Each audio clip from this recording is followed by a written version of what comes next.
Oh my god, Dota, we're back. And then they get out, and they don't really have anything that helps them going forward.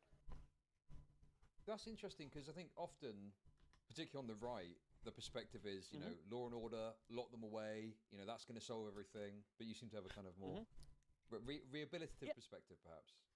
Yeah, I mean, hello, Mimo. There are a lot of people who do need to go to prison, but it's not as many as we think it is. Yeah. And also, you know, people on the right, everybody likes to send people to prison. It is good to be back. See, I knew he was still here. And also, so many people getting hosed by the system. I got my own, like, letterbox stalker. And people who have been, you know, they've been to prison times and they weren't really given an opportunity, and then that's all that ends up happening to them is every time they run into problems, automatically back to jail or back to prison. And I was talking about Dodo. then we have the shocked Pikachu face that they can't do anything but go back to jail or prison as their job. Interesting. Okay. So. And then on the other side of it as well, there's one more thing I saw of yours actually, and it was you, I guess, agreeing with or like defending the situation with the Alec Baldwin case, where the prosecution had fucked something up tremendously and it got tossed. Oh yeah, no, that 100% should have happened. Yeah. No, I am not a fan of a lot of things the government does. I generally don't like how they handle stuff. What they did to him, that was the right decision. That was the right decision. Now, Alec Baldwin was able to have snazzy attorneys and, you know, millions of dollars, and that's what you get is a really good attorney who can stay on top of all of this.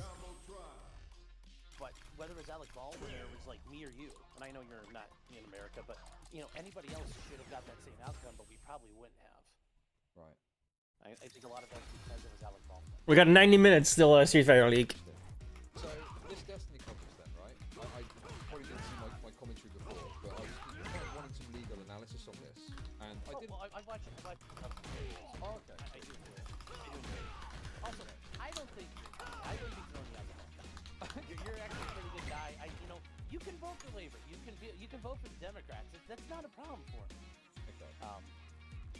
No, fair enough. It's just because obviously watching your coverage, and obviously I do this too, you have a provocative kind of like angle to it that isn't necessarily your exact belief.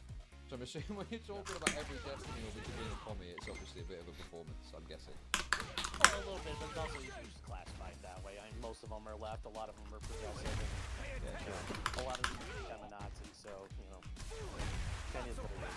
No, because the thing is, you know, it wasn't even an issue, but I watched yours and Civil Law, and your coverage, I was like, okay, this is funny, but can I trust that the legal insights that you're giving are what you'd actually say, or do you just fucking hate Destiny? You see what I mean? Well, I mean, I love nothing more than to see somebody like Destiny who treats people poorly get what's coming to him, and I don't like him, but, you know, there's also, like I said, I don't like Nick Takeda, but I said from day one, here's how it's gonna go, and then it literally went the way I said it was gonna go. There's no point in me telling you, also like the left stuff.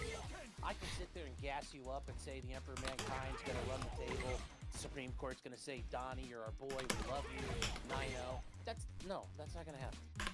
I'd rather tell you what's really gonna happen, because it's what I do with my clients out in the real world. Because then you're gonna get mad at me, number one, number two, I don't like lying. Like, telling you what the law is, telling you what things are, you know, you can then govern yourself accordingly. And I don't want people having a shocked Pikachu face if they can, because at least then you can properly handle it. You know, also, nobody likes surprises. Yeah, sure. So, I guess getting into the details then, you seem pretty certain that him settling was the best outcome and the correct decision. What's your kind of thought process there? I mean, what's he gonna do? Like, there's no other choice. Like, he admits to doing it. There's a lot of proof he's done it. There's no... If he had the smoky gun of, let's say, Pixie had said, actually, you know what, share with everybody. I want everybody to see how awesome I can screw.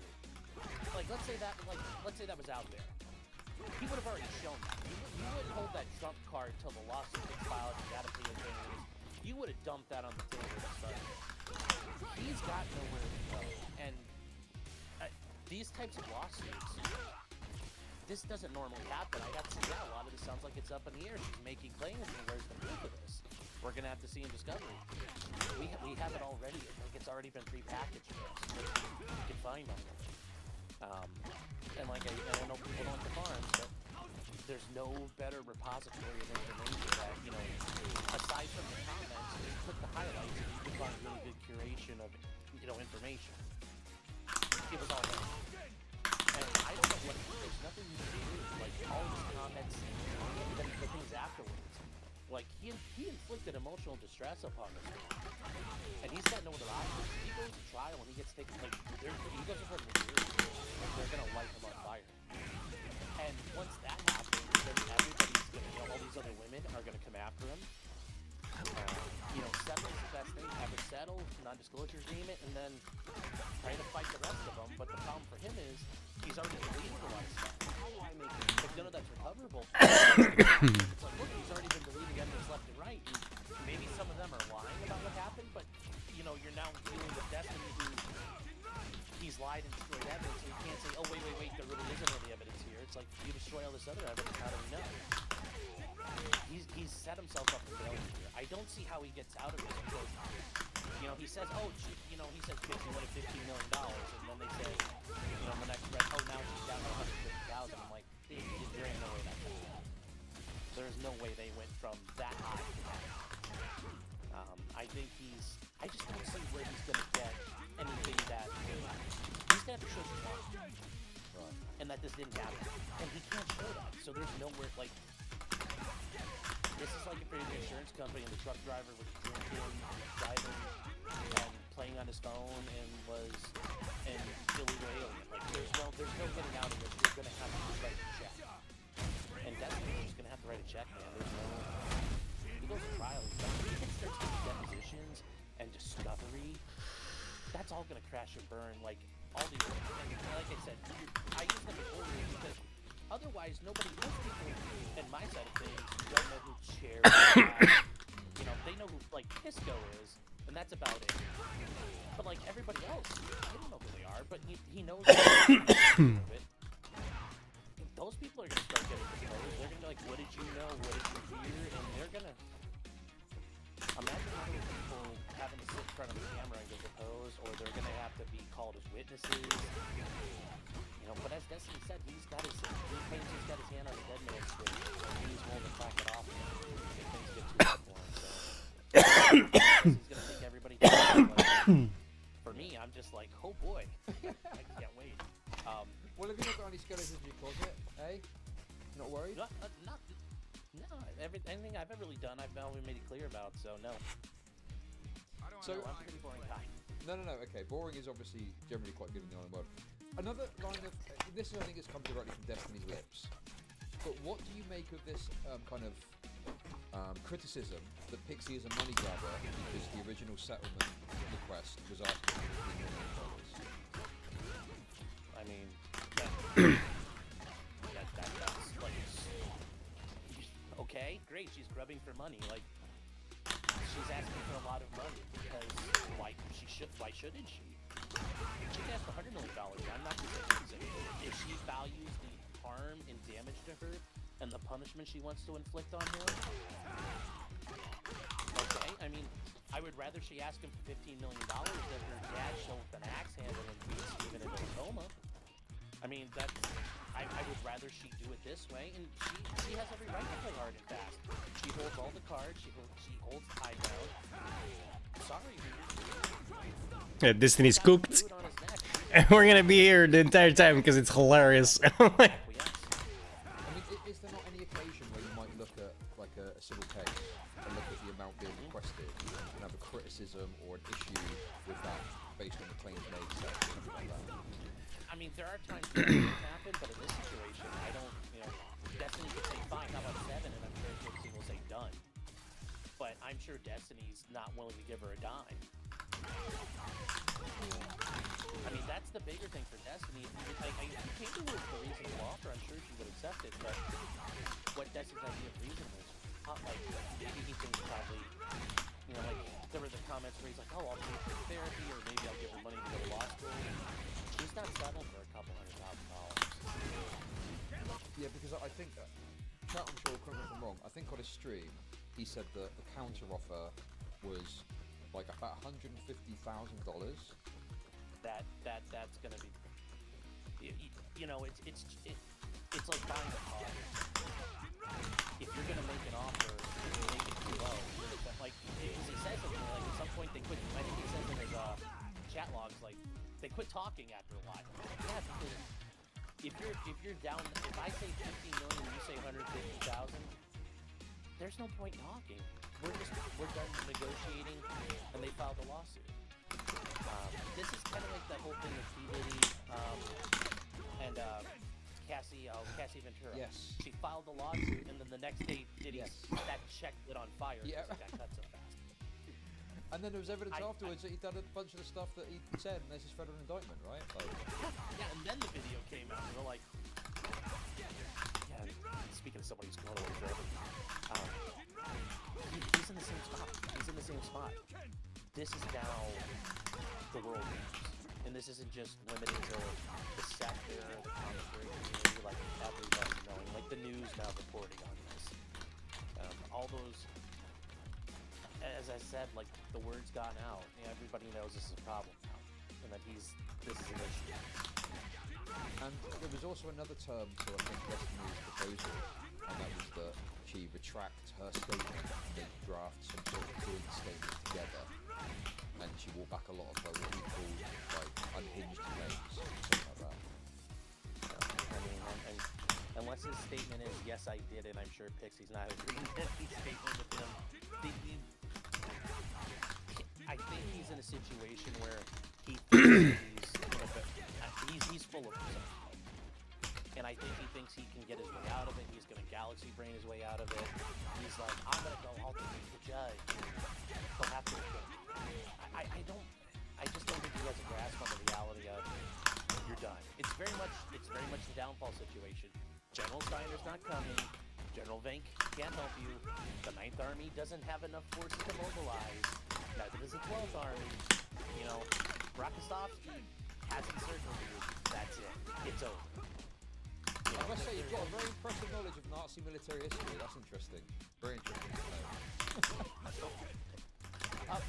History in general, I love World War II. But it's all over. It's all over. And a lot of people, part of this, he says he's talking to his legal dudes, his legal teams. There's no way any attorney worth half a craft has not said, you really, like, especially now, has said, like, you really should look to settle. And maybe they don't really know the whole story, and he's just got a normie attorney who hasn't seen all these comments and doesn't have everything from the discovery rules, and they're going to tell him, like, buddy, you need to settle. But it'll be interesting to see what his response is in the complaint. His answer is probably just going to say, like, you know, nuh-uh, that's not true. But I don't know what else he can do. There's nothing he could challenge Pixie on. Like, if he tries, you know, the beginning where she says, I don't have experience, like, running around screaming, well, she's a whore, that doesn't do you any good because you disseminated images and you didn't have the right to do it. And, oh, somebody else got hacked. That's not Pixie's problem. That's your problem. You shouldn't have gave these things out to start with. So, what about the argument that Pixie is targeting Destiny for a money reason or any other reason, and Pixie isn't then going after the person that leaked it on Kiwi Farms, this solo character? Well, at that point, it's already out. I mean, if she wants to go after that person, or if Destiny thinks that, because that's farther down the line. Destiny is the start of this. But for Destiny, this never would have happened. So, it's like if you know, a 10-year-old shoots somebody with a gun that I gave him. Well, okay, yeah, we can hold other people responsible, but had I not given that kid a gun and been like, here you go, buddy, have fun with it, none of this would have ever happened. If Destiny let those parties in, he can force them to join a case if he can articulate a proper enough argument. There are ways under the federal procedure rules that you can do that. You can join parties that are necessary. I don't see how that's going to work. He's going to have to show there was a hacker. What are you waiting for? And he's never shown any proof of that. I don't know if there's any that exist. And the judge might say, yeah, I still don't care. No, that you're the bad guy. You know, you stand alone. And also, you sue people who have money. You don't sue poor people. Getting blood from a stone sounds appetizing, but those attorneys aren't going to do it for free. You know, they're going to take that money she's raised, and then they're probably gonna want a chunk of the action that she recovers. But no, you go after the people with money, and Destiny's also the primary bad guy. So yeah, of course you will. Okay. I hope you don't mind. There's just a few different questions jumping around. No, go for it. Yeah, no, trust me, it's all good. Okay. So I guess we'll stick on this line of like kind of Destiny's response. I'm not sure if you've seen the full extent of like he was chatting with DGG about it and so on. But he also spoke about Lauren. So he's made a big deal out of Lauren De Laguna being a part of Pixie's team, so to speak, and helping to craft her statement. I mean, what relevance of that, if any, do you think is to this case? None. I mean, that's okay. So, I guess the bigger point is Destiny. So what? Who cares about her statements? Who cares about what she's? How does this make what you did not a problem? Right. How does this make you treating Pixie like a piece of garbage not make you liable for the court and for emotional distress? How does any of this an excuse for you invading her privacy and leaking these pictures out there and these videos out there? None of that excuses it, and that's what Destiny you have to show. Like, is this a defense? Is it a mitigating factor? Is this a way to show? Pixie could go out tomorrow and drown a puppy in the ocean. That doesn't change anything for what Destiny did. I'm not saying she would. I'm just saying that. Well, actually, that's an interesting. You led to another point there because it's claimed by Destiny, who's alluding to this, that Pixie has perhaps sent stuff to others without their consent. Would that have any impact on this? I think there would be the idea that you could try to argue she has unclean hands, but those are different people. And she might argue, I learned it from you, because Destiny really he was grooming these women. He was trying to get them in, to his thing, and you bring him into his circle, and, he woos them, and then, oh, I have this power, and I have this access, and it all, like you said, there's a system to him doing this. It's a pattern. He's not the first guy to ever do this before. Or whatever relationship you are in. It's not a brand new thing to him. So, well, listen, I don't know how long you've heard myself. But this is difficult for me. I used to be a Destiny auditor back in the day. Okay, so it's very, very tough for me. I know a long time ago, but like I said, I really respect how watching you over time. Well, no, because the thing is, when you say grooming, I have a resistance to that, and I have to think, okay, is this just some sort of latent DGG defense mode kicking in? But I think, I guess the thing is for me, is I always categorize grooming as in regards to also children. You know what I mean? It's quite a strong word. But I think I can see what you mean. It's like there's a system at play, bringing people in, they come on stream, there's a sexual relationship. Well, we can say it. He Harvey Weinstein. He brought him in and tried to do we all know apparently the consent issue is a consent issue for Destiny. He has consent action. If everything Pixie says is right, it looks like there's an issue with him not understanding he can't do this. But he does. He uses his power, his prestige, and I know you're not this, but people, Bosch would love this because Destiny is using his power in a position of power, and it's all about power. Who controls the power? And this is really one of them. And sure, these sweet talkers will be like, oh, I love you, you're great, you're cool, I'm just a silly little junior. And he used all of that and then took advantage of it. I mean, this, manipulating women like this, he's not the first guy to do this. No, sure. Just on a side note with your own scope on this, are there debates where you've had very fractious disagreements with Destiny that people might try and point to say, well, you're biased against Destiny, you hate the guy?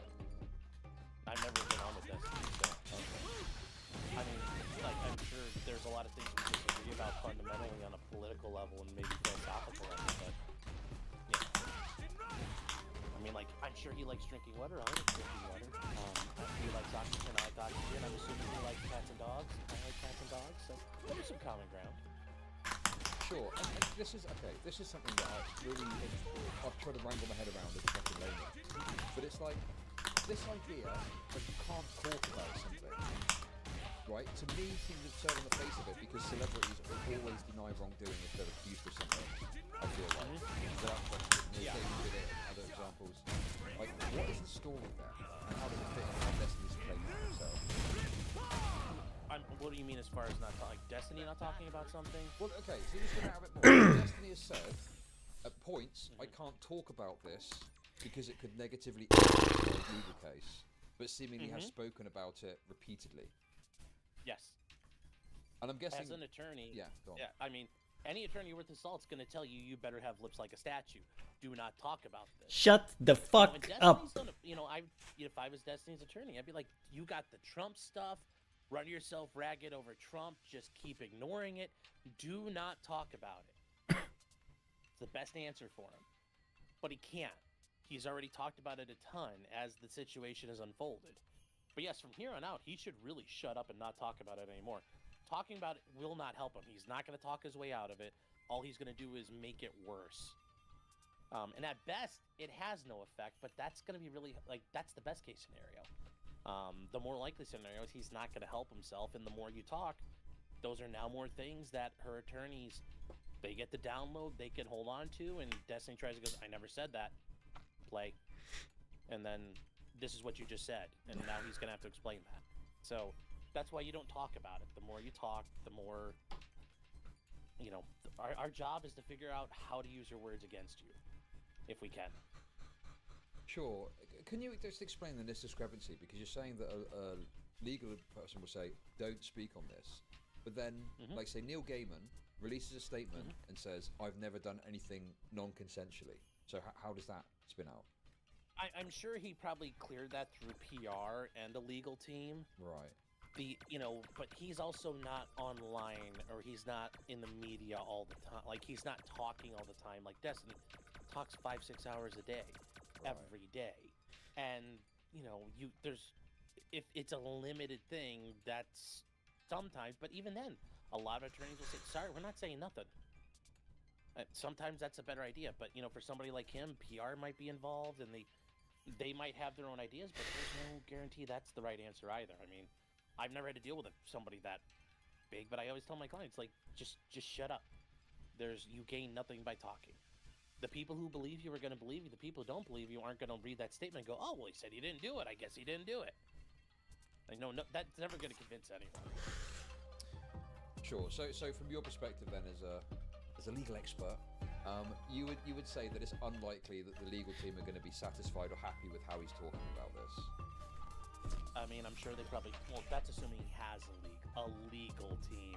I mean, what does he have? Who knows? We got all the time in the world, son. I mean, that's the big thing there. He says he's talking.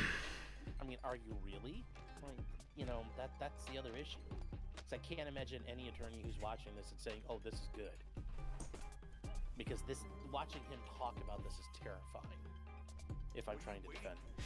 About an hour for the Street Fighter thing to start. There's one point in his recent, yesterday's stream when he spoke about this a bit more, and I think he said something like, I've gone with a more aggressive legal team. Like, does that mean anything to you? I mean, he may have tried to get some attorneys who are like hard chargers and fire breathers. I don't have time to play. But we'll go online to the PACER filings, because that's the federal court stuff. I'll send you a link. I don't know if you've ever used it before. You can find the federal court thing where everything that gets put, it's all done electronically. So the day it happens, it's up. We'll see if an attorney enters an appearance, because he's got 21 days to respond from the 18th. In between that time, if he retains counsel, they'll enter their appearances. So we'll know if he's got a legal team. We'll know what's going on. But right now, I'm assuming he's probably full of shit. I don't think he's got a legal team, because I just can't imagine at this point. I mean, maybe that's not to say. I mean, but I don't know. He wouldn't be the first guy. I mean, to be fair, when Pixie said I'm gonna get legal counsel, I thought, don't talk about it, be about it. Everybody says they're gonna sue somebody, and Ryan's saying, oh my God, they said they're gonna sue you. I'm like, nothing you can do until they do it. So, right That's now, supposed to be a fireball. they're just What? That was supposed to be a fireball. What's going a on? lot of times they don't. And I kind of thought, honestly, I thought Pixie was gonna pull a Keffels and just off into the wind with the money. Like, oh yeah, I guess I'll sue him. I'll get to it. And that never happened either. So, I mean, I think that's what a lot of people are expecting. I think that's what Destiny's hoping. And if he decided to, do this stuff right, I'm glad you did. Because this is, I can only imagine if there's 15 that have come forward, how many more are out there? How many more don't even realize it happened? There's actually another clue to a little. I did DP, nothing came out again. At one point, Destiny says something like, his legal team, lawyers, didn't expect Pixie to file a lawsuit. I mean, is that a reasonable expectation from like a legal perspective, do you think, or is that a bit short-sighted, naive?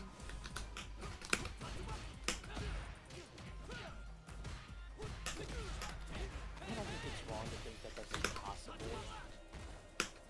But yeah, there's like, you're kind of stuck though. Until it happens, they said they're gonna sue me. I mean, it's very much, you get out, like, you have to wait till they launch the attack. So there's a lot of times where it's just don't make things worse, and then if they attack, that's when you respond. But there's not how long you can do till she starts, losing marriage. Which, I mean, ultimately that's where you slave for it. It's, she gets to throw a first punch. Sure, okay. This is something that Mario kind of briefly mentioned, because I actually spoke, Mario helped me out tremendously with something previously in regards to the DMCA thing, which I'm very appreciative of. Yeah.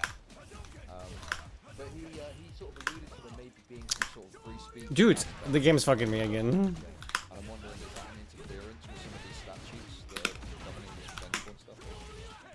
So the federal statute and the state statute, they pretty much mirror each other. There could be some First Amendment concerns there, but for Destiny, let's wipe those off the map, because there's 5 counts. We'll get rid of count 1 and count 2. Fine. He's still inflicted. This guy is grabbing me out of my EXDPs, which is not possible. He violated her privacy. And that's a 50. But the common law torts, the ones that are not statutorily listed, so that don't have a statute next to them, anything that's the later ones are just common law torts. Those are just regular offenses. I fucked up. I ain't doing that. Those don't have Stupid. And then the DP gets eaten again. Okay, there's some weird shit going on, dude. There is no First Amendment issue about DP got eaten 4 times already on this guy. material. So There's no way it's 40 milliseconds. This is like sus ass shit. the common law torts are going to be the ones where he's going to be taken over and presented. And I can see that, but that's going to be, once again, he beats 2 of the 5 charges. Well, then he's going to get his boots moved off when it comes to the last 3. So winning that fight, fighting a constitutional fight, doesn't help you if you can't win all the way. That's why he's really going to have to settle. There's no way he can lose this and comes out on top, absent the jury full of 12 people having a stroke all at once and accidentally forgetting what happened. Sure. Just to be clear as well, obviously, I'm not coming to about how egregious Destiny's behaviour is, but from a legal perspective, what is it specifically about Destiny's behaviour that makes you so certain with the emotional distress claims? Because they seem quite kind of abstract. What makes you so certain about that? So the idea that you intentionally are inflicting emotional distress, your intent can be discerned obviously from your own statements. So you're like, yes, I intend to do this, but your actions are really different. If you act in a way where it's a reasonable person would perceive as happening, your intent could be presumed. Well, he does all this, the things get leaked, he starts talking about the past, he starts going after her, those are things where he's gonna, especially if he can't show there's an actor, which I'm betting there wasn't an actor. Now he's lying about it, he's saying he didn't do all this, he's done everything he can to harass and terrorize this woman. It's basically been wanton behavior. The level of, it's not even reckless, it's just straight up malicious behavior. Your actions, you can't intentionally cause people this type of stress and harm to their mental psyche. You're not allowed to do that. This is far beyond like a joke. And that's what he's done here. He's no second hasn't shown any bit of I'm sorry. He's not shown any bit of that. Completely recalcitrant the whole time. And that's what's gonna get him. That's what's gonna get him. Is his actions before, during, and then after. Because notice they talk about after the recap or after the his actions there go to show his state of mind and his intent. It's not just up to that point; it's everything after it as well. And what he does going forward is going to be part of that too. So if he starts really becoming unhinged, that's all fodder for philosophy. Sure, and there's actually what we were mentioning this in chat. What about this concept, and you guys can focus on Pixie for a second. What about this claim, or this argument, that Pixie is engaging in extortion off the back of the suicidality statement? Is there any merit or weight there? I mean, not really, because like if this happened to me, like I can understand she might want to, commit self-harm.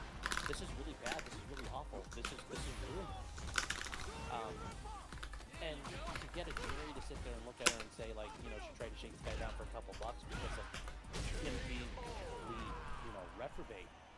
That's really not going to sell too much with a jury because she's entitled to say, give me money and get up to file a lawsuit. I mean, you have the right to try to, shake someone down for money before you file. That's not an issue there. And also at that point, she was still right. He was still wrong. So I don't think that's really going to get him anywhere as far as he wants to go. I don't see that's. She tried to suicide bait me. It's like, okay, so. Yeah. You still admit it was wrong, and she wouldn't be suicide baiting or feeling like she had to, harm herself if you hadn't have done what you did. On top of that as well, another thing that I've been pointing out is there's a message where he, I believe, admits to causing psychological damage. I mean, that would seem to be a very kind of egregious thing to defend a case against. If you've admitted to having caused harm, right? Well, yeah, he recognized it, because it means we're talking about I'll pay for therapy or something. I think, yeah. So at least he's recognized what his actions have wrought. And that shows, that you're, you can also use that as an argument of, oh, well, I guess I did cause her problems. Well, that's another, you're willing to, very much the same way, remedial measures. So, for example, if you fall down a set of stairs because they weren't built properly, and the next day somebody's come in and rebuilt the stairs for, like, a business, that's an act that shows, like, oh, God, we really messed up and we fixed that. In Destiny's situation, that just shows he understood, and if he knew he messed her up and then he continues to do all this stuff afterwards, then that really shows he doesn't care. Okay, yeah. Yeah, everything he said so far, there's nothing he said so far that helps him. Well, I think from a legal perspective, I would obviously, I agree, I'd probably say you're very likely to be right about that, but I think from a PR perspective within his own community, I think it's beneficial. I think he's trying to spin a story that people close to him will believe, but what like will believe. See what I mean? Oh no, I totally get that. You've got your controlled. Where's my cross kids? There, I mean, they call themselves that, but yes, you're going to try to maintain the hug box as long as you can. You want the hug box strong. You want it reinforced. You want those people there that not only will they keep chat clean and they'll attack people who come in, but they'll go forth. And obviously he's not running like telling you this, but they'll go forth and spread the gospel. That oh, Pixie's wrong, Cherry's wrong, Lab's wrong, Lauren De Lacuna's wrong. Yes, he wants that. He wants that, and yeah, you gotta hold on to what you got because if this all goes away, he's got nothing. So yeah, of course he's gonna hold on to it the best he can. And it, but I said this last night at Casino. As I had time to think about it, this tells you, Dude, this game is fucking me up, man. Where was the jump? I didn't even get off the ground. I 1,000,000% pressed that shit. the communities are going away. Yeah, that's actually pretty bad. No, they're just like, they're like every mom, they're like everybody's mom. My baby didn't do nothing wrong. Even though he's standing there with a bloody knife in his hand. Like, they will find no way to fault destiny, and they will be there till the very end. Like you said, they're like guys holding on to the very end. They won't stop. And that tells you more about the people in DGG than, and it's a very revealing thing for them that they. That didn't touch me. That like physically did not touch me. For the half a second, think, are we the bad guys?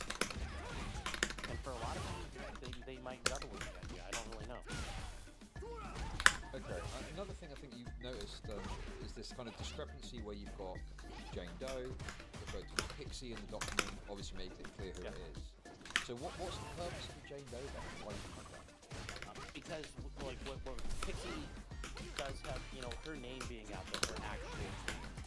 Because normally the idea is, you know, Destiny has the right to know who's sued. So for example, in the Trump lawsuits that are going forward right now, the one with a bunch of FBI agents getting fired, they sued as Jane Doe's and John Doe's because they don't want to reveal who they are. They're worried about further retaliation. Also, let's say they win their lawsuit and they're reinstated back to their jobs.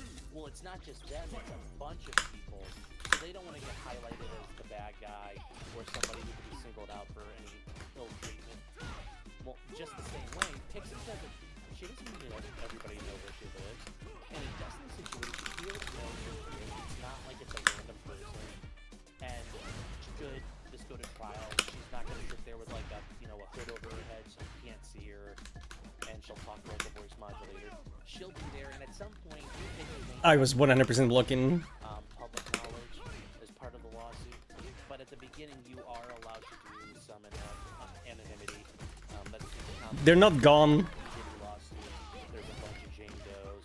Because at that point, They're turned off in this scene. that their identity's known. It's, you know, getting the complaint going, and then as the case progresses, we might have to remove it. But also, if it turns out that they can show Destiny's people are absolutely psychotic, she might be entitled to further protection for longer in the case.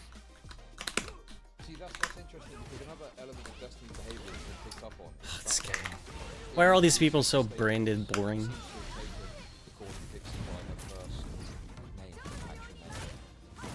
Oh, that, I wasn't aware of that. Oh, that's what you want. That's more intentional infliction of emotional distress, disclosing private acts, that's retaliation. Like that's, you know, if you're trying to say, look, he's a good guy, that means winning.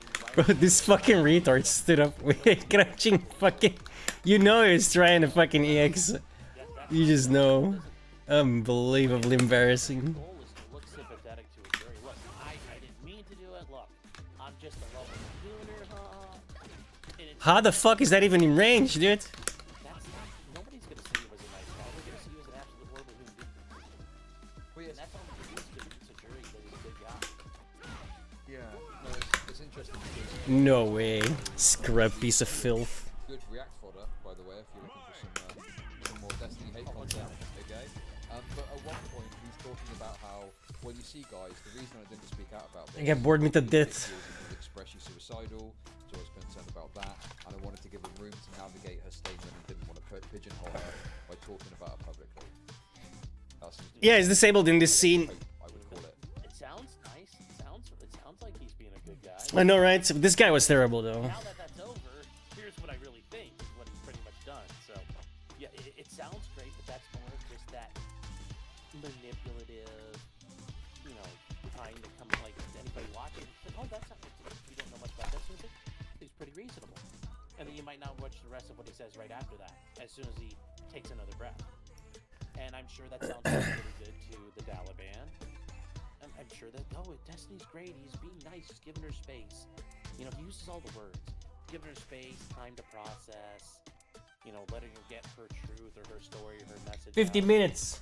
It all sounds good because that's the language they use. It's the language they speak, and it's all garbage. But to them, it sounds, you know, it makes them nod their head and feel good. So I think that's more of just his own. I think that's like you said. I think it's more soothing his own community. Okay. I think that was kind of my main interested points in the stuff. If you've got time, I mean, I don't want to take up too much time. If people got questions in the audience, is that okay? Spend like 10 minutes on that? Yeah, sure. Yeah, I had some stuff set for this afternoon that got canceled, so I got some free time. Sure, okay. Well, just let me know if you really need to go. Well, No, I'm good right now. okay, and I just want to say, chat, okay? This has obviously been a great chat. I don't want to ruin it by getting super hard into politics, okay? Because we don't need to do that right now. That's for another day, right? Yeah, no, and the truth. If you ever have, I mentioned this to your producer, but like if you have questions about stuff, be happy to always, you know, if you have questions offline, you can chat and I'll answer them for you or whatever too. If you'd rather do that way. Oh, somebody's saying, what's my mug say? It's my thing I say is just because you did it doesn't mean you're guilty. So. Ah, okay. Well, in fact, while we're waiting for Chris to come in, I've got a question about that because, you know, and I listen, I'm a fucking layman, but I shoot from the hip and say shit and hope that I'm right sometimes, okay? Is it not true that a lot of the like when someone is I know that you're a big anti-government, like they're fuckers and they'll fuck you over. Yeah. Isn't it true though that a lot of the time when someone is in a jail cell, it's because they've committed the crime? Yeah, I mean, a lot of times, yes, and the main reason why people are in trouble is because they told on themselves. You know, a lot of there's another attorney who does stuff. His name is Bruce Rivers. He calls it self-snitching.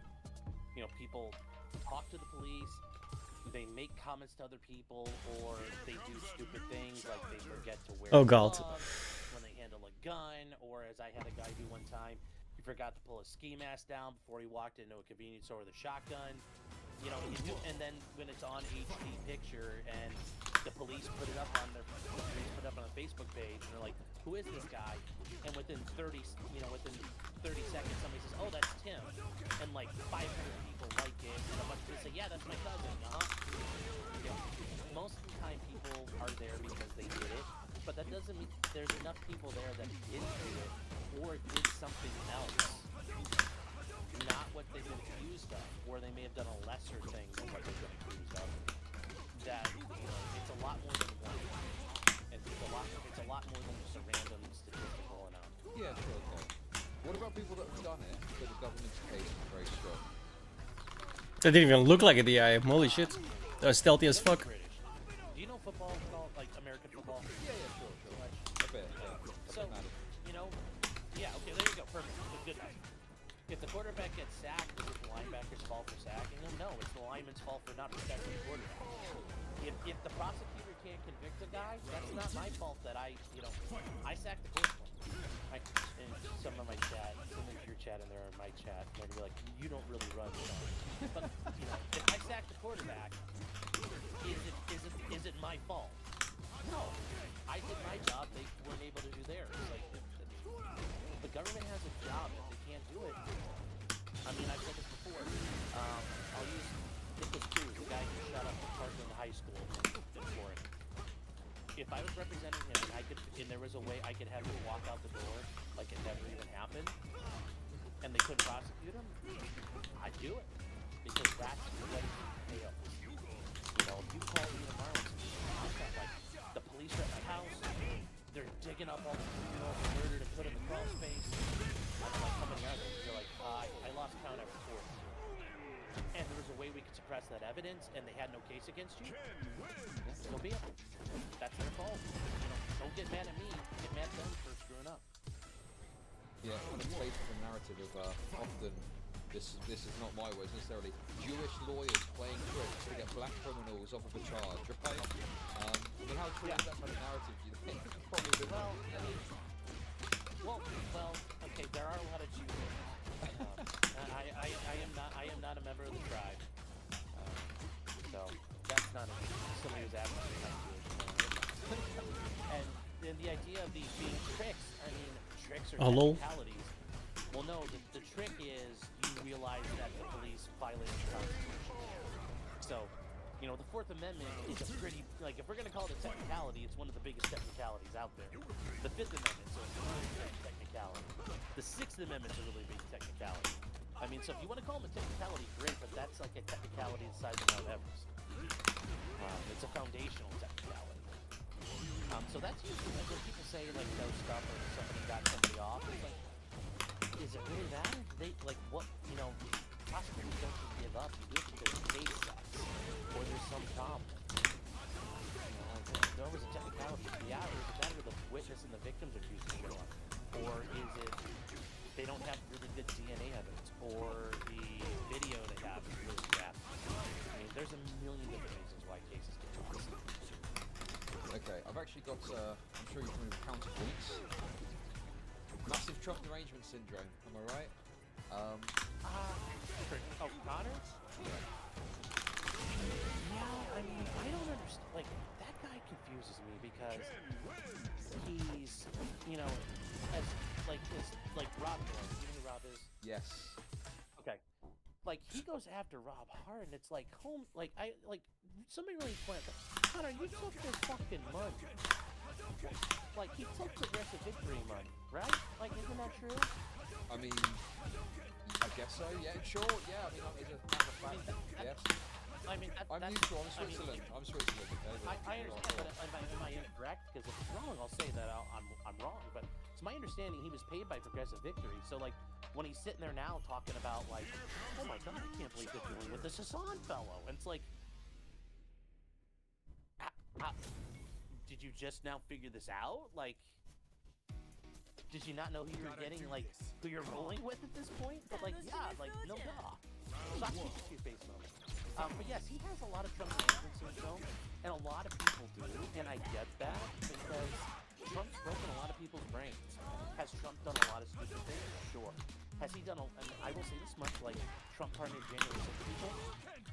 I didn't think that was actually going to happen. I thought he was kind of just bullshitting everybody and giving lip service, but holy cow, he did it. Like, I was really surprised. A lot of things he's done so far, I've truly been surprised he's actually done. I've been pleasantly surprised. Like just normally because he talks about these things, and then he acted like a moron. Lucky fucker. Let Jared Kushner and Ivanka speak into his ear, and he didn't do anything. I mean, basically, he got caught. He didn't do anything. He couldn't do anything. He kept on making poor personnel decisions, and he seems to be surprised that none of his people did the absolutely that he made. Harry John Bolton. You're like, wait, that guy wants to go to war? How did I not know that? Anyway, he wasn't even asking about Trump. He just asked if. Yeah, but I'm just saying, yeah, I do think he has Trump. Yes, very bad. I'm Switzerland. A lot of but what he did ask is if there are any takes about the potential criminal aspects floating, and I guess that could apply to the Cherry stuff, recording allegedly without consent, and then also the destruction of evidence. I mean, if they do Oh, I fucking mispressed. I had that too. say like they got a lawsuit for it. I mean, like the cops are like, yeah, we got murders. It's Miami, so the cops in Miami are gonna be like, yeah, we got murders, we got drug trafficking, we got criminal rape. Wait, but that hits? What? Like, I got better things to do. I got better things to do. Did they do it? That actually, no way, bro. No way that catches me. How did I not jump over this nonsense? Wow. That was garbage, and he knows it. Because everything Destiny does in the civil case will be admissible in the criminal case. So at that point, Destiny's going to say, well, this isn't fair. I have the Amendment right to protect myself in the criminal case. I don't want to talk, I don't want to talk, I don't want to talk, I don't want to talk. And normally you can't, that would be held against you. There'd be negative inference drawn, blah, blah, blah, blah, blah.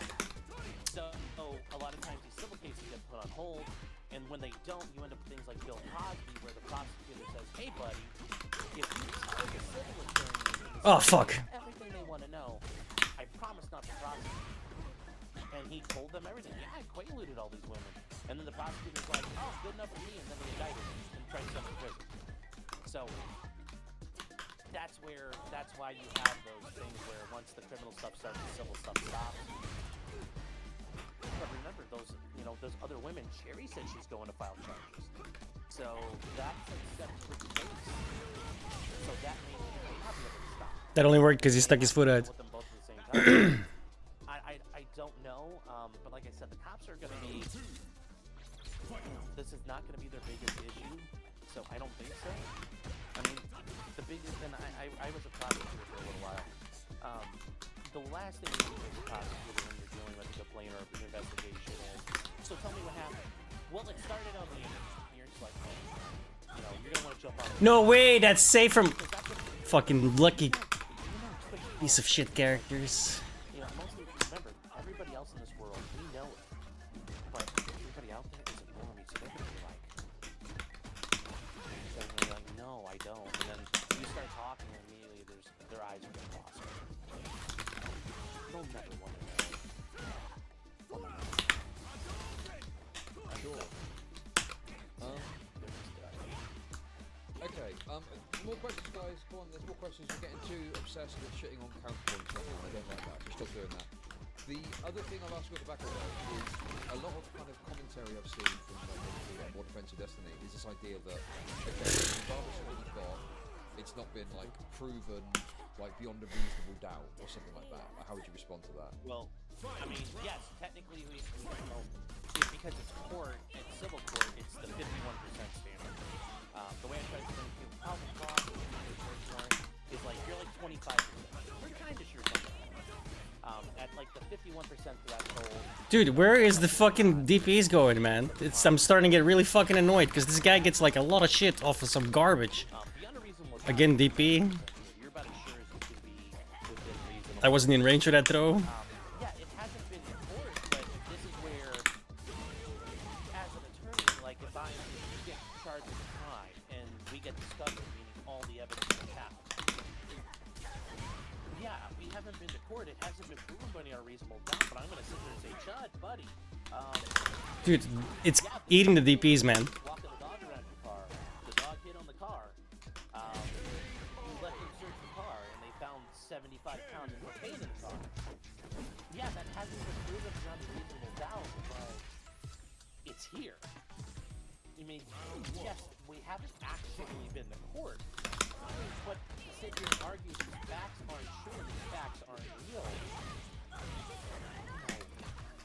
What do you want them to do to show it? Because show me these aren't real is more the issue. I'm fine with it having it. I say people back. We don't know anything.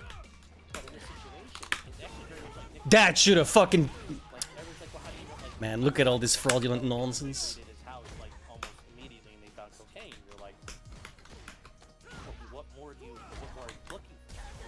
This is no different. Like we have all the evidence that he did the thing. He was mashing so hard. Can't believe it worked. People are not going to change their mind if they're going to be honest about it, because those are literally the things. Exhibit 1, and you know they'll get Destiny and they'll get Discord to say, is this authentic log? Yes, all this stuff happened as it occurred, and Destiny's admitting he already sent stuff to them. Oh look, we have a thing saying showing Destiny sent something to them. So the evidence is there. Like the idea that it hasn't been proven. No, we haven't had a trial yet. But are these people going to tell you, well, this isn't authentic? Like, and that's the thing. Tell me it's inauthentic. Tell me there's problems with the chain of custody. Tell me there's problems with who sees the records, where do you get this stuff? Tell me if there's I pressed it. Yeah, this guy's done. no Pixie, no pun intended. But is Very weird. Photoshop? Is this not true? Just people running around with Destiny stock accounts. Show me that, and then we can have a discussion. But to sit here and say, well, this hasn't been proven yet, I'm like, I don't know, what more do you want? Because eventually it will be proven. And this won't change things, because now those facts you were saying haven't been proven have been proven. I'm like, you know, if I use that method in my practice, you know, all my clients would say, screw it, I'll go to trial, instead of like, no, we need to cut a deal. Like it's just I get some, like a normal person might say that as an honest thing, but a lot of people are saying that just so they don't have to take a stand and make a point. Yeah, I mean, definitely. a lot of people, you know, because it's easier to say, well, I don't know, and things are happening, and it's always easier to say that than saying, you know, my baby didn't do nothing wrong, or oh my God, Destiny's a horrible person. And he's guilty of this. Like they caught him red-handed. So, I mean, the people out there who know and they're doing this are playing school. They know. Yeah, it's like a kind of malicious skepticism where nothing is believed. It's just endlessly skeptical of everything that's presented. Exactly. Like, how do you know that's true? Why would it not be true? If there's proof to show that this stuff has been done, so that's great. Let's see it. Yeah. And also, I'm assuming that, like, even though it's not like burning a letter, like, deleting a Discord log will be classified under the law of destruction of evidence, even if it can be covered by the company. Yeah, well, it's, even though you can recover it,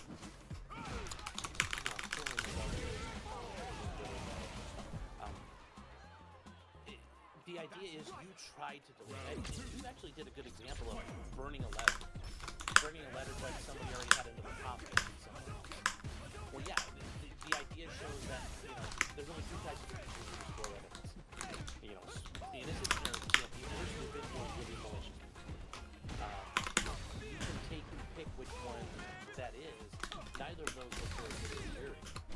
And the idea of saying, "Oh, I'm just a big old moron," that's probably not going to sell. It's going to be the idea of you're a really bad guy because we've seen you do a bunch of really bad guy stuff. You know, coupled with all his other actions. What's the logic behind his actions? That he was destroying evidence because he was malicious and he did not want to get caught or criminal. Sure, okay. I've got a few... That guy couldn't lift faster. No, it's fine. Listen, Hey, you shut know, up, obviously, I'm taking your word for it. I mean, if I was a lawyer, I don't know if I'd have a different angle on this, but I mean, what you're saying kind of backs up what I believe and seems to be... It kind of makes logical sense to me. I guess, you know, the only thing I'm just kind of in the back of my mind is like, do you just fucking hate Destiny? But then it seems like you've got fairly well-reasoned views on it, you know, so... I mean, like, you know, like, I would never want to hang out with them and stuff like that, but that's like, I mean, you know, good people do bad things, bad people do bad things. This is a case of somebody I don't like doing something bad. If there were defenses he'd have, certainly I would raise them. There really aren't any defenses here. I mean, if there's some sort of bombshell you can whip out, great, let's see it. But you know, even people you don't like, you're allowed to, you know, if they've done something and they're toast, you know. Okay. I try to give them No, sure. Okay, so I think we can just rattle through a few more. I've got a few paid questions here, so I should probably get to these. Yeah. To make sure we've got them on. Okay, ask your thoughts on Hillary Clinton. Well, I don't have information leading to her arrest. That's the first thing. Other than that, you know, I mean, she's escaped man's justice, and I guess that's good for her. That's all I can really say about Is it. Bill Clinton a pedophile?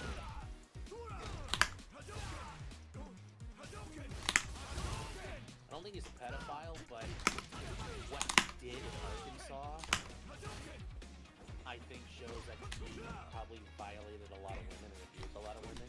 Like, I don't think that's out of the realm of what happened there. I mean, when you read about, and this is where, as people read about what happened in Whitewater and all the other things that happened to them, all the way back to Nina, Arkansas, where you've ever watched the movie Tom Cruise where he's crashing cocaine. You know, Governor Clinton got him released from police. What? There's a lot going on. Going all the way back. This question has actually caused a lot of orbiters, or some of the orbiters that have left have said this, and it's caused a bit of controversy. So, could or should Destiny be added to like a sex offenders registry? The idea that we put, you know, sex offender registry is meant to like protect people from those who think they're going to be harmful and dangerous.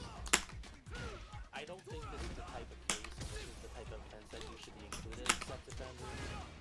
It's typically when you do a sex offender, they're, you know, raping, sexually assaulting, sexually battering, you know, offensively touching, or, you know, doing crimes involving children, pandering obscenities involving minors, trafficking.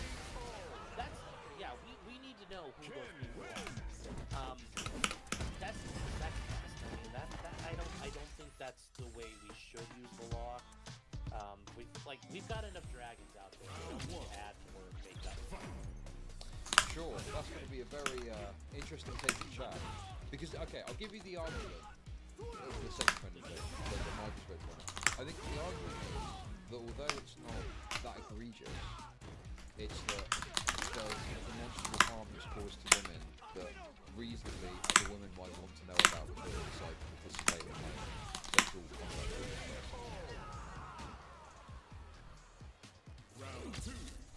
Yeah, and I think at the end of the day, they're really worried about him, because if you know who he is, because you have to know who he is to go check him on a sex offender website. So you can type in Stephen Bennell and Google, and it's gonna spit all this out too. So I don't think you would have.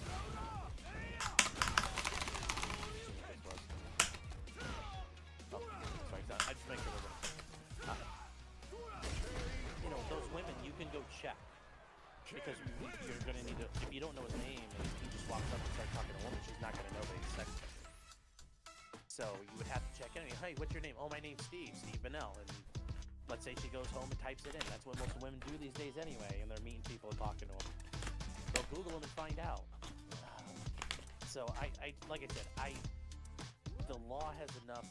The law is used enough. We don't need more laws. The laws we have work pretty good if we actually use them. We don't need them. Okay. For the most part. Well, you know, I think that regardless of what people think about your response, it is undeniable that you're being very fair there. I try to be. Okay, dude, God, this guy in chat, he's called Baldo. He's asking for your opinion of the Baldo. Oh God, I know. That must be somebody following me around. I'll pass on the Baldo. You're gonna have to. I can't comment on one. I've never owned one. I've never used one. You'll have to talk to Nick about the Baldo. That's outside my expertise. If Pixie wants to just drag him over the coals in public by refusing any attempt to settle, can she do that regardless of 30 minutes. Yeah, she can refuse every settlement offer, and I want to go to trial and win. She can go full on insult the earth. She doesn't have to accept a settlement. They can't be forced on her. The idea she would refuse it can't be used against her at trial. You know, certainly the courts always like settlements because that's less work for them. They already have enough work as is. So that they will probably be forced to go to a mediated settlement conference where court mediators will sit with them, say, what can we do with this? And she might say, there's absolutely nothing we could do. I want to go to trial. I will not accept anything. Or she might say, I only want $15 million. I will accept no penny less than $15 million. And Destiny's going to have to either acquiesce or, you know, he'll say, fine, I'll see you at trial. Think of it like you're trying to buy a car, and you're selling it for, you know, 5,000 pounds. And I come to you and say, hey, will you take 3? No. Okay, well then either I have to buy your car for what you want, or I have to go fuck off. And Destiny's got those 2 options. And like I said, if she wants to drag him out over the coals, and she knows he can't pay $15 million, and she just wants him to suffer, in addition, on top of all this, to humiliate him, that is sometimes what happens in the law. Very much like in criminal cases. For example, like, you know, people engage in like school shootings. There generally isn't a plea out. It's like we are prosecuting you. You can either, you know, plea out to the death penalty, or we have a trial and get the death penalty. So she doesn't have to. Obviously, for her, it would be better because if she, you know, discovery means she has to get deposed, that she has to answer questions, and there's discovery for her. So she might have an interest in a settlement. She might say, like, how we're going to get. Okay. So yeah, just a couple more. We'll wrap up. And also, chat. I know people are saying Destiny's gone live. I'm not going to stream sub Destiny. I'll save that for tomorrow. You got to save a bit for later. Do you know what I mean? That's the way. Yeah. Right? Wait. Gotta keep them hungry. Exactly. As a conservative lawyer, what are your thoughts on ECOT, or I guess, putting themselves in these positions with opportunity at clout and payouts? Lol. I mean, I would recommend it, and I think, you know, you are. Go. It's very much like when people climb into the gorilla pit at the zoo, and they're like, "What do you mean the gorilla? How was I supposed to know the gorilla was going to attack?" You know, not the 10-foot tall fence, the moat, and the sign saying "Don't do it." That still doesn't. I don't think you're assuming the risk, like you would if you jumped into a gorilla pit or you started playing soccer in a minefield that you know is there. At some point, yes, he might burn you, you might get embarrassed, but the idea that he would do this to people, like, truly, essentially, violate somebody short of like physically hurting, I don't think that's a fair to assume that risk. I don't think nobody's ever assumed that risk of associating with anyone. So, for example, there's no fair way for you to say, okay, well, I talked to Sean, so anything that happens. No, that would be preposterous. You don't want to. So, yes, on a morality standpoint, yes, me on the streets, like, okay, yeah, you get what you get. Stop them, to quote the great album. But otherwise, no, you should have some idea that as we operate in society, people operate to certain norms, and you should be able to expect certain norms. Once again, that, like I said, there's Sean who's the lawyer, and then there's Sean who's the guy who, you know, walks down the street. They're different viewpoints, but I think you know, she deserved any of this, or she should have seen any of this coming. I don't know how reasonably foreseeable it would be that he's a complete monster. You know, he might be a turd, okay, but I don't know how reasonably foreseeable it would be. Yeah, and also, I think that people are missing the point of this as well, of like, if Pixie is to be believed in the statement, it's Destiny presenting himself, and this lines up with his public statements of being someone that is very good on consent, and pre-confirmed consent, and pre-agreeing things, and stuff like that. So to me, it's more so like you're at the zoo, and there's a sign that says, you know, cute animals, you can come and play with them and they won't bite you. And you go in there and they bite you, and it's been stated that they're not going to bite you, and they're very safe to interact with. Well, I mean, in that case, is it really reasonable that you thought it was going to be safe? Yeah, well, and that's the thing, because let's say it's not Destiny. Let's say it's just he's Steve the guy. He's not Destiny the streamer. And she meets a guy, and they start talking, and they get together, and they do some canoodling. And he takes these pictures, and he saves them, and starts spreading them around everywhere, and it gets out all over the world. I mean, at some point, we do have to have that trust in each other. And it's not unreasonable to say, like, okay, well, this guy I'm hanging out with, I have to give him some trust, because if there's no trust, it's like, well, Gotta do this. that would be unreasonable too. Don't expect Especially if he said, I'm not giving off sketchy vibes, I'm not acting in a sketchy way. Yeah, now going forward, yes, any woman who, gets into bed with Destiny or deals with Destiny, I got no sympathy. But up to It's embarrassing, this guy's diamond. these women didn't know about each other really. I don't think everybody really knew. As of now, though, yeah, it seems like a lot to me, but I don't think Dixie knew. I mean, like it says, it goes all the way back. It goes back years. So at some point, not everybody knew, and yeah, as everybody's now learning. Is this guy hiking or something? What the fuck? I think most people are noticed, but that's not what the law is really operating on. Sure. I mean, I think, damn, I feel like we've got everything, which I appreciate. And the one kind of thing that I want to ask you before we wrap this up, okay? I've got to be honest with you. The libtards, they're a bit worried, okay, with some of this commentary about Trump. I just noticed modern. He is hacking. The game just lets him. Like that. So, as someone that maybe is more Trump subsided, what would you say to me to kind of, reassure me that things aren't that bad? I mean, here's the thing, to get to that point, I'll What? Click up by Stargold magazine. It's not there yet. It's not there yet. I don't think it's even close to being there. Do I think Trump, found the Constitution lying in the gutter and he plucked it up with a golf club? Sure. Do I think he's setting himself up to be king? No. Most of the stuff he's doing right now is just the logical trajectory of executive power. Yeah, that's what I'm saying. He is hacking. Exactly. Has pushed the limits of executive power more and more. Like, it's utterly pathetic. Thomas Jefferson fought with This guy's diamond of Hello Kitty Online, like not Street Fighter. He's not playing the same game, right? Dude's like literally cheating. Harry Truman seizing a steel mill during the Korean War. We have Richard Nixon saying if the president does it, it's not illegal. Apparently Congress begged to differ, and that's why he had to quit. But we also have to the point of Obama. I have a pen and a phone. Also the idea he could just drone strike American citizens all over. And it's like, oh, oops, including multiple children from an American citizen. This is just the progression of it. Trump doing things. How you doing, Joe? Stuff, and now Trump is just building off of that.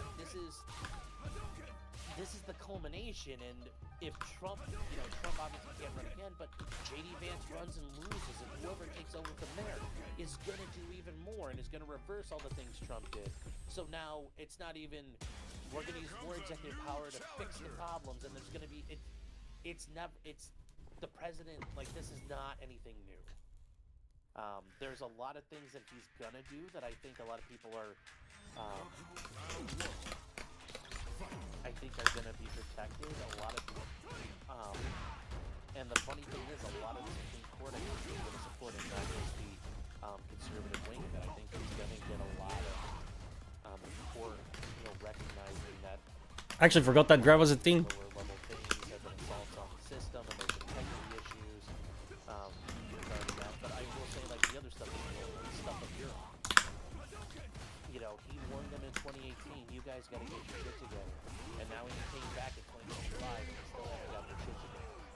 You know, there's a lot of things here that people are panicking and it's like, oh, you know, maybe he's got a method here. You know, maybe, you know, the idea is, and this is where, as a community, I've tried to really work on this.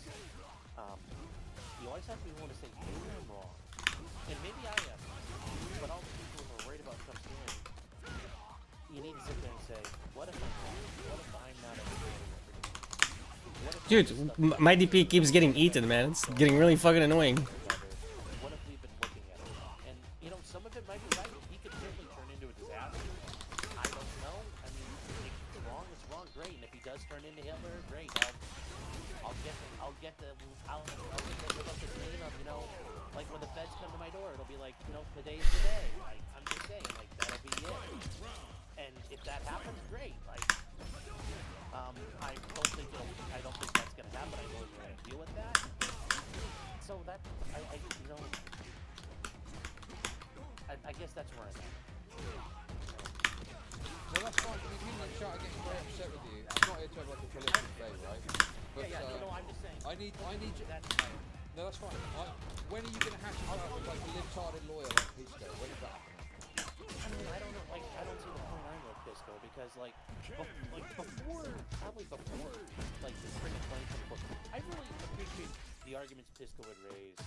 I thought disagreed, but I thought they were well reasoned and they were well supported. But now the idea, you know, like, you know, I'll tell people when it's time to hit.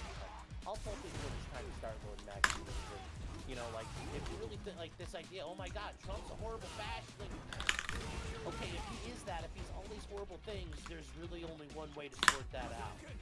You know, Hitler didn't go away, but like, if you're talking about it's, you know, we're dealing with that moment, there's only one way to handle that. And that's why when people say that, I don't like that, because even on the left or the right, God, this guy is cancer. time to get there. Time to get drugs, whatever you think. Everybody thinks that's the case. Everyone thinks they're gonna be, you know, they're gonna be Rick Grimes in The Walking Dead. No, you're gonna be some guy whose head got eaten, you know, sitting in his house.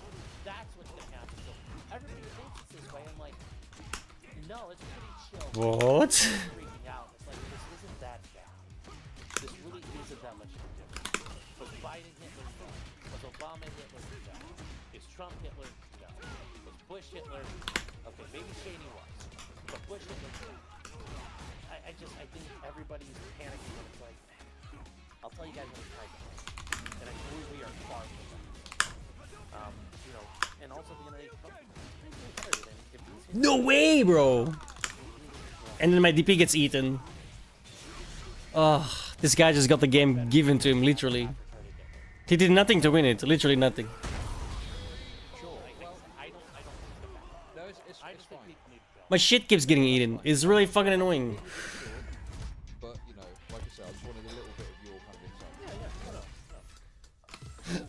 Look around. Excuse me, I'm so sorry. Thanks for giving me your insights into this. I very much appreciate it. That's a lot of grease from the dinner. Holy fuck. No, I do live show every Thursday night, so tonight, 9:30 Eastern. I know it's already past 9, but Yeah. No worries. so thanks, I appreciate it, Chad. Have a good one. Thanks for the one.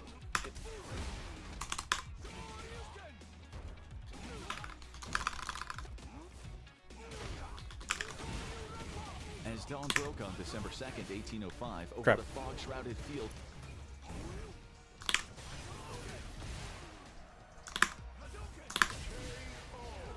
Okay, I'm... Okay.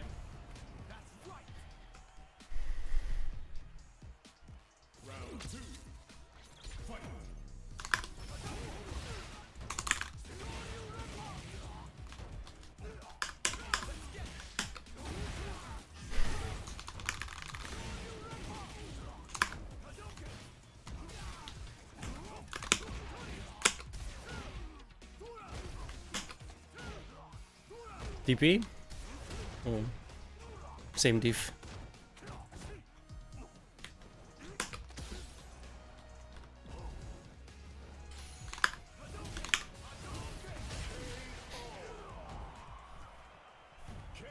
What was impressive?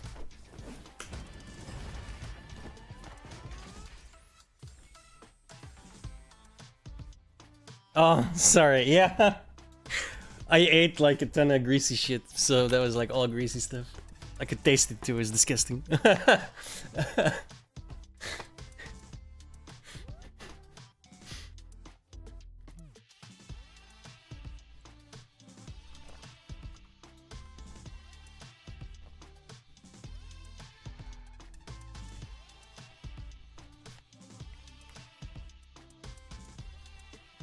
I just noticed every single movement makes the microphone go off. I did increase. I was playing with the sound settings. I shouldn't have done that. I'll turn it down. It should be less loud. My bad.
No, dudes.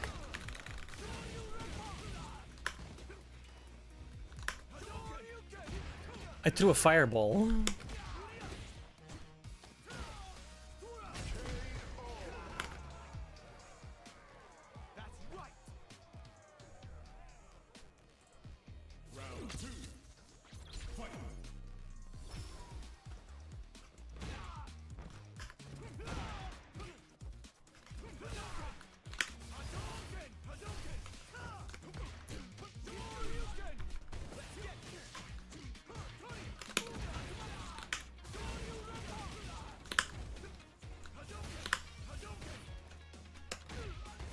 There's no fucking way. How the fuck was this Kent in range?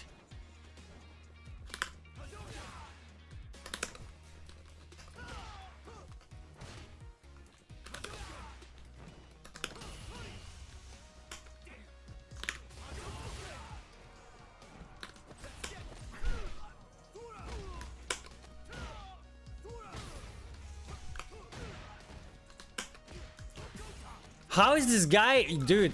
This pisses me off so much, man. Every fucking random ass nonsense guy and their moms are like fucking getting my fucking punch in on the wake up, which is not fucking. Oh my god, dude, it's so fucking annoying.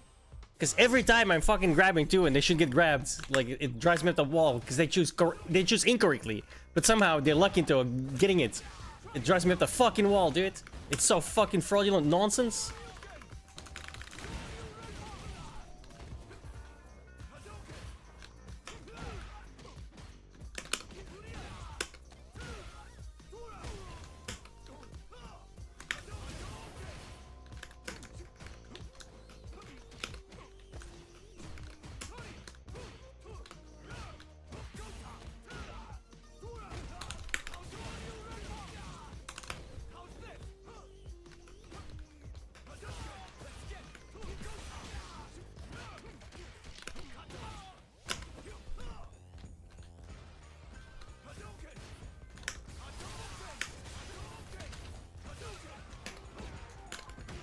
Dude, this guy is unbelievable.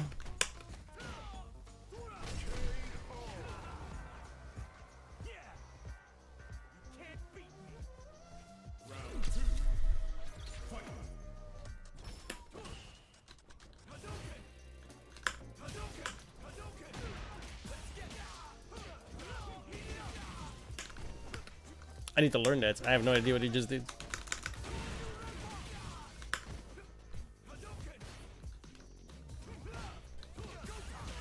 There's no way he was in range. Such horse shit. Man. It's retarded. There's no way this gun's in range, man. That did not hit me. Holy fucking shit, bro.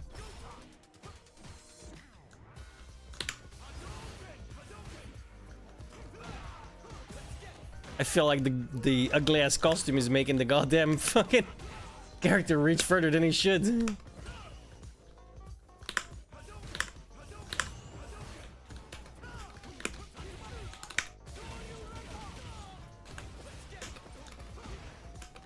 Worst part is that would have worked too.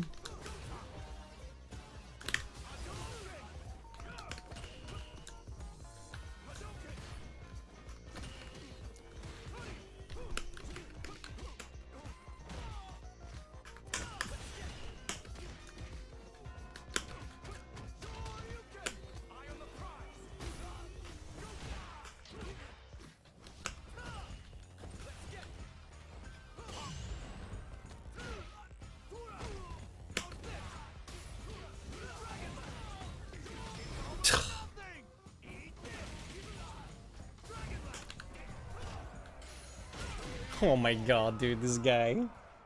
Holy fucking shit.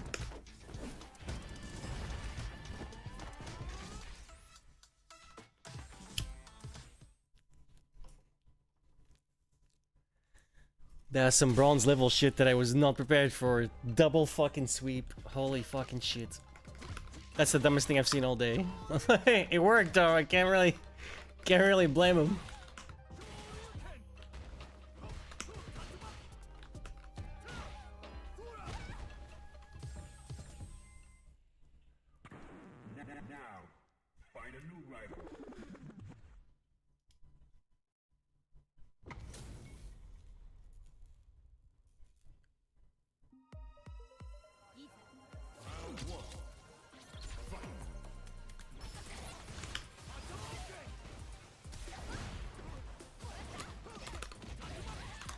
I fucking pressed the wrong DP.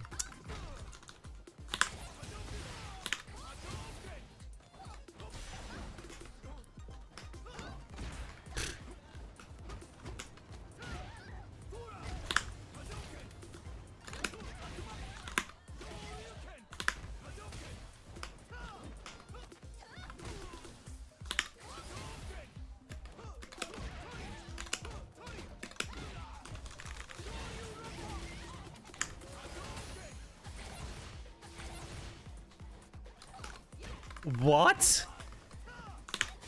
I don't know how every random fucking dude is getting these grabs, but that's not supposed to be a grab right there.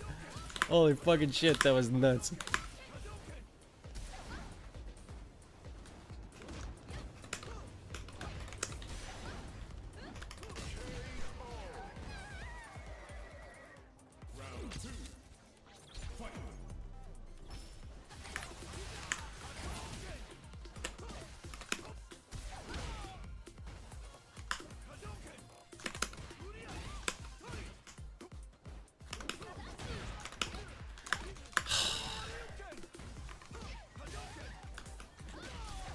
The dumber they are, the more trouble I have. It's unbelievable.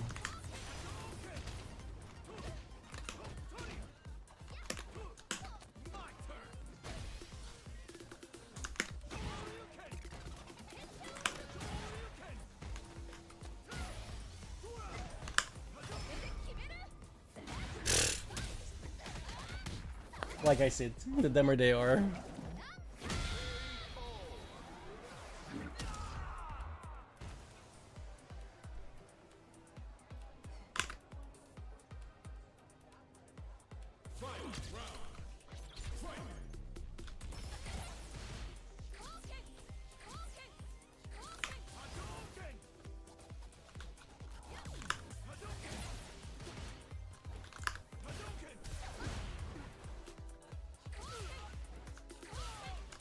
Oh my god, dude. How do I lose to this garbage fucking human being, dude? You might as well be playing modern. Holy fucking shit, bro.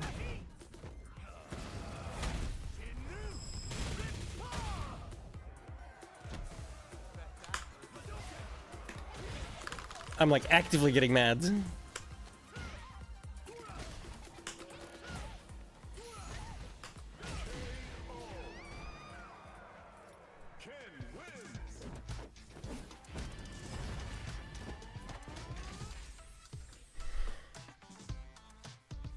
Like, I was actually getting mad there, dude. Holy fucking shit. The guy was just jumping around like a fucking... Oh. Platinum. That's like an insult, dude. Jesus. An Exquisite said this game is hard. Please.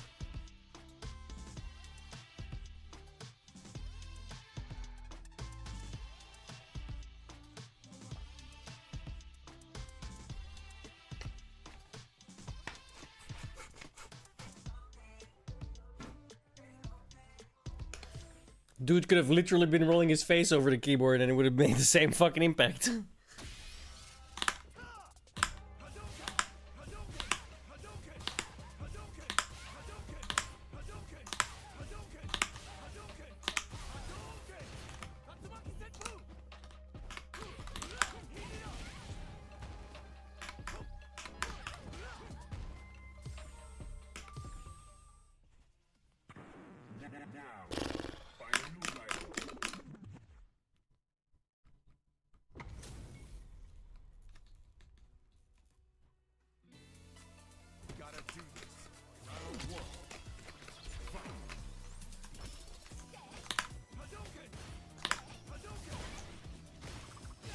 I forgot. What?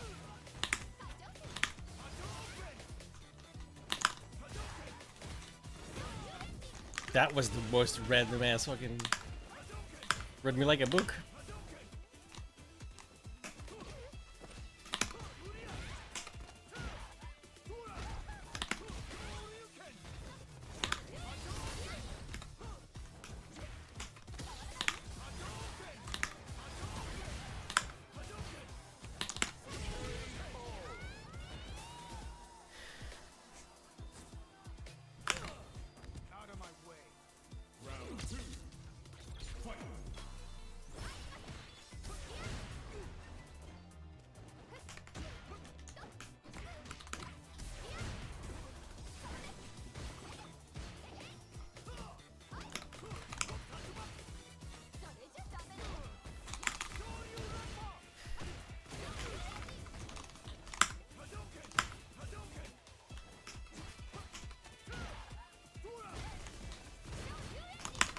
I fucked up.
Dude, that's not real at all. Like, the fuck?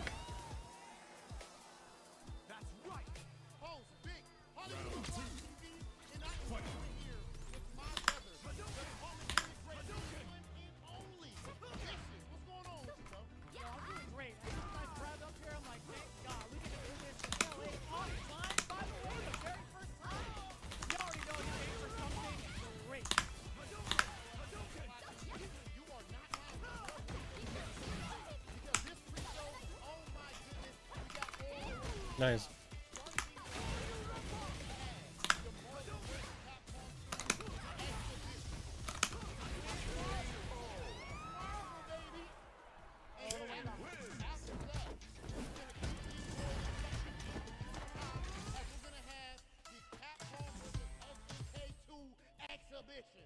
The grooves.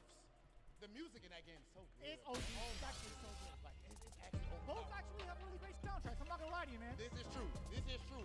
And then after that, oh my goodness. I gotta let me read this again. Let me make sure. There is no goddamn way. Monster Hunter Wilds? That's crazy. That's actually crazy. It's here in the venue right now. Right now in the venue, Monster Hunter Wilds, and of course you have a special guest up here for that as well. You guys do not want to miss any of it. And finally, as you guys know, you see the banners going left and right. You watched all year. You see the defending champions, Street Fighter League US. Ladies and gentlemen, we're about to find out who is going to be crowned the Street Fighter League US champion. Yeah. First, I'm going to go ahead and put you guys on the spot. Everybody that's right here in the room right now.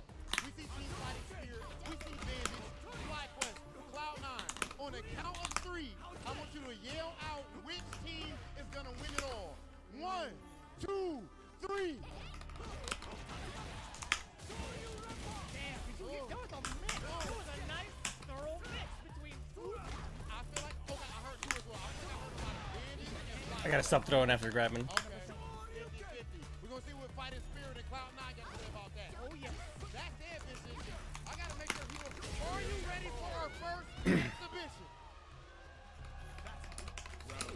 We're about to have 2 legends on the stage. That is for sure. Starting things off with Marvel vs. Capcom 2.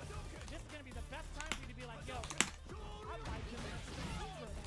Okay, now, before we get to that, I do want to make sure you guys know when it comes to the Marvel vs. Capcom Fighting Collection, the arcade classic, this is available right now on PlayStation 4, Nintendo Switch, Xbox One, and PC. It is currently on sale for 20% off. 20%. That's a lot, but I ain't gonna lie to you. 20% off. Please check Capcom sales pages or your platform for more details. And so you know, this game features 7 iconic titles, including X-Men, Children of the Atom, Marvel Superheroes, Marvel vs. Capcom, Marvel vs. Capcom 2, New Age of Heroes, Marvel Superheroes vs. Street Fighter, No. and finally, The Punisher. Funny enough, I spent a lot of time on that point out. Yeah, I was playing that up. Marvel vs. Capcom 2, Hollywood vs. Vicious. We gotta take it. Did you not disrespect me like that in front of these people, please? Oh, okay. You are not. I respect that. I respect that. Now, that said, ladies and gentlemen, it is time to bring up our first players. We have my man's Harry Potter. Come on, man. Come on, Potter. You can't just be doing that, man. That's a legend up there, bro. Come on, Potter. What's going on, bro? This is extremely awkward right now. Like, what the fuck? Right? When they put the gloves on, you know how much you're gonna be mashing out for extra damage? Yeah, you're right. He don't want those calluses on his finger, bro. You know all of us have been through that. Zero friction. A new warrior has entered the ring. Our next player is not about to make it easy, because I am talking about none other than the man who The fuck is this gaming position, dude? Jesus. back match. Make some noise for General Thriller. Yes, sir. Yes, sir. So we got some really interesting play styles on this, right? And first and foremost, can we have you face the horrible kicks? Can we show this shit off real quick? That's Where was my DP? like I know the whole thing. That's actually crazy. Looking into it though, you already noticed like the stance too. We got Potter with the old school on the floor. I've been playing all my life. Type of stance. We don't need the chairs.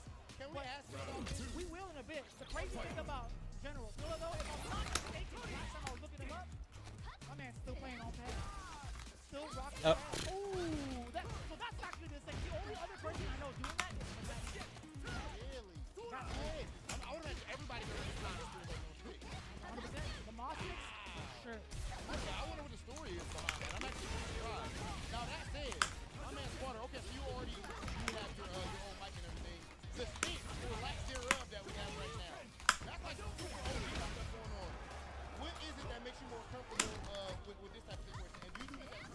No way that was in grab range, but okay.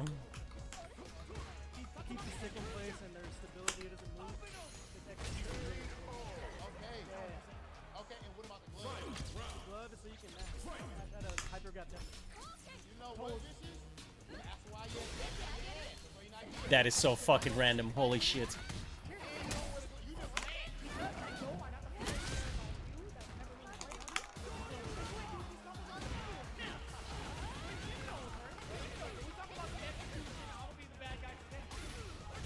Dude, this guy is... I was just holding back and he hit me with an overhit. Someone explain that to me. This guy's going on the block list. There's no fucking way. That's super sus. I was literally walking back and he hit me with an overhit. This guy is like not legit, bro. So throughout the years, preface this, I'm a dancer and I sustained injuries, just breakdance. Like, why make it so obvious? And my At least try and hide it. wasn't like what it used to be, and so I decided to play on pad also to save my wife's ears at night because you know when you play on your arcade stick, you're like mashing at 12 o'clock at night, and so the pad actually, you know, helps keep it quiet at night. Shut up, General Thriller. You said you pop walk and all that. Big Hollywood Raw TV challenge you to an impromptu dance battle right now. Where the music at? Oh, this is so cringe, dude. Can we get on with the games, please? This is OD. This is actually OD.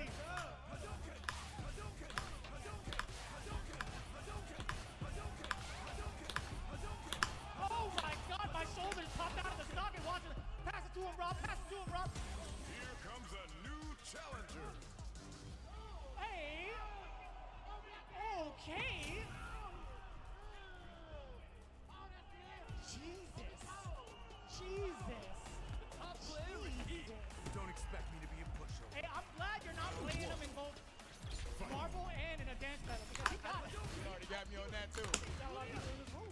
Hey, That was crazy. are you That sure was it's not in Manila? Because you'd be great in the Philippines. I'll tell you what, man. all right. Let's get into it. Our first match. If you guys are ready. I'm trying to get some more of this. Yes, sir. That was completely impromptu, by the way.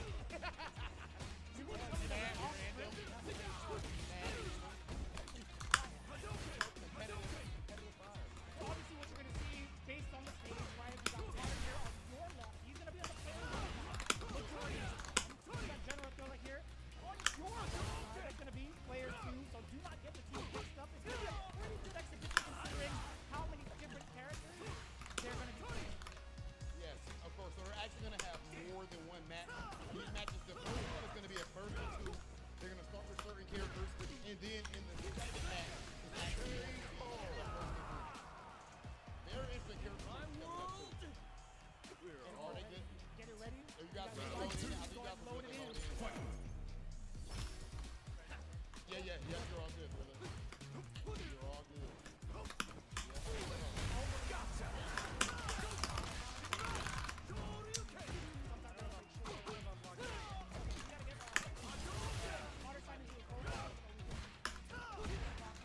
Yeah, that one. Yeah, we already know about that sound. Too many hits. I wonder why I'm not coming to bed. I'm hooked. It's serious here right now.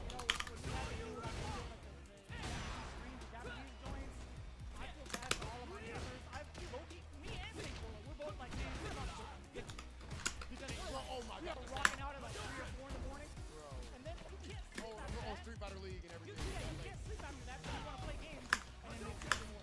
Watching this for sure, I know damn well I'm going to boot over and go back home. 100%. I need to, bro, I gotta get, Oh my god, dude. I gotta work on my fundamentals. No, with this game, you ain't got to worry about it. Just rush it. Okay, this is true RTS. Some characters are too easy. No, I understand. Okay, so, what's Connor looking like? What do you got? Okay, so Carter is actually running with Iceman, Jill, and Hayato. And on General Thriller side, we got Juggernaut, Thanos, and Colossus. Okay. This is the low tier hero match they're going with right now. Big body versus little body is what it looks like. Body positivity. It's a body positivity match, man. I mean, we'll see. There can only be one winner, so it depends. Look how late that still works. Some characters are just brain dead. Or General Thriller for the most part, but yeah, the zombie, that's fine. You know, we take Oh, take the round, take the round. that is Take the a round. bootleg on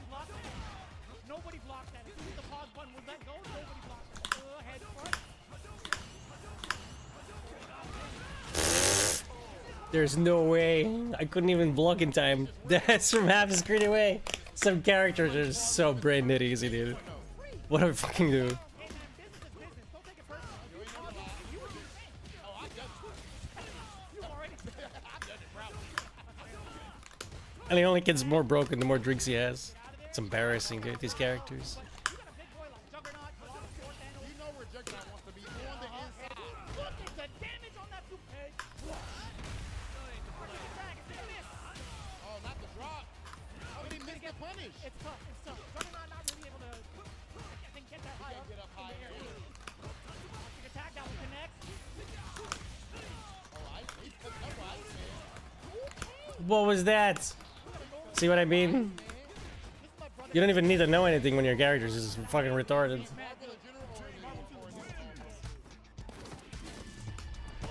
His activation somehow magically made it miss my fucking Dragon Lash. Okay, bro. Sure. The mix, let's go. Juggernaut no longer part of the equation. Powerball. Oh, not like this. Down the Jill that fast. Damn, on This income. might be GG's. No, you never know. The zombie, if it comes into contact, not only are you getting the virus, but you're getting some bus ass on top of it. You only need one. Hey, do you think Thanos is immune to the T-virus? What kind of mix was that? Oh On the my side? goodness. For the launcher? Here comes a new challenger. No stones for you. A regular civilian from Raccoon City taking down one of the biggest threats in the Marvel Universe? That's insane. Carter, did that go pretty much how you expected or what? That was tight. You didn't have to call Nemesis. Got a little lucky. I feel like in tournaments, the most fighting like, man, I want to hate you. You make it too difficult for me to do. I've learned that from Clockwork. Sometimes you gotta kill them with kindness. You know what I'm saying? It gets in their head. And up the snuff. Oh, man, that was good. Oh, great job. I just smoked. Go. Don't even talk to me after the match. Shake my hand and part ways, right? Okay, number 2 income. Otter's up 1. So tough to manage sometimes because the zombie in the way. Yeah, you had to knock it down. We got the bubble to cover the offense. General, throw a little bit to the opening, man. Hard, he's knocking you down. I can't believe they made Thanos low tier. Thanos, man. He was mad good. fingers. In Marvel superheroes, he was mad good. I mean, the characters are kind of broken in their own right. You can do it again, big body. Bro, just Come swing it on. with the heavy. Big Head damage. thrust. Damn. Don't you know who I am, bro? My god, dude, why is it getting eaten? Do we still get to talk about those shoes with a Nike joint? The fact that he didn't get drive there? Nike with a Nike joint. Those shoes are clean, by the way. It's still $1,200, $1,500, by the way. My man said got him and then got hit. I hear murmurs in the crowd about the crazy reactions that we're seeing right now. Powerball again. More, you got the double G drop and more. That's right. You get a full punish off of that. Yes, sir. Arctic attack yet again. Don't need a switch up. You got Hayato coming in to initiate the offense. Why does Ashley with ice? Oh, God. I'm amazed this gun was on the ground already. Didn't look like it. But also, I feel like the way is so important. Yo, you're gonna just sneak into dash like that? Uh-oh, big body. I was wondering, see, I don't know if you can get an unblockable like that. So, there's a lot of unblockables in this game. 100%. A whole lot of dirt. 1,000%. Okay, that's super sus. Dude, what is going on today, man? People are just ignoring the grabs like they don't even exist no more. That 1-1? 1-1. Last one for the Steelers. See, this is just like a little appetizer for the main course because when these guys get down to their main That's what's tripping me out. They're doing the low tier. What?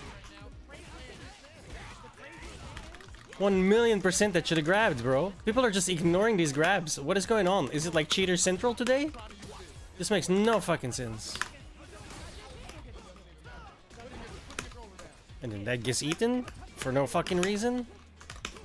It's like, little brother used to watch. We'll pretend to plug your controller in. You know what? The little brother syndrome. You're definitely right. That's what you do right now. This makes me want to compete. It's not gonna lie. That's what happens. It feels good. It feels good to watch.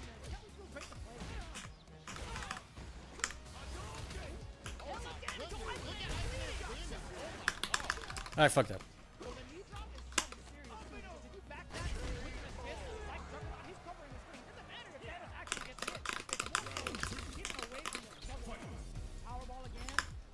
You are a dirty man. You did that? on the entry. He baited the hell out of that. I thought he was gonna be. I thought he was gonna go for an unblockable touchdown. There's some serious says going on, dude. These guys are pressing buttons when they shouldn't fucking work. Make the most of it. Time running down. Do it. Help me. Again, dude.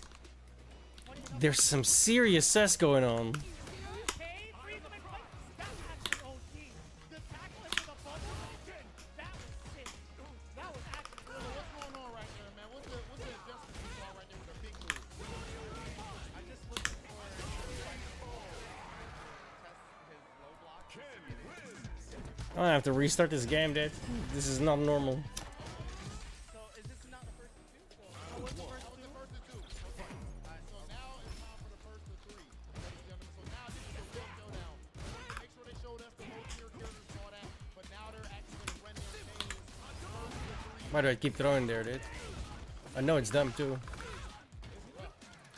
Water, that water. What is that? I've seen the memes. So we got Iron Man and Wonder Woman. There's two big characters that are real dirty and stuff. I don't know why I did that. It's tough. I had to call it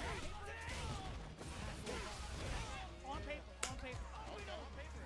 paper's good. Now listen, He's about to be scissors and all up in the. we all do know that these guys have, we alluded to it a little bit earlier, but this is a major showdown. What year was this? 2022 or 2023? I want a Texas Showdown 2022 Grand final. Winner's side and What? Okay. you sound like Booker T. Minus 3. Okay, but now I'm in water trying to get his run back. You guys can go ahead and load into this. It's time for the first of three, brother. Let's see what's going on. Now, We all at full speed. you had the matches against General Joe. You had that experience already, like going into it. Do you think you already have the necessary stress against it? Double million. I don't think he missed that on purpose. I think that was an accident. Iron Man. Those are the primary threats.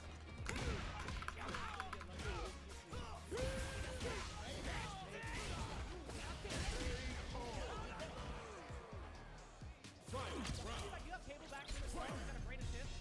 Come on. Come on. Oh, this is gonna be sick. This is gonna be sick right here. Obviously, Central Storm. God, she's so easy to play. I know because I played her. She's not easy. She has no fireball, but once you get a hit in, she's easy.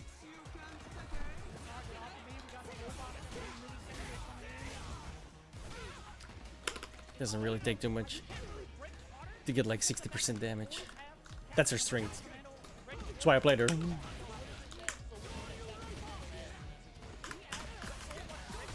Ale, why did it do it again, man? This game loves to fuck me, dude. Ah. And it just gives in the game then. This is so fucking retarded, bro. That drives me up the wall, man. That it just gives these people the game. For extra damage too. It's So it's defense to offense. he's well rounded. Like, what the fuck was that grab? Where'd that even come from? But I think that's it. I pressed fucking medium punch. Playing it. It might be a little lackluster. Hailstorm gets denied. Yes, sir. Actually, both two Drives me up the wall. cool. No hailstorm. Here comes a new Proton cannon. Hold up. Get some extras in there. And another. Come on, Rody. Hailstorm. You gotta block it. Really got some momentum, but health-wise is pretty slow. On the other side. Oh my God! Oh my God! Same purpose right there.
Oh.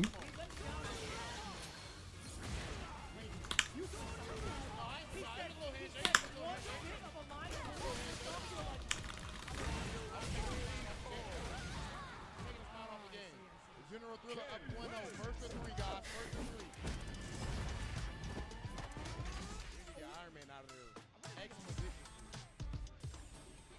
Round one. Fight. Sentinel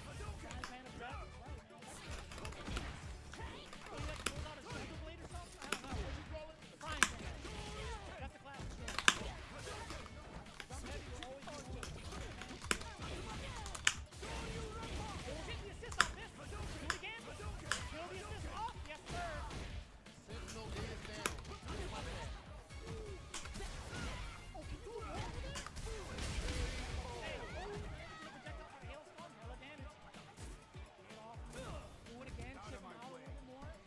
Round two. Fight. I installed that, by the way, Joe. If you're still here. The rogue trader.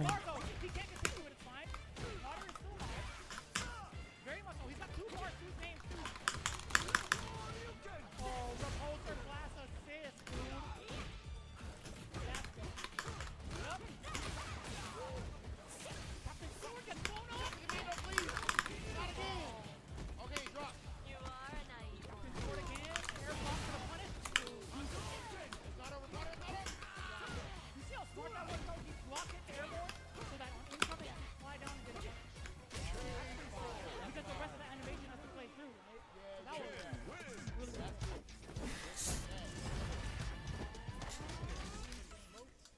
Potter, what do you think the adjustments that you can't say that really, I guess. What do you think is going wrong so far, brother? I don't know. It's like asking a boxer after he's been knocked down. Yeah. Hey, what did you do wrong? I don't know. I'm getting. He's hitting me. It's only My two. It's defense- only two games so far. You're just making it My dramatic. defense needs to improve. My defense needs to improve. Okay, come on, you got it. I believe. The ideas are there. I believe. Come on, Potter. That does happen in boxing and everything. Your mom's out there in the crowd.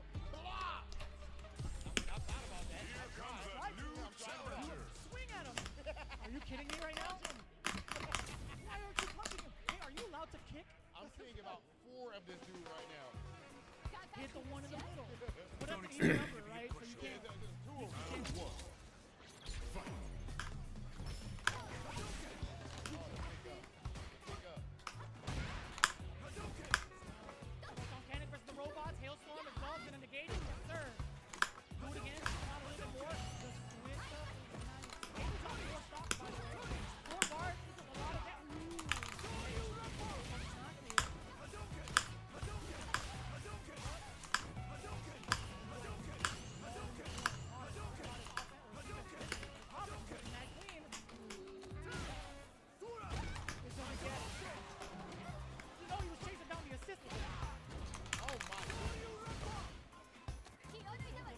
Again? Here we go, Potter. Pick up, brother.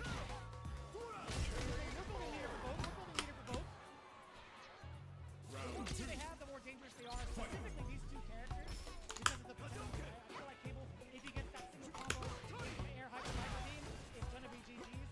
Storm can keep away as much as he wants to, and take away pretty significantly with Hailstorm.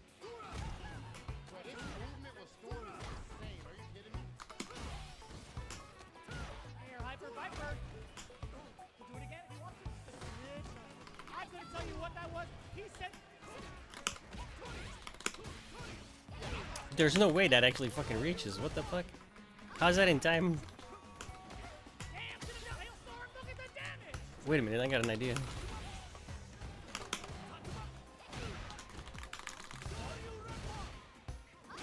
Potter works with a lot of characters, very healthy Potter on the other side. Yeah. I think that would have killed the Pick up Potter. in, bro. Yes, sir. It ain't over till it's over, right? Pick up, bro. It ain't over till it's over. He was just making it dramatic. What was that drop? What was that drop? Air hyper beam. I thought she was gonna die. I was trying to mash for it to get more damage, but and then I was gonna tag out. There's... I'm amazed that works, bro. Oh, I am doing a heavy version though. I don't think you'll be doing that. That was like pure greed.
I don't like this game.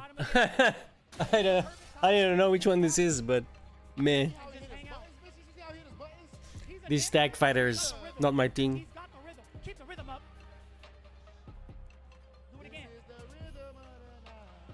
Oh my God. If I'm not Oh my mistaken, gosh. this might very well be it. Team Super all the way through. He didn't hit Doesn't the ball. even unpause it. It didn't hit the ball. General Thriller taking it down. Unless, listen, it should be over. You gotta unpause that bad boy. Yeah, But hit it gotta be no, over. let's make officially. sure. Let's make sure. Okay. Okay. All right. Very, very well played. A new warrior has entered the ring. Ladies and gentlemen, give it up one more time. I didn't know it paused. I just put it down, but I didn't mean to do that. So he's DQ'd, right? Because he paused it mid-set, right? The pause could have been a DQ. All right, I'll take the DQ. No, no, so we can keep it one more no. game. This is no. You got it. You got the dub. One more time. Can we clap it up for General Thriller? Now. Oh god, I'm gonna get smashed. One more game. And if you would hand me your microphone, I want to see Vicious versus Quality. Come on, brother. Vicious, sit down. You can get whatever you need. You played it. You played the game. I gotta see this. They gotta see that the commentators can play the game. Wait, hold on. If we're gonna make it this spicy, why doesn't Rob get on the streets? Why doesn't Rob get on the streets first? If he's gonna drag me into it, if you want to see some two broke boys I in will Marvel smoke fight, you. we are both very mad. I'm gonna sit down I'm here. looking right at you guys. We are both very mad at this game. So if you want to talk to us now, this is the perfect time.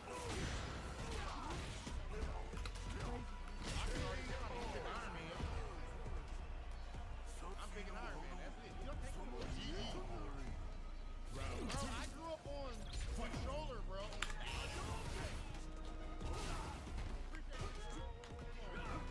Willis resigned, by the way.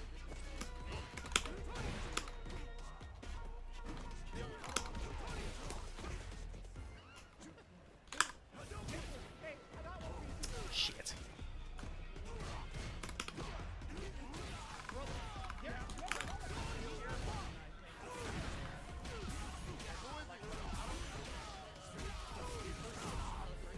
I think I'm dead.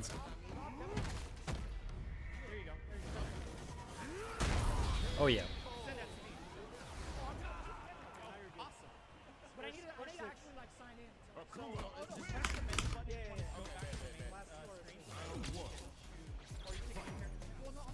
Oh, what, bro? I went to Kuma. Audience, No way. y'all think Akuma is a good pick or what? Press that. I think it's first player has to control. First player has to control. Is he plus on that shit? Holy shit, bro. This guy needs to get his ass in ranked. He's playing better than the Diamond 2 Akuma we played earlier. A lot better.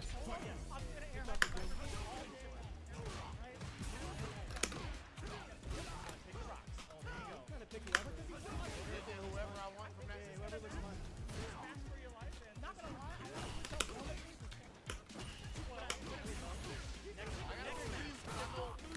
Ah, fuck off. I don't know what to do. Shit.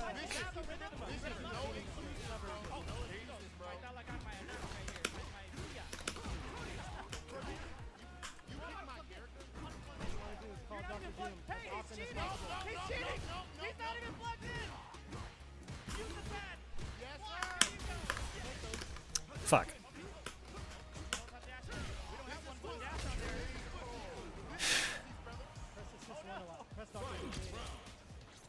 Nice land on the roundhouse there, UB. Okay, roll pulls the blast, blocks.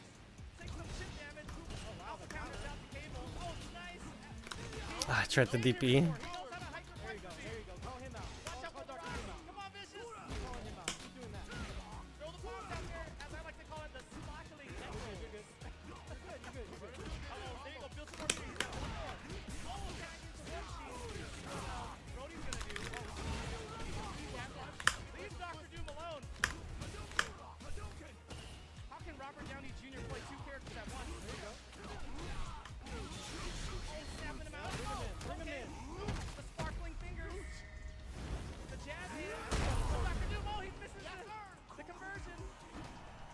No way that can all step. Oh, cheap. Block it in, but he missed it. Oh, now he gets the hyper fight redeemed. Oh, he, yo, take the game. Hold round. See how hard it is? We win.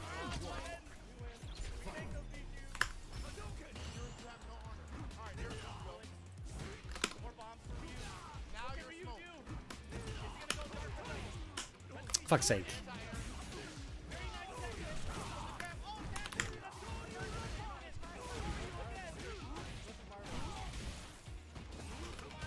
Activation here. High score here. There we go. Cancel that protein cannon.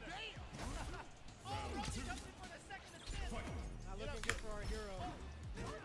Yes, we do. Block on time. Tag again. Oh, he lost it again. This is what happens. That's a double win. There we go. He actually won twice. Give it up for Vicious, guys. Taking up that match. You guys gonna go again, or we got? What's going through your mind? I'm gonna let him have his lucky minute. I'm gonna let him have his See what had happened was No way, dude. I feel like that should hit there. What the hell is that nonsense? they're gonna run it back. That's not an excuse.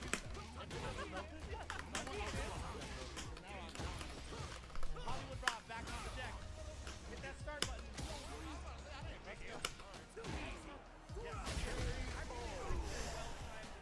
Random tags. Are you on the West Coast, by the way? You are West Coast tags. Okay.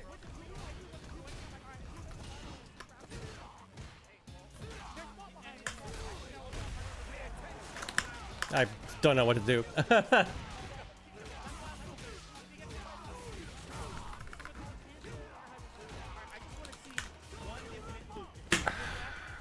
Just give him the game then.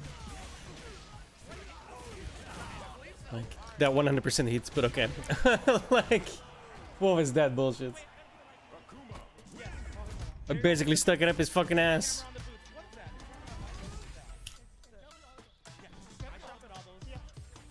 This one matters more. Uh-oh, two Iron Mans going at it. Looking bad. First start, gets the launcher. Doesn't convert into the infinite, but Vicious is looking for it. Blocks the proton cannon. Do you see Parker out there? You're good, you're good. Who picked Parker? Dr. Doom, he's got the, Bro, y'all see I'm playing real fundamentals. He's trying to do the cheap stuff. he's got the meta. Oh, he's got the conversion. You don't got those, you don't got those. Parker out there, spider Y'all sting. seen that? Come on. I push blocks at the wrong time. He wanted to dash in, but got an input mistake. Trips, picks him back up. Excuse me. Oh my goodness, and he eats the base. Proton cannon again. Here comes Brody. What's the heavy artillery? Why you random? Why you that one? Oh my gosh. Back I up. think As soon as I came in. Here comes a new challenger. Parker. Come on, Parker. Yes, sir. There we go. Combos. That's crap. Loots. Crap. Bigger crap. Pussies. Oh, he tried to swing him in. Oh, nice. Gotta do this. Come on. Round one. Again. Nice air dash. Where? Oh, he gets it. Oh, back again. 100% ratio. No tag. Oh, cancels out the two assist. Not so fast. Oh, he doesn't get it. Looking good for Hollywood Rob. Oh, spider kick. Takes a block. How's he in range?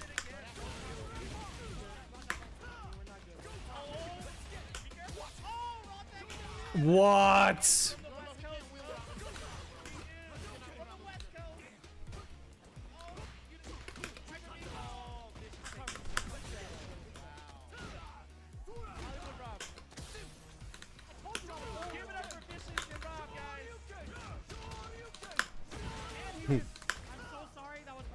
Probably should have just killed it there, but yeah, I don't know how.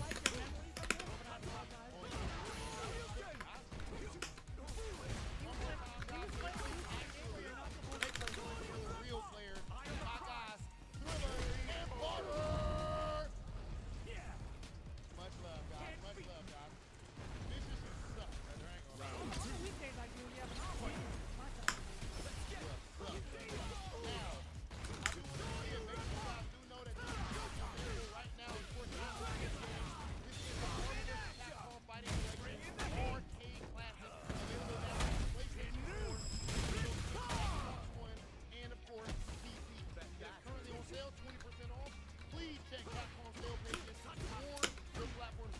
I don't know why it insists on eating buttons. It's really annoying.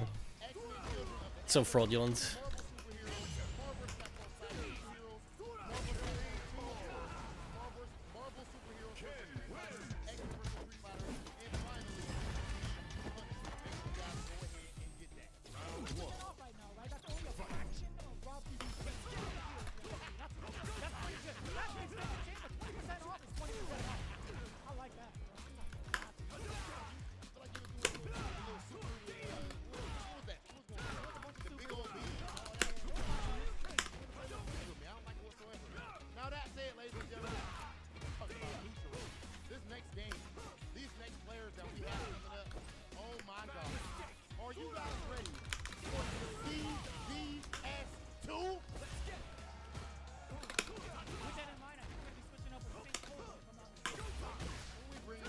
How's he not walk into the punch?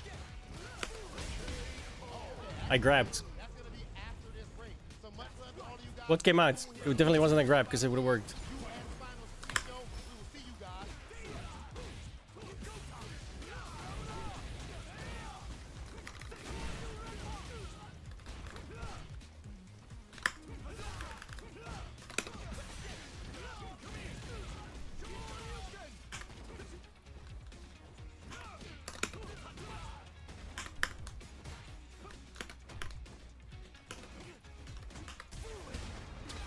I don't know what to do now. I don't know, I guess.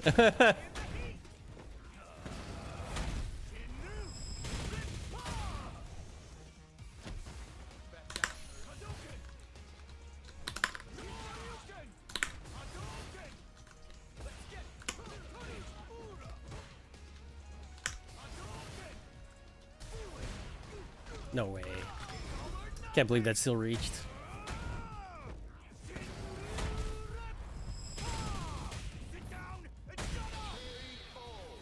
Cringe.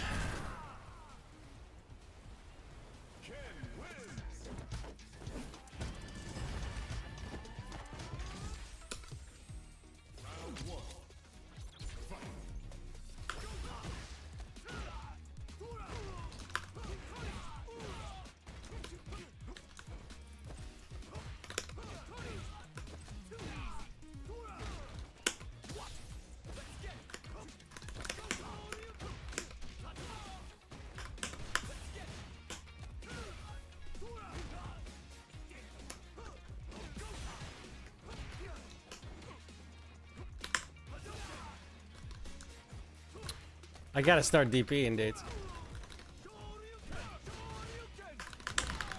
Oh, fuck.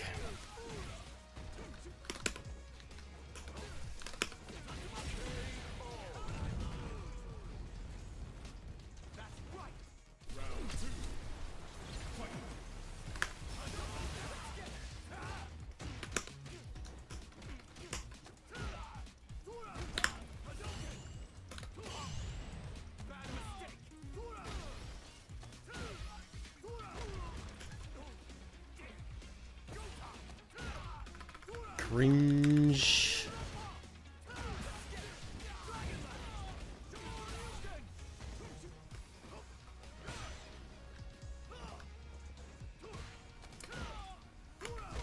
How's he still first there? That's kind of crazy to me.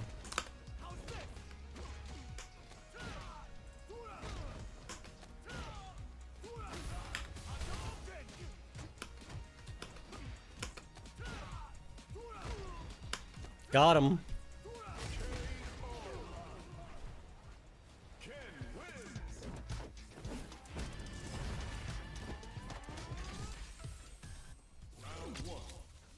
Now I'm probably double perfect. Let's be honest. Guarantee we pissed this guy off.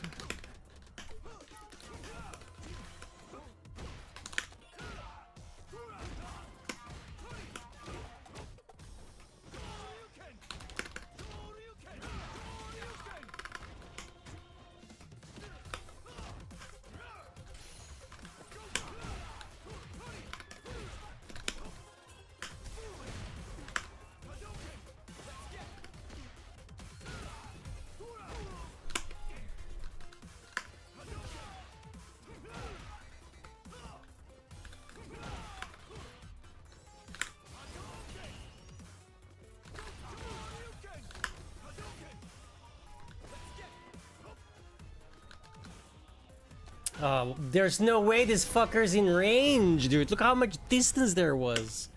Oh.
There's no way this guy's in range for any of these, dude. It's ridiculous.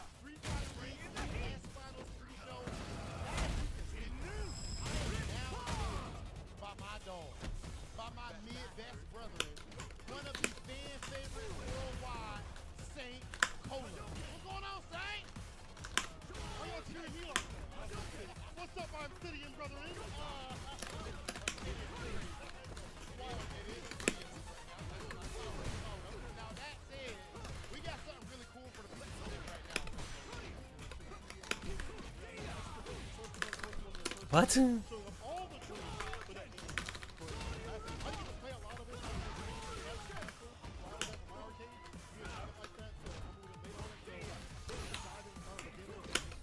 No, the fucking.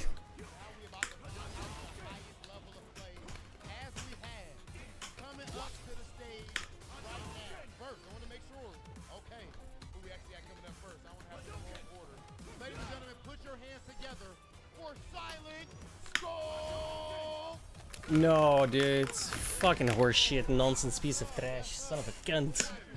Ah.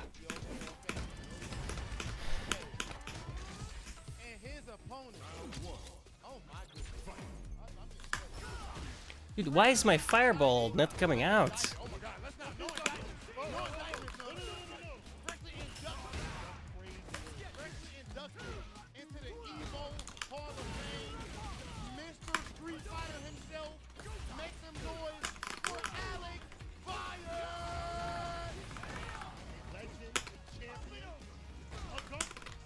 Oop, I didn't mean to do.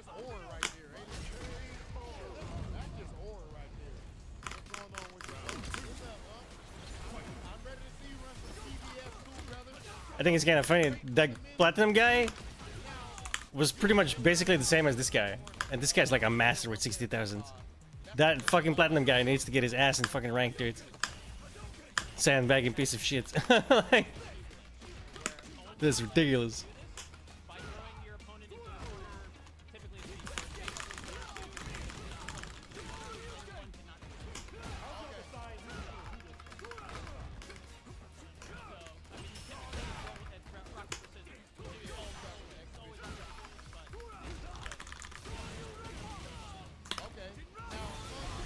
I'd say he actually knew a little bit more than this guy, maybe.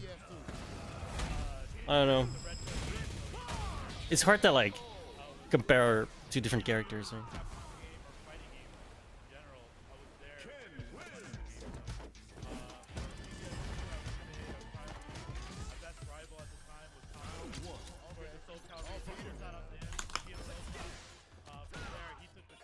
Like, I'm amazed that actually hits me first.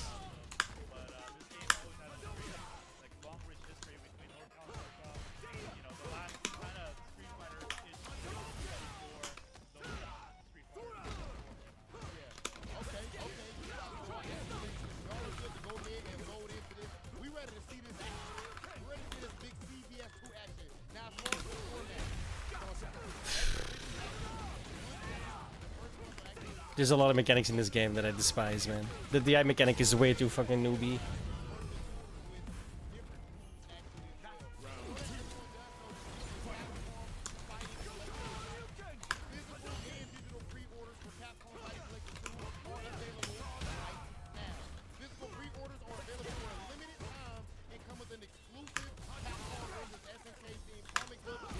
And then it eats the fucking DPs, man. Oh, this game is so fucking garbage, dude. Features iconic titles including Capcom vs. SNK Millennium Fight 2000 Pro, Capcom vs. SNK 2, Mark of the Millennium 2001, Someone explain that. He went through his fat fucking head. Alpha 3 Project Justice, Power Stone, Power Stone 2, and of course, Alpha Sword, Nightmare of the Make sure you pick up that available right now, physical and digital. And these guys about to get Like, that literally went through his fat head. Like, fucking one-on-one straight through his head, dude. God willing, he come back to Street Fighter 6 so I cannot play you. But this game's a little bit different though. I have rules that It eats the fireball again?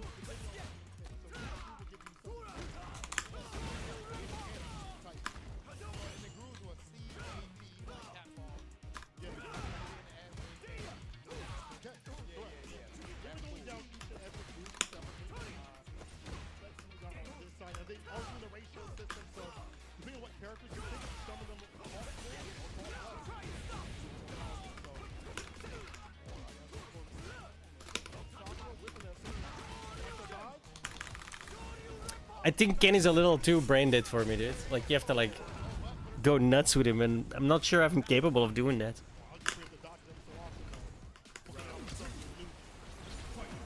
Okay, and I believe this is even though it was more faster. I want to say Scope is actually running the S group. Running the S group Scope. Okay. Like, the way this guy plays is an excellent example of how to play Ken. Just turn your brain off and just go for it. Well, I can't do that. I can see you getting that kill fit off in the club. I ain't gonna lie. I have real difficulties with it. I guess that's like a thing of just play enough so you know what you're doing, right?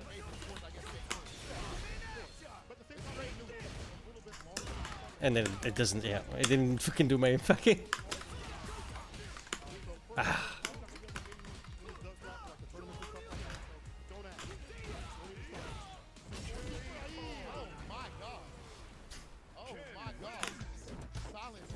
Alright, we're done with this guy. It's too annoying.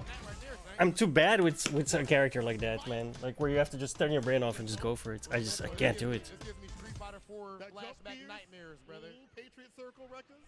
The jumping knife throw and everything. I'm not comfortable enough with this game to just, like, turn my brain off like that. Very honest character. Oh, that misses. Oh, look at the slide. Watch your toes, brother. Cancel to keep safe, it seems. Oh, nice air there. Defense.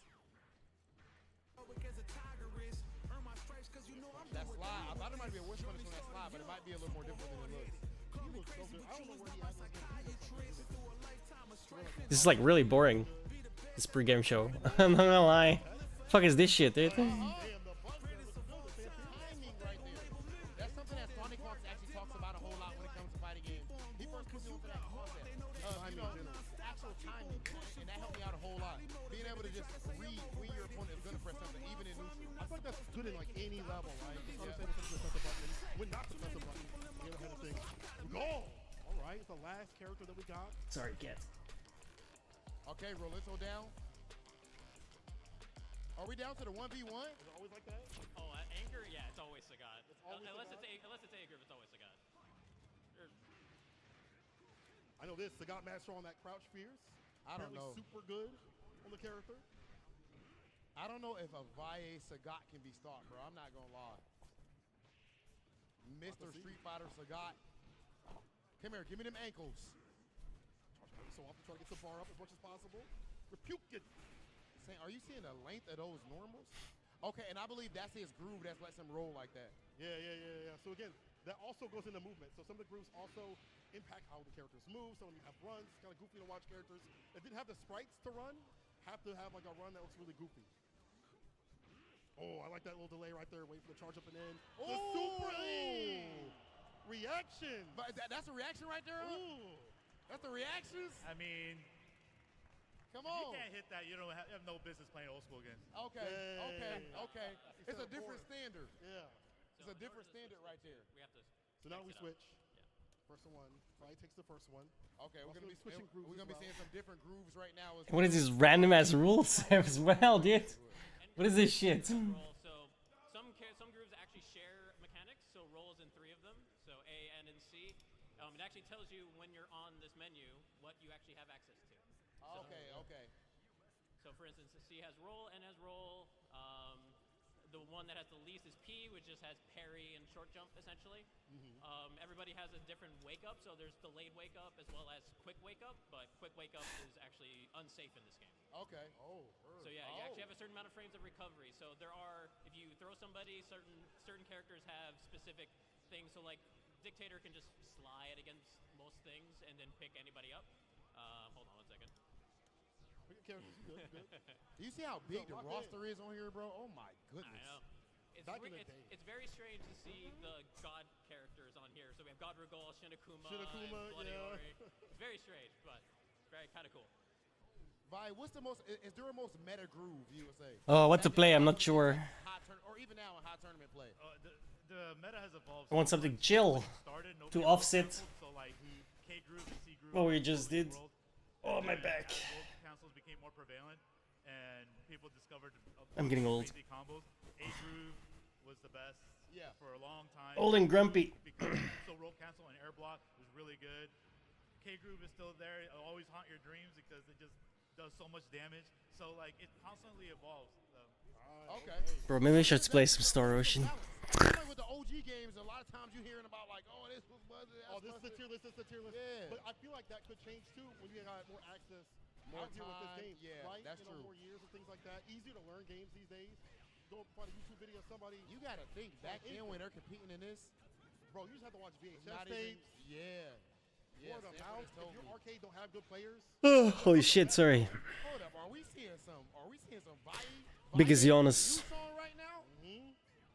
This man actually helped teach me the fireball game back in the Street Fighter 5 days with Ryu early on. The best in the business, man. That's why I be cooking you like that, Saint. Hold on now. We ain't seen me in 6 yet, so relax on that. Your Kuma okay. Oh and my the DP god! right after, damn. Oh my gosh! So that's C groove specific. C groove is the only one that can do a level 2 and can cancel. I don't know what to play.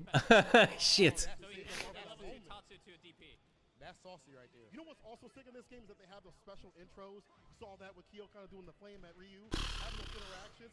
I wish we got it back, man. Like that personality is super sick to have back in these games. I'm not saying they don't have it now, but you know.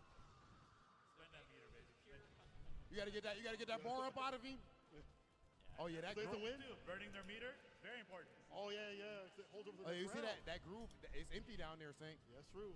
Holds to the next round. Resource management. You won, but at what cost? Exactly. At You won what the battle, cost? but you didn't win the war. Sun Tzu. Maybe, I don't know. Then maybe. Probably. Knock us with the sweeps. Roll. Gets the toss right after. Okay. Harassing in the corner. Nobody want to be there. That's not their hood. That's universal. Okay. Oh, the drop at the end. It was droppable because he was still right there. I see That's Vi awesome. giving a unit. Yeah, you're right. You're right. I'm smart. I'm smart. Okay. Now it's one character versus 2, but he does have a whole lot of meter. And Sagat. I know one thing about CVS 2 is that Sagat is really good. Oh my goodness, not the block DP. Come here. Bro, the Take damage. your medicine. Take your medicine. Oh, not the neutral jump, not the reads. Not the reads. And here it goes. All right. Final character again. Google versus Sagat. It all comes down to, let's get down to business. It all comes down to this, St. Cola. Don't give me single karaoke. Not till later when I'm on the spicy water. Let's wait a little bit. Fireball, I'm looking at it. Sorry, I was looking through my Steam. Players ready, bro. Am I done? No, I'm not done. I'm just trying to figure out what the fuck I'm gonna play. I was looking at the Steam sale. Or, well, there's not a Steam sale. I was looking at the Steam sell page, whatever. Nice. Now let's go switch it up. Store. All right, scope. Slight mount, scope. Up, put him in the corner. He's trying to time him. Look at that spacing. Oh, Oh my gosh. Oh my gosh. God. The drop. All right, blocked it out. Yeah, but that stun was looking real high for a second there. Jump over Oh. the fireball, the good call Is out. that GG? Bro, that has Yeah, been I know the it. best command grab The bus ever. out. Oh my God. Oh, he just lets it rip. You see how he stands up? Hey. Huh? Oh, they cooking. They cooking right there. Woo. And just like that, it's 1-1. 1-1. It's 1-1. It's kind of quick, actually. Well, so that was the show off. We're gonna do a best. I grew up on the first one. So this is the okay. This is the real deal. This You is got the the real warm-up joint on. now. If that was the warm up, man. We'll see some more in a second here. Oh, hold on. Those fundamentals are different right there, bro. Those fundamentals are crazy right there. You know what's crazy is like I can't wait to play this game, but there's like so many more that are on that collection. Power Stone, I ain't played that in years. I used to play it with my cousins on the Dreamcast. That game was dope, bro. My man brought up the Dreamcast. You Yeah, bro. bringing me back, brother. You bringing me back with Something the like that. Dreamcast. With a little VMU or whatever it's called, little what is it? Memory card? I can't believe I forgot that. What a memory card was. Why is Sagat so popular as an anchor? What makes Sagat so popular as an anchor? Oh, sorry.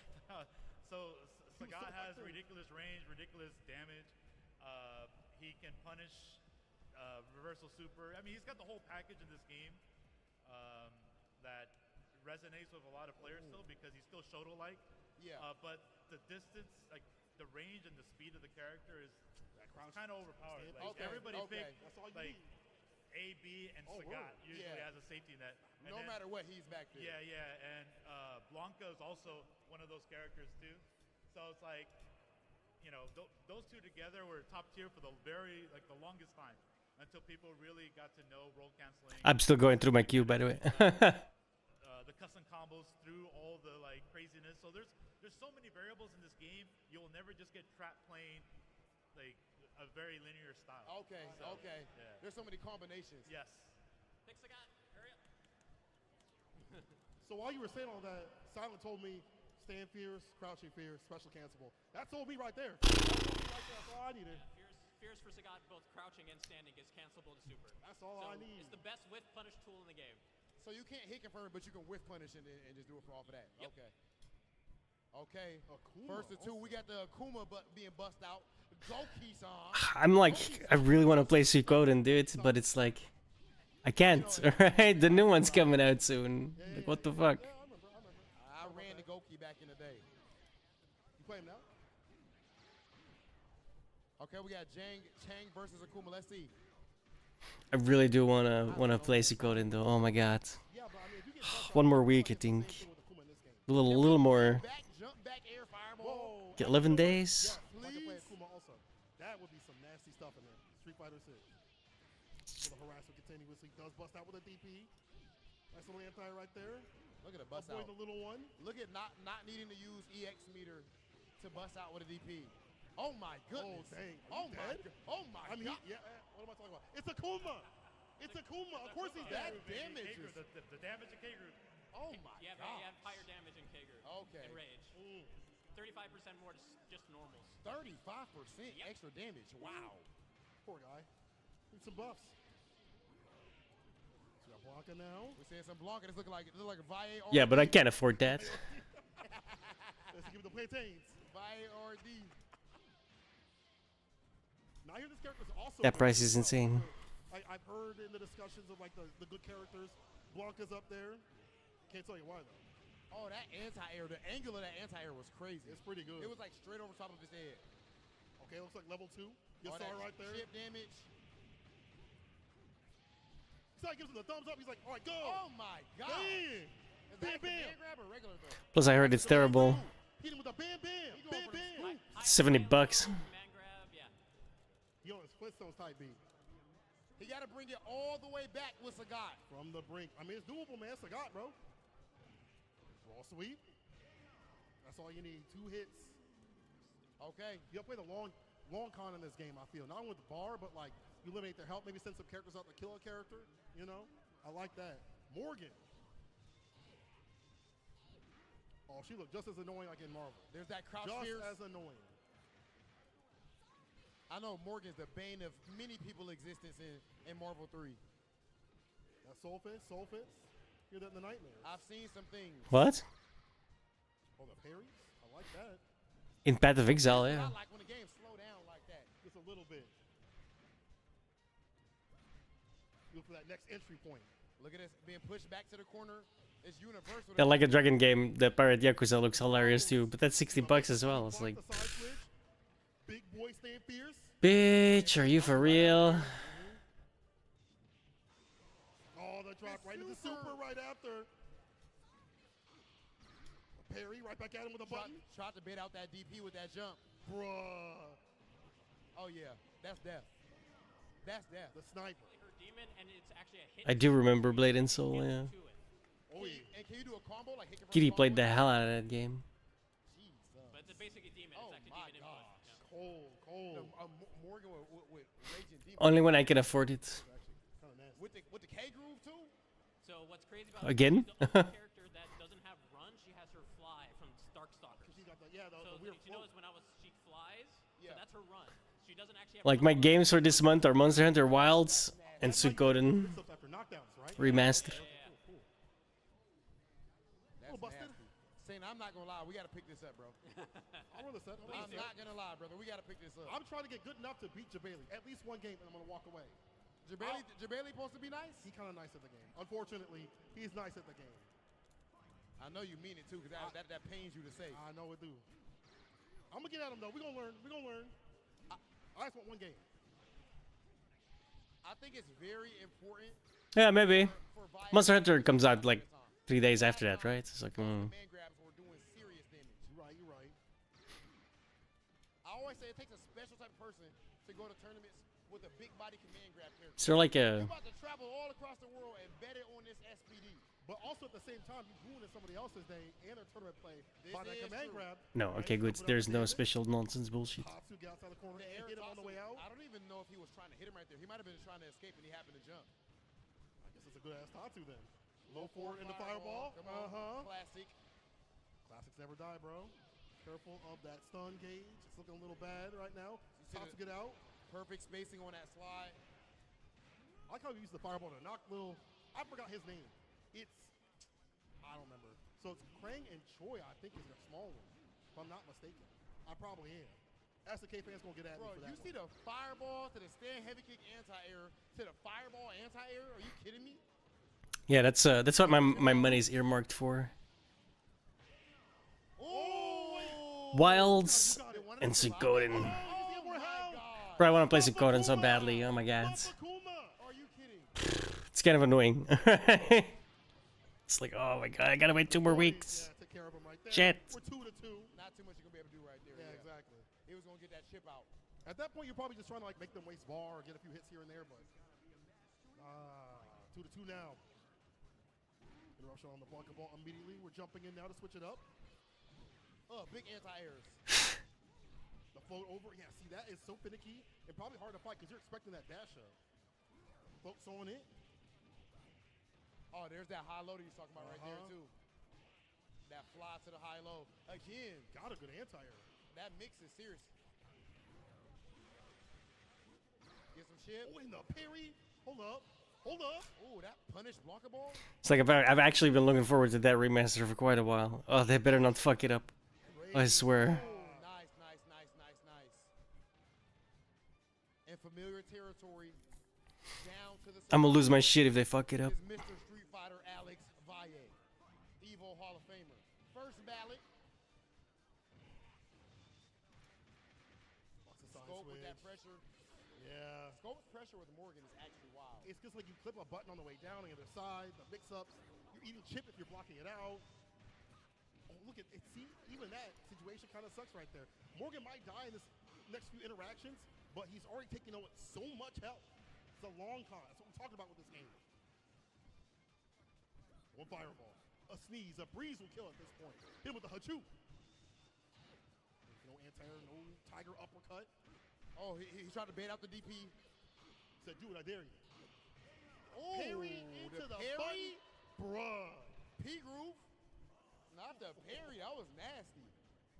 There's nothing you can do about that. Nah, I feel like it's over, right? You're gonna naturally go for the anti-air right there, and then he just reads you in advance. That was sick. All right, comes down to this. Last 2 characters. Does Vi take it here? Come on, Tiger, Tiger. Does he give us more games? Oh, the float. Looks like that one had a little delay on that compared to the ones we see. It was a little bit more instant. Yeah. Changing up the timing. I have no idea what to do. Yeah, you might be right. You might be right. Fuck. Okay, to throw. Nice anti-air. Oh, no Ooh, cross cut. he did a little flourish. He said, ah! Wow. He said, ah! Very well played. GG's. That's 2 right there, right? Yeah. That's 2. That's 2. Can we get one more? Sure. Guys, can we please get one more match? Wait. We gotta ask the crowd. Y'all want one more match? Can we get one more match? One more match? Yeah. Yeah, they want to see Come one on. more. Let's give them one more. They cooking. We gotta Bro, see this. They cooking up. I want to play this game so bad now. Can we take a break so I can play this real quick? Can I go over to the station or? Okay, we'll just wait. We'll chill. I will definitely, bro. Who do you think you running in this game? I gotta be Rolento on the team no matter what. I don't care about the meta. I need to have my Rolento. But after that, there's so many characters. Probably Sagat.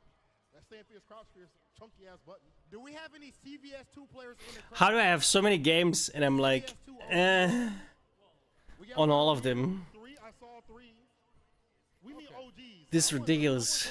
I wanna pick some of y'all brain real quick. Hold on. I need some help Where is on he going? comms right now, St. Cola. Okay. I I wanna feel like talk you're trying to to the get people. cheats. I feel like you're trying to get like the meta. baby. We gotta be with the people.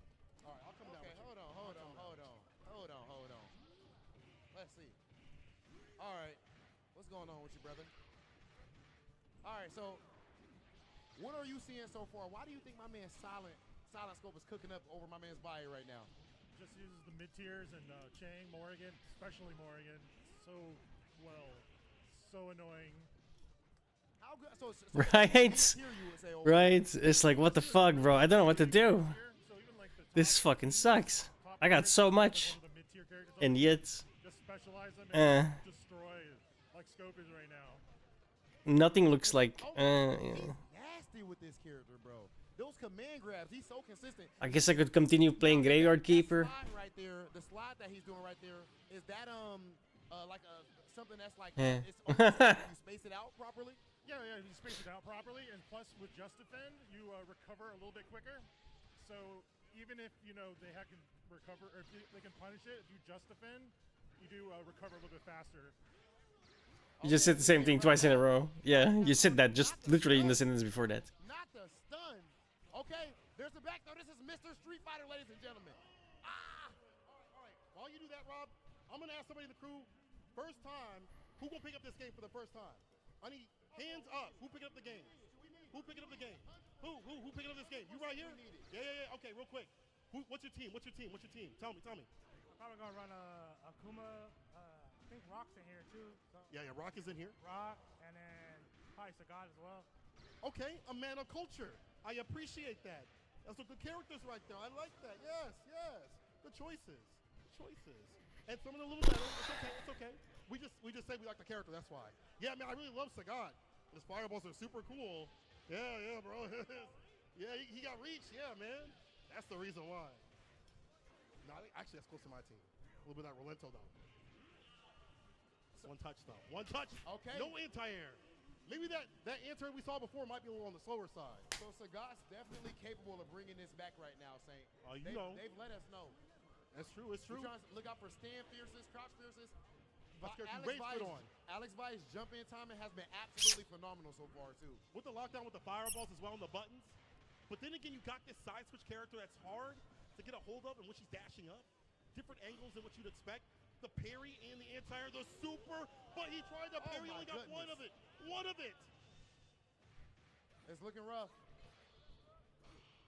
All right. Well, they told us to get back to the stage because it's almost a wrap. Let's see what side takes it though. Come on, Rob, hurry up. The toss, chip out. Low forward fireball. Alex Vice. Classic. Don't doubt him, St. Cola. You know who that is? Well, hold on now. Did I? You know who I thought that you is? were saying that you wasn't that good. Nah, Before we came up, you were What? like, I don't think Vi is that good though, You bro. sound crazy. You sound crazy. I'm just repeating what I heard, my friend, from you. One last character on both sides. Sagat not that healthy, but he's never out of it. I really have no fucking idea, dude. He's so consistent. Silent Scope is so consistent with the anti-airs with Rugal. That's true. And then he jumps in, change that jump trajectory. I wonder if that thing where he runs you to the court, that's a command grab. You're going to use that on Valle. Oh my goodness, the pressure. Dude, everything good on defense, and it still didn't work out.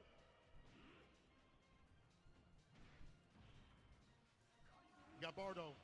He got that Bardo. You got that butter. One touch. Watch the wake up. Ooh, empty low. I'm like literally going through the Game Pass. It's not enough. It's not enough. Oh! Silence. Golly. Go. Very well played. Ladies and gentlemen, make some noise for Silence. Score. Okay. Now, before you get up, my man Scope, Wins the Street Fighter. you could actually grab the mic from St. Cola because I have a little bit of a challenge. I want to see if you can defeat St. Cola with one hand. That's what we're about to find out, ladies and gentlemen. Come on. This is crazy. One hand. One hand? Yes. You think so? What do you think the chances? Please do, because he will talk trash forever if you lose. I'm not gonna lie. He will talk crazy forever. One hand. I don't. Is his hand I big might have enough? to change. Is it possible? I would have to change my button layout.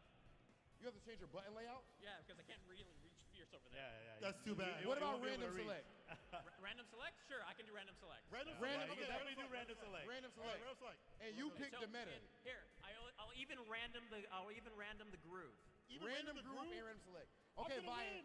This is I- free. Hold up. Let's So go. Saint, Valle is gonna give you a team. Okay, give me a team. You need need a something team? meta. Oh. Scrubbiest, easiest team. Scrubbiest, easiest team. Huh? Like I'm a baby. KCBS. Are you a fireball or charge base? Fireball. Fireball? Okay. You definitely need Sagat. Okay, I need a guy. What group? What group? What group? What group? Pick I'm not even logged in right now. pick C. Wait. All right, I'm picking it.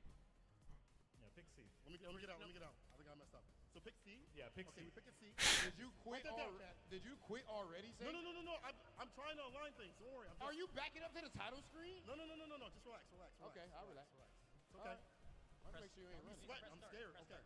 Yeah, Let's go ahead start. and push start. This one's the start on It's arcade. It's arcade. You gotta put in a coin, man. Okay, you're right. It's, Put it's your arcade. coin You in. gotta put in I a coin. know this too. All right. Put your There we coin go. in, brother. All right, yeah. C group, top one. C group. Okay. All right. Oh, you pick A. That's not random. I But saw I'm gonna you. random I character. saw how you landed on that. He peeking, Saint. He said- peeking. Oh. Just don't get the boss characters. Oh God. Okay. Okay, all right. So Who am I picking? use Sagat. So got to start off. Yeah. Oh, you can switch them into. Oh yeah, you're right. Because I can Yeah. order them in ratio.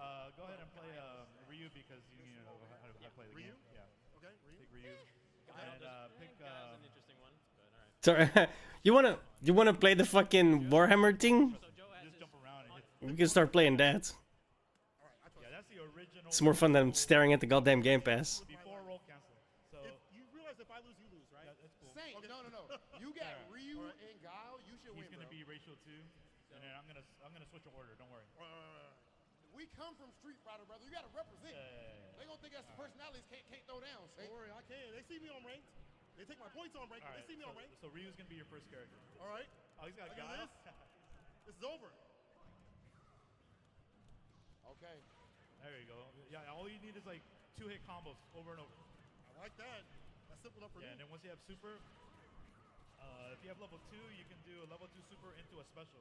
Okay, so I can do Y'all level know the two. game. Jump, heavy kick, sweep. When you first learn the Street Fighter, jump, heavy kick, sweep. Every fighting game. Ah! I was gonna punish. I'm godlike. Dude, you're doing good, dude. You're doing good, real good. Yo, Saint cooking. Come on, Saint. Oh my God. That's all right. Uh-oh, watch out. Yeah, block that. That was a bait. I swear to God. Oh, you got those again? All you got to do is hit him now. Hit him with that. I can't do stick. I can't do Fireball, stick. No, it's all good. I can't do stick. I'm gonna chip Oh, him. he rolls canceling Let's through. go. Oh, that was a That was a bait good the try. entire time. I swear to God. No, cool. You know how to Give play. me. Oh my God, please. Oh, watch out. You're in the corner. Don't worry. Oh my God. Are you about to take a character? Saint, don't choke. Saint. I can't do the super. Ah, it was a bait the entire time. I swear to God. Oh, you got it. Yeah, there it is. There it is. There you go. Saint hyping the crowd up. I am Feels good. genuinely impressed. Ooh, okay. We got the Ryu mirror. All right, you're right. It's all good. It's all good. Now you got Blanca, dude. Yeah. You can do free Blanca balls on him. Okay, so Blanca ball? He can't punish Blanca ball Ooh. unless he gets a clean hit. It's like playing in bronze ring. Fierce Blanca ball. Yeah, that's a clean hit. Okay. That's a clean hit. You set him up for fair, Yeah, unless he gets a clean hit. Instantly got it. Oh right. no. Oh my. Oh. On stun? Oh, the stun is crazy. Give me 5 minutes.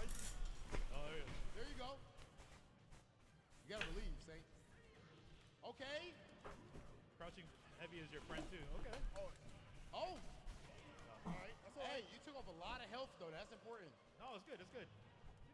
Polo knows what's up. Come on now. Now think of Ryu, but longer hands. Stand fierce. Yeah, fast, longer fierce. hands, longer feet, man. That. There you go. Yeah. You know, get off me button is standing fierce or crouching. Ooh, or crouching fierce. You got alpha counter if you want. Brother! Oh yeah, you're right. Ah! Oh, okay. That's Okay. tech. You know what he's doing, but it worked. That's tech. That's tech. What? Yeah. Did you just parry Don't that? see What was me in that? CBS 2. He did level 2 into special. He canceled the level Yeah, 2 it's early. cancelable special, cancelable super. That was sick. Say, act like you know. There you go. Oh, he's roll canceling hands on you.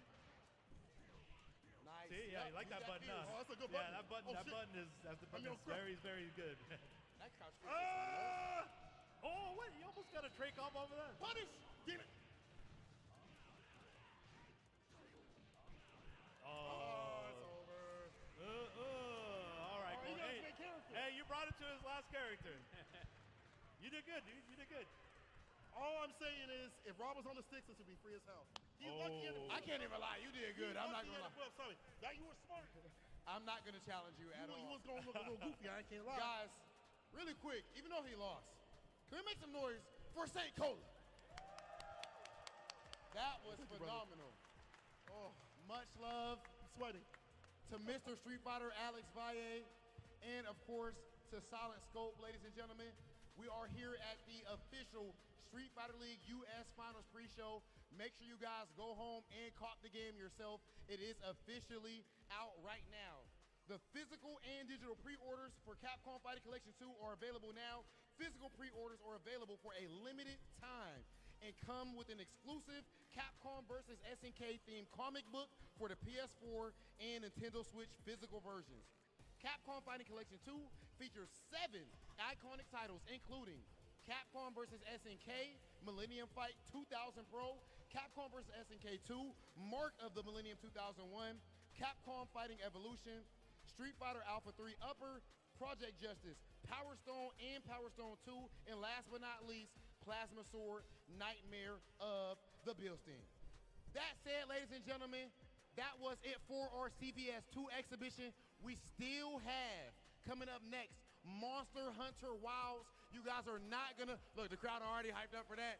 You are not gonna wanna miss it. And of course, after that, the main show, the Street Fighter League US Finals. More action for you right after this break.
Okay.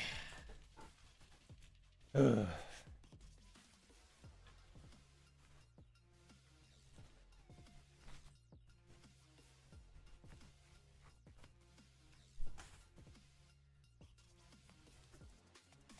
$40 seriously, bro? And then it's an hour. I'm not gonna do this. We're not gonna stream this. I didn't realize it was this fucking late. The fuck.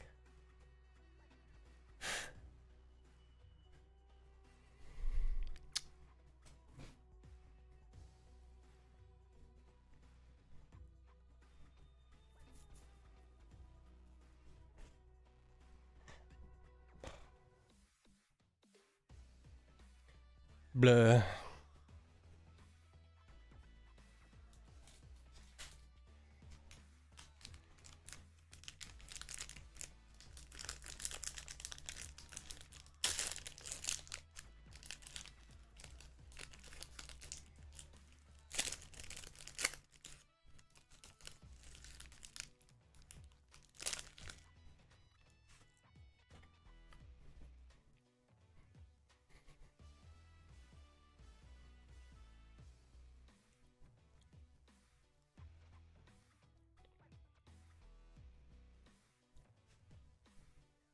I did find jack shit, dude. I'm actually quite bored.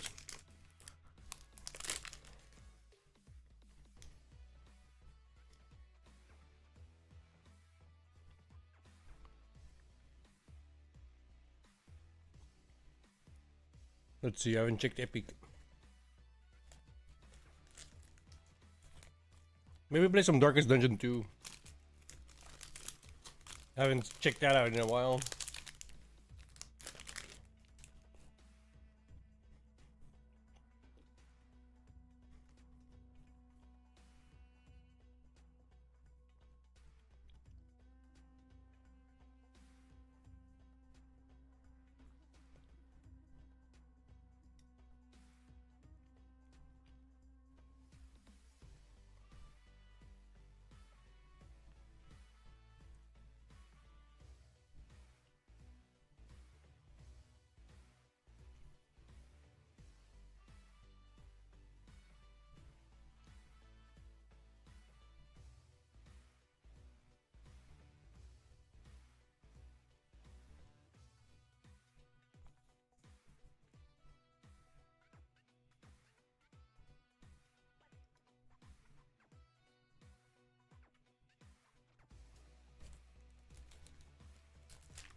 I have a lot of games on Epic, man. The fuck?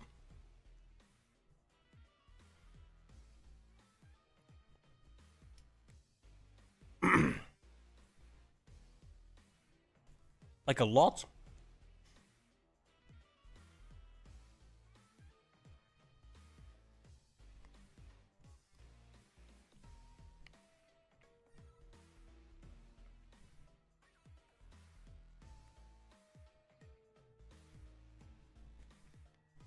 I'm surprised at how many actually. Holy fuck.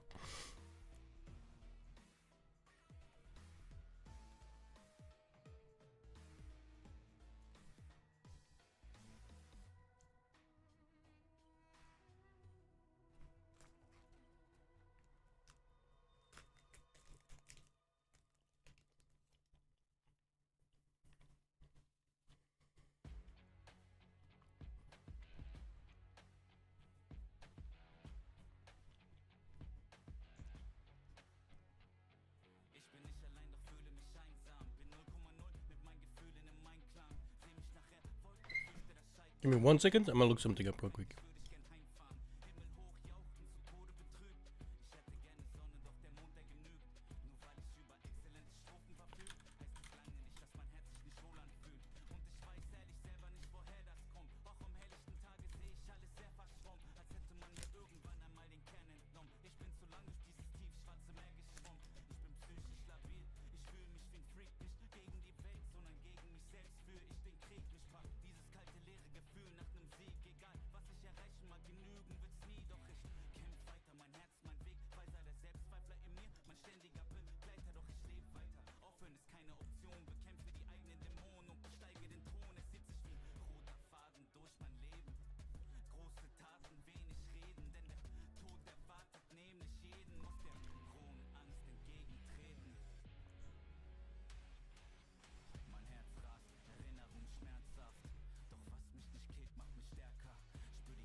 I'm thinking about my swallowing again. Fucking hell.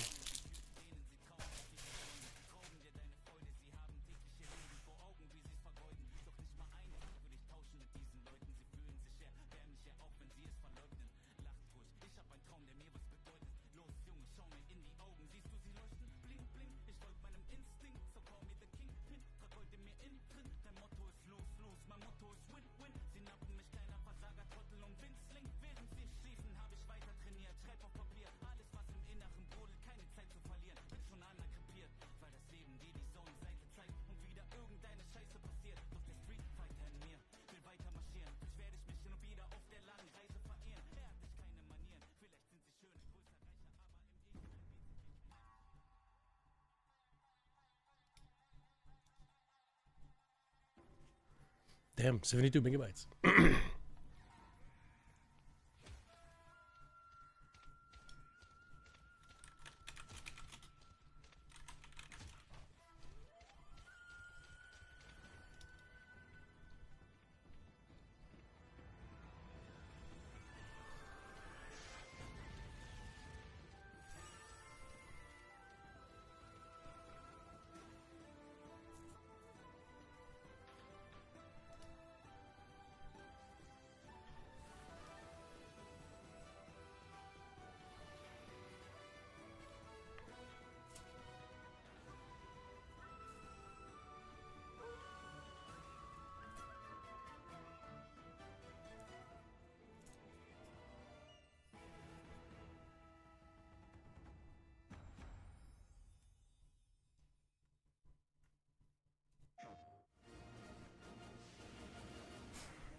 PlayStation.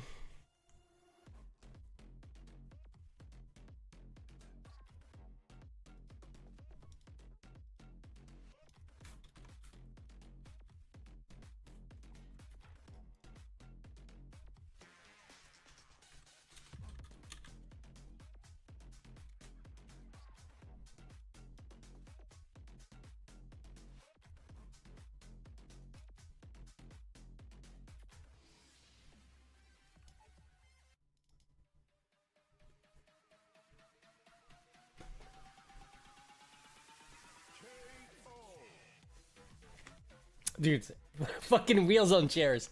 Whoever invented that shit, fucking die. Holy fuck. So annoying.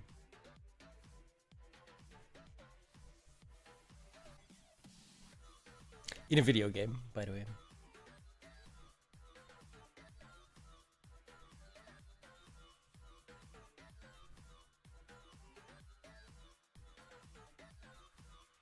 I'm downloading something, it's almost done.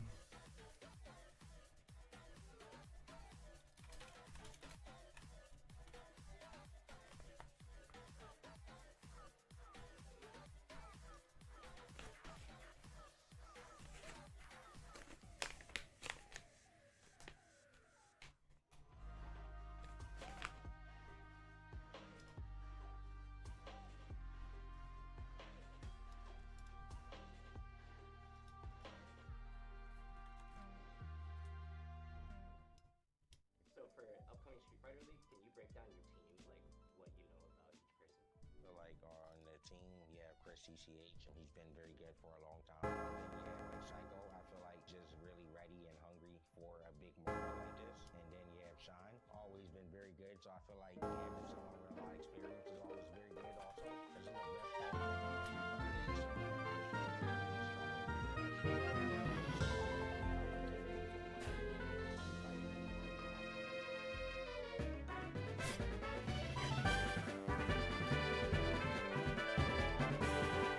That's really loud.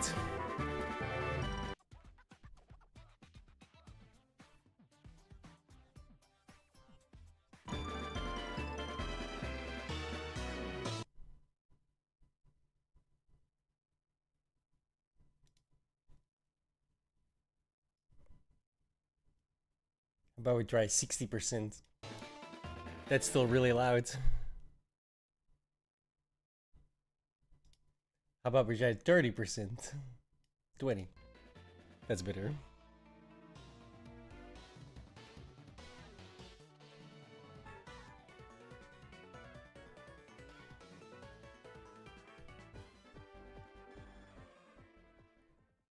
Hmm.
I feel so. I'm already sad. I clicked this.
Pick one.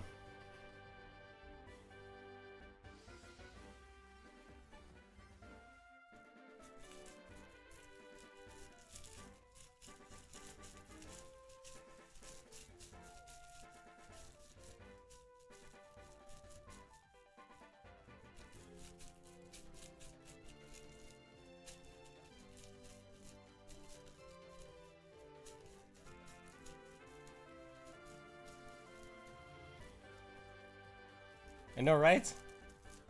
And it's also not body type A or body type B, it's boy or girl. Crazy.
Okay.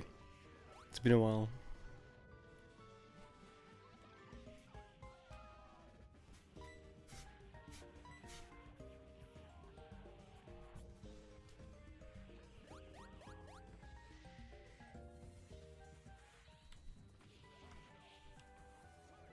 Actually, I've never played this, right? This is a hack. A rum hack. This is brand new.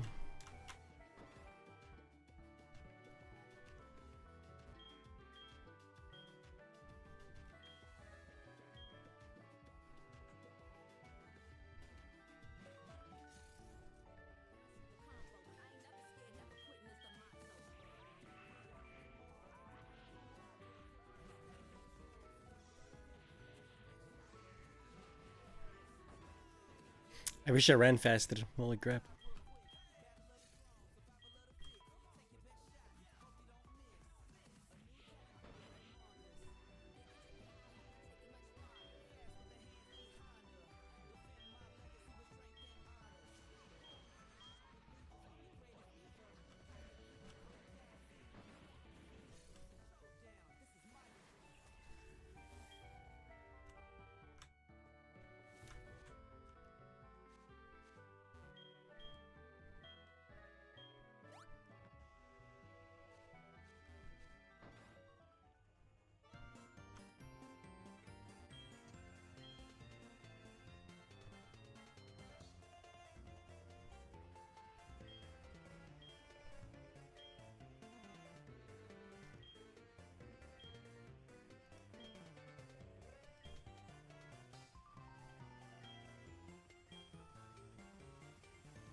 Yes, send the child on a dangerous journey. What could possibly go wrong?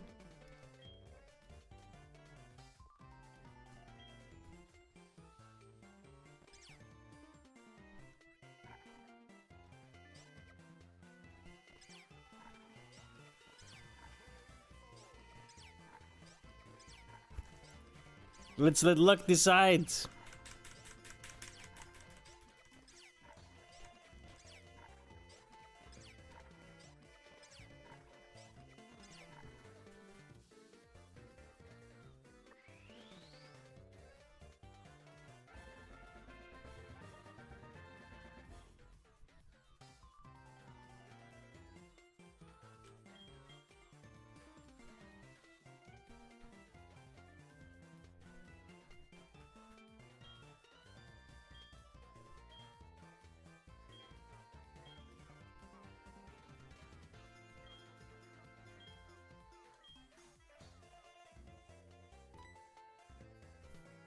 Someone give me running shoes, please.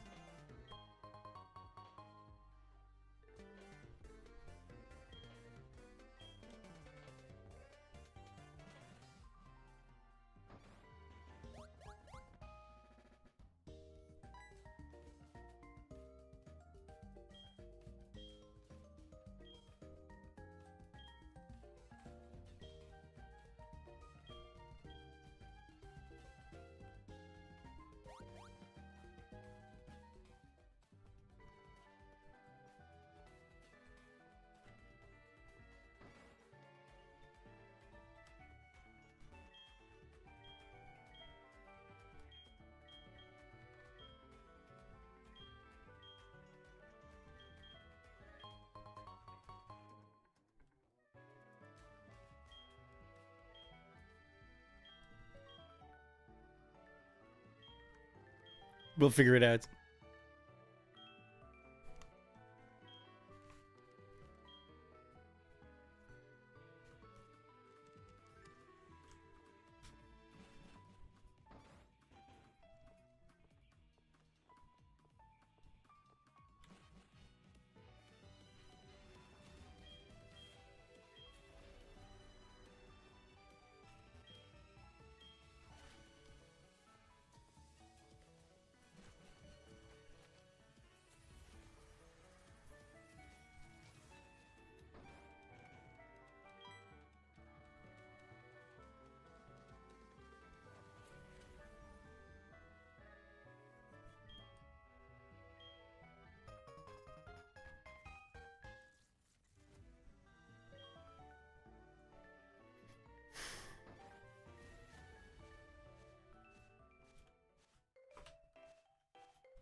Apparently, it's quite late.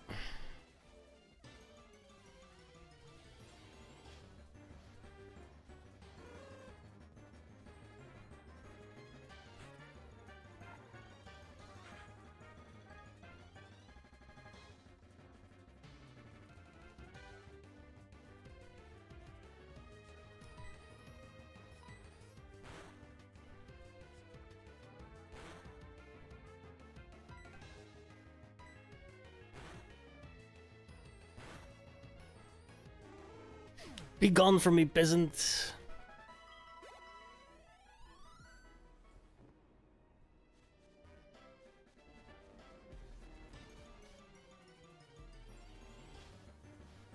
Is there like a way to make this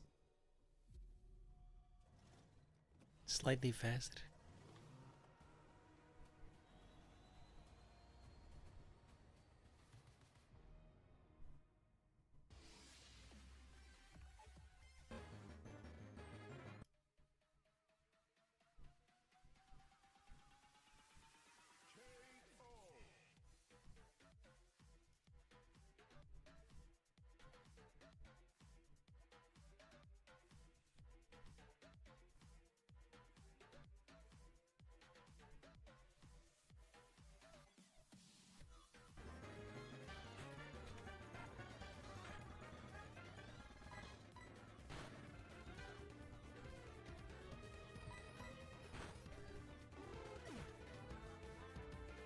Apparently, yes. Perfect.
The music distortion's too much. I can't do it.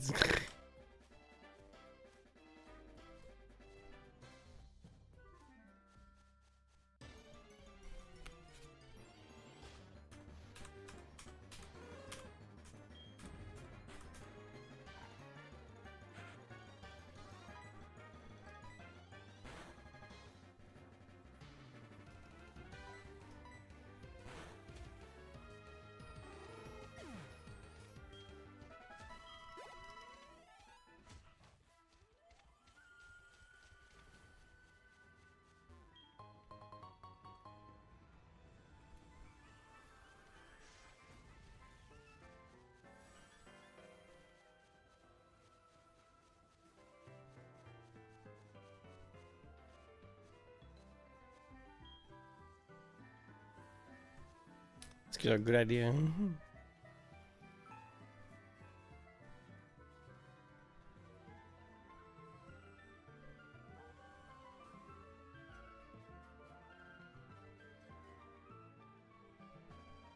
Wow.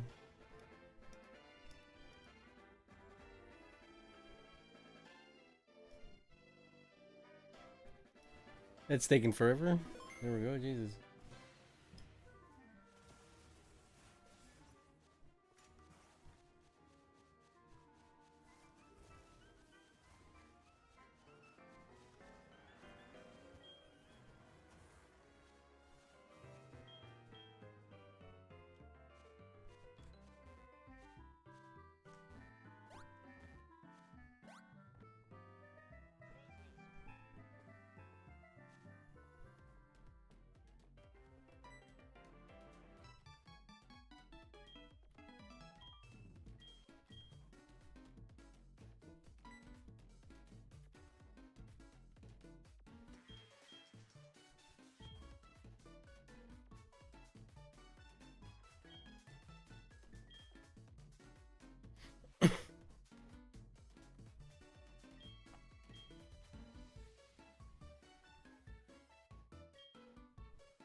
Cat wants out.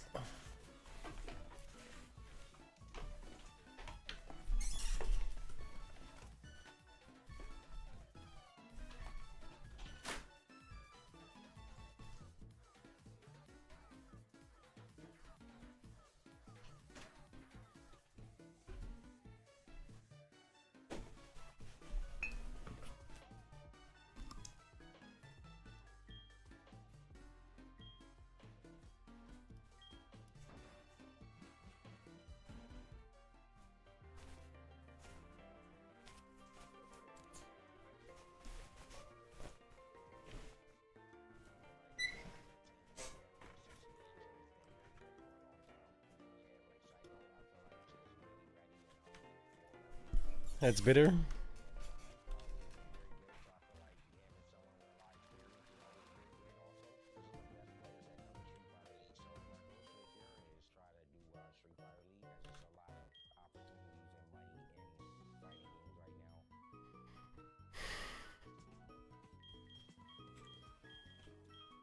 So much for Pokeballs.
That worked.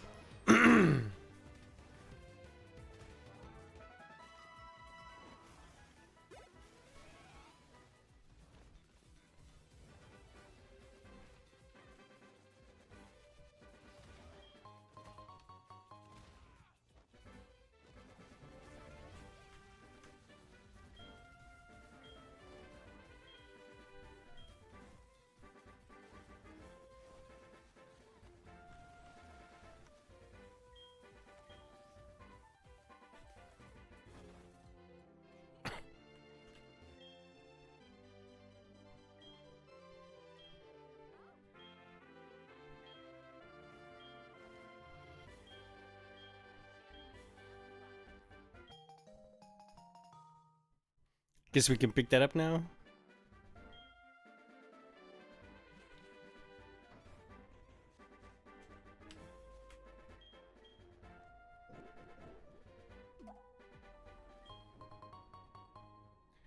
A green apricorn.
Spider burn.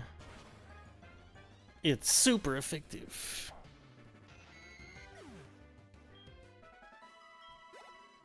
Kill it with fire.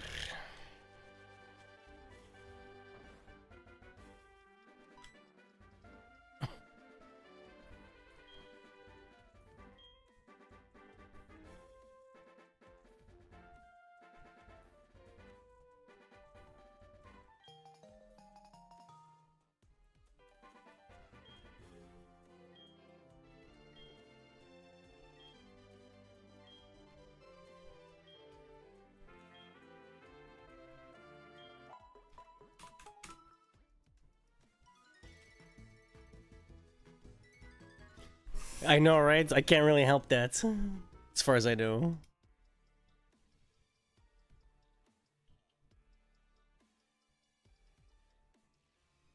It doesn't look like it.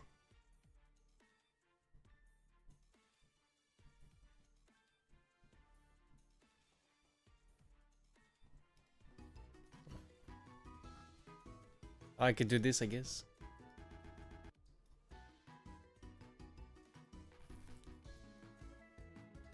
But then it's really small for me. Welcome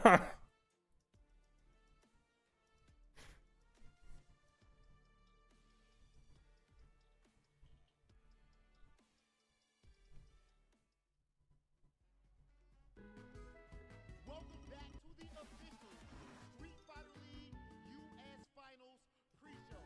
We have already had Marvel vs. Capcom 2 exhibitions up here on stage. We have already seen some CVS2 at the highest level. And now, ladies and gentlemen, Okay, this is better for me. Hang on. another notch. As coming up to the stage right now is none other than the man himself from Capcom, one of the people bringing you the phenomenal game that is Monster Hunter Wilds, my man's Trevor. Make some noise. Come on. Hey everybody, my name's Trevor. I'm a brand manager on the Monster Hunter team, and I'm going to be your Monster Hunter expert for this segment of the show. Thanks so much for having me, Rob. Appreciate you, brother. Now, Trevor, I am very So cringe. Let the people know exactly what we have planned for them today. What's going on? So, we are going to be taking you guys through the hunt of the Alpha Doshagama in the Windward Plains of Monster Hunter Wild. In fact, me and Rob here are going to be commentating over How you doing, X? Rob, do you want to call him up to the stage? Oh my goodness. I can already feel the roar in here. Ladies and gentlemen, I need you to put your hands together for the one, the only, the Sajam Slam creator. His name is even in it. Make some noise for Sajam! Chillin. Kind of bored. No longer a fighter, a monster hunter tonight. Sajam is actually who we're going to be having playing this. Sajam, let me holler at you real quick, brother. I know you to be playing fighting games. I know you to compete and everything. Now, of course, we love you as one of our favorite commentators and all that. You organize the tournaments. But Monster Hunter, do you actually know what you're doing? It's basically just fighting games. Monster Hunter is a fighting game. Really? So that's why I try to use the great sword. I go and swing my great sword. My character's sitting there for 50,000 seconds after I did one attack. So it's pretty much a lot of frame data and whatnot going on. Yeah, those are just recovery frames. You were whipping. That's what's happening. Your spacing was off. You were whipping. And that's what's happening. Like, I'm actually kind of bored. Like, so much to play, and yet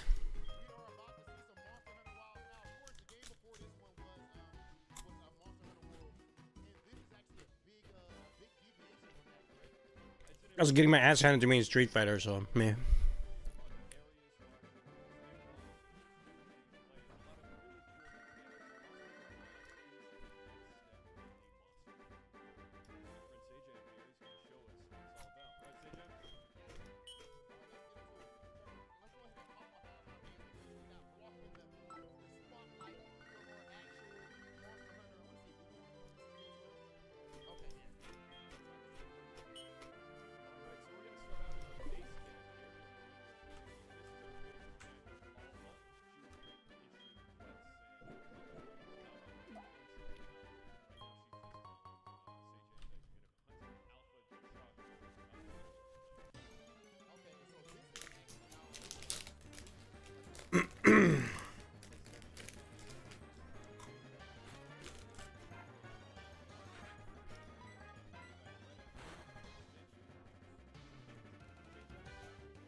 Right.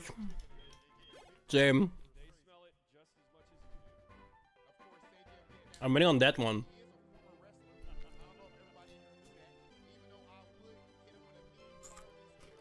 That and Suikoden remaster.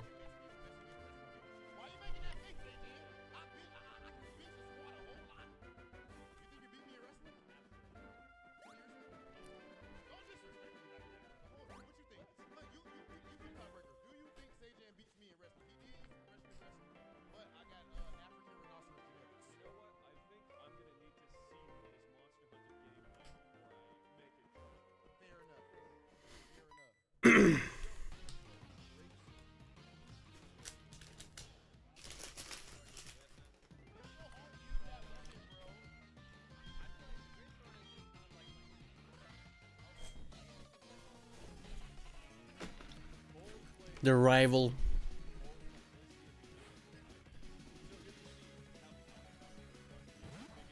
One of the pack, and he's surrounded by these little lackeys that are going to kind of join him on the hunt. Let's see how he starts out here. He is, of course, on his mount, the Sacred, rapidly approaching. Oh! Starting off the hunt with a bold jump onto the Alpha Doshaku's back. So the monster will try to shake him loose. You see, he's jumping all around up on his back. So you can actually try to keep your balance on there with the movement. That's a skill-based thing. 100%. If you need to Wait, what just happened? Did I die? Did he die? I won, right? Ooh,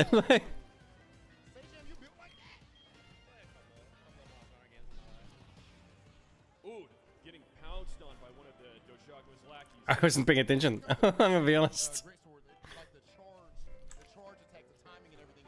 Absolutely. So you can even have offset moves, almost counters, where you can deflect a monster stack if you manage to time the charge at the right moment.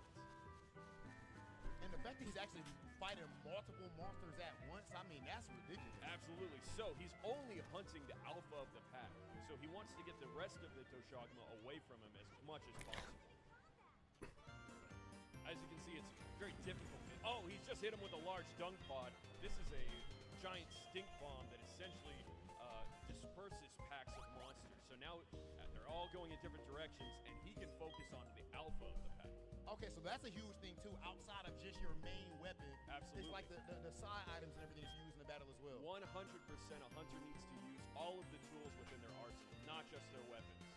And you can like embed stuff in your weapon as well, right? Like elemental damage. Exactly. So if you're not familiar, Wanna be my my antagonist? Hunted a monster, you carve up their parts to make new weapons, new equipment. Oh, here we've gone into an environmental Balahara trap. One of the lackeys has fallen in, but the Oh, there's no way I can. enough to try to struggle and get out of it. Ooh, he's pulled out the hammer now. Let's see what. I'll just make it that, because there's no way your name fits. Trap himself, ladies and gentlemen. Bold move that did not pay off, unfortunately. Too greedy. This is why I beat you in wrestling. He's called over his mount here. He's got to get out of this. Oh my goodness.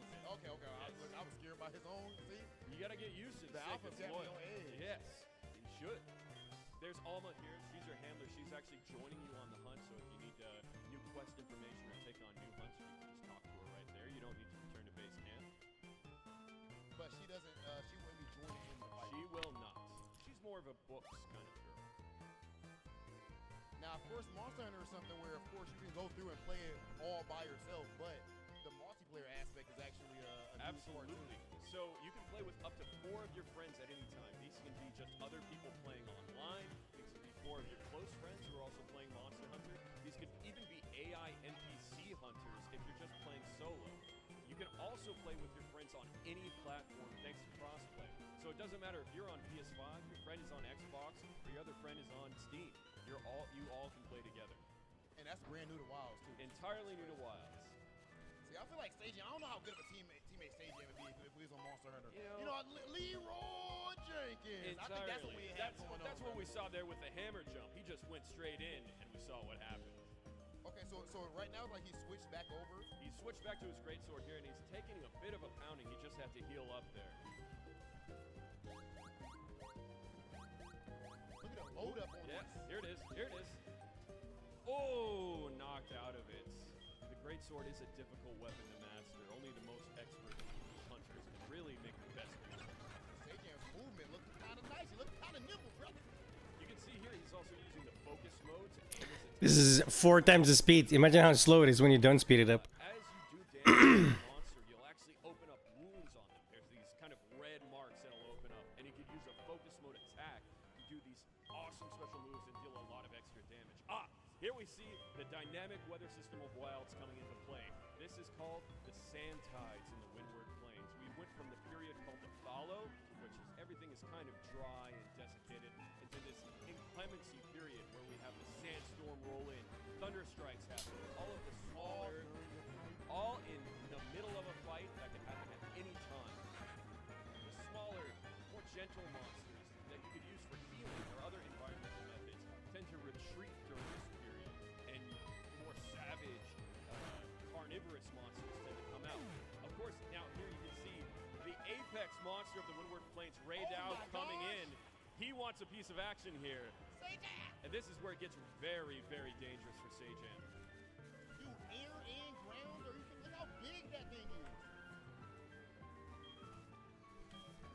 Ooh! Oh my gosh. His giant railgun attack. Now, if that would hit Sajam, he would have been instantly carded. The monster did that to the Dosha Goose. Oh my goodness. That's just another factor that can happen at any time in Monster Hunter Wilds. One monster can come in while you're hunting one. Ooh. Now Raydao is after Sajam. He really needs to get out of there. Move, brother, move. Ooh. Palico took that hit for him. This game looks so beautiful, by the way. Are you kidding me? Okay. Going in for another All jumping that is attack going for the here. mount right there. Raydao is hot on his tail, though. Oh, no, he's gone. There's so much startup. You gotta time it, it's tough. But Doshagama is an especially aggressive monster, too. He's going to keep hitting you until you are guarded. Oh, and he's actually been stunned here. He's got a match to get out of there. Well, that's what we do, baby. Come on. There you go. Luckily for him, you can see he's drooling, though. The monster, not Sajam. During hunts, monsters can get exhausted, and so these are periods where you can really unload at them. However, if you hit them too much during their exhausted state, they'll become enraged and exponentially more aggressive. Okay, you snap them right about it. Hey. Palico has just laid a shock trap for him, allowing him Oh, so now he's stuck. Now he's stuck there momentarily, and he's able to get a couple good licks in. There's a wound that he's just opened on the head. Ooh, nice hit. Almost I didn't pick his eye out. Now, if he hits a focus mode attack on the head, he'll do a great amount of damage there.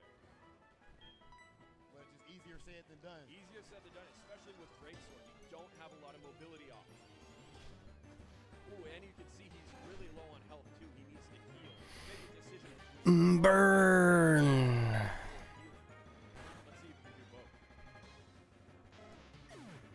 So is this a situation, when it comes to like the dual swords, for example, would it be simpler to attack like a focus area with something like that with more mobility? Absolutely, because it allows you to get into a better position. Here, the Greatsword, once it's drawn, you can only take small steps, and you have to rely on the monster to use. High risk, high reward. 100% defines a Greatsword. There you go. Charge up, Sajam. Put your back into it, interrupt. brother. That is the death knell of all Greatsword players, that interrupt.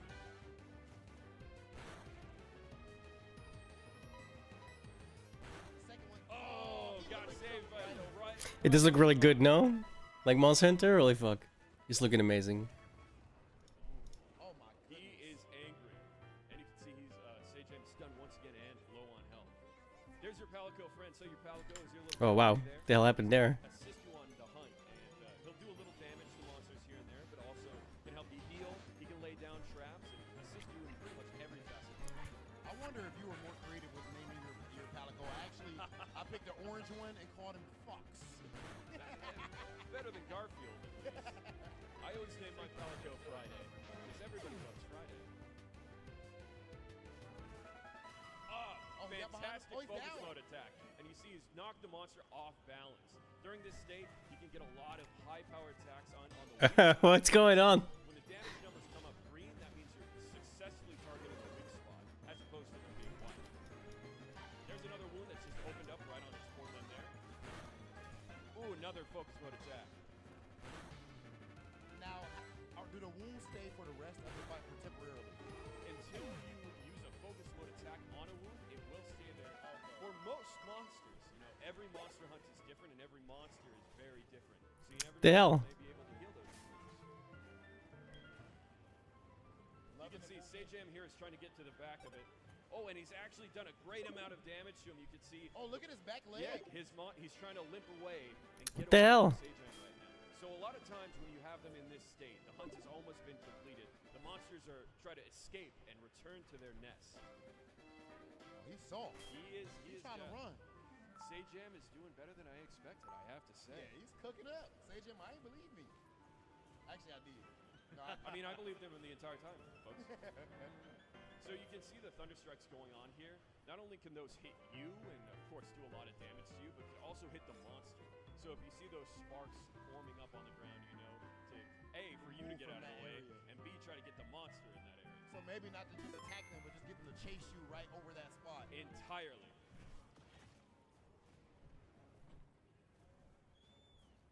And you see he's always putting away that great sword so that he can move because you walk so slow with it. So slow with it's it. very Chillin. heavy. You really need to rely on either sheathing it or hopping on your sacred for mobility. I'm 100%, bro. I bench over 315, Sajam. I can carry 315. I definitely would carry that great sword, bro. How much do you think the greatsword weighs? I would imagine the great sword weighs a good. Ooh, that's a great question. I feel like it's 200 pounds. I would say a cool 250.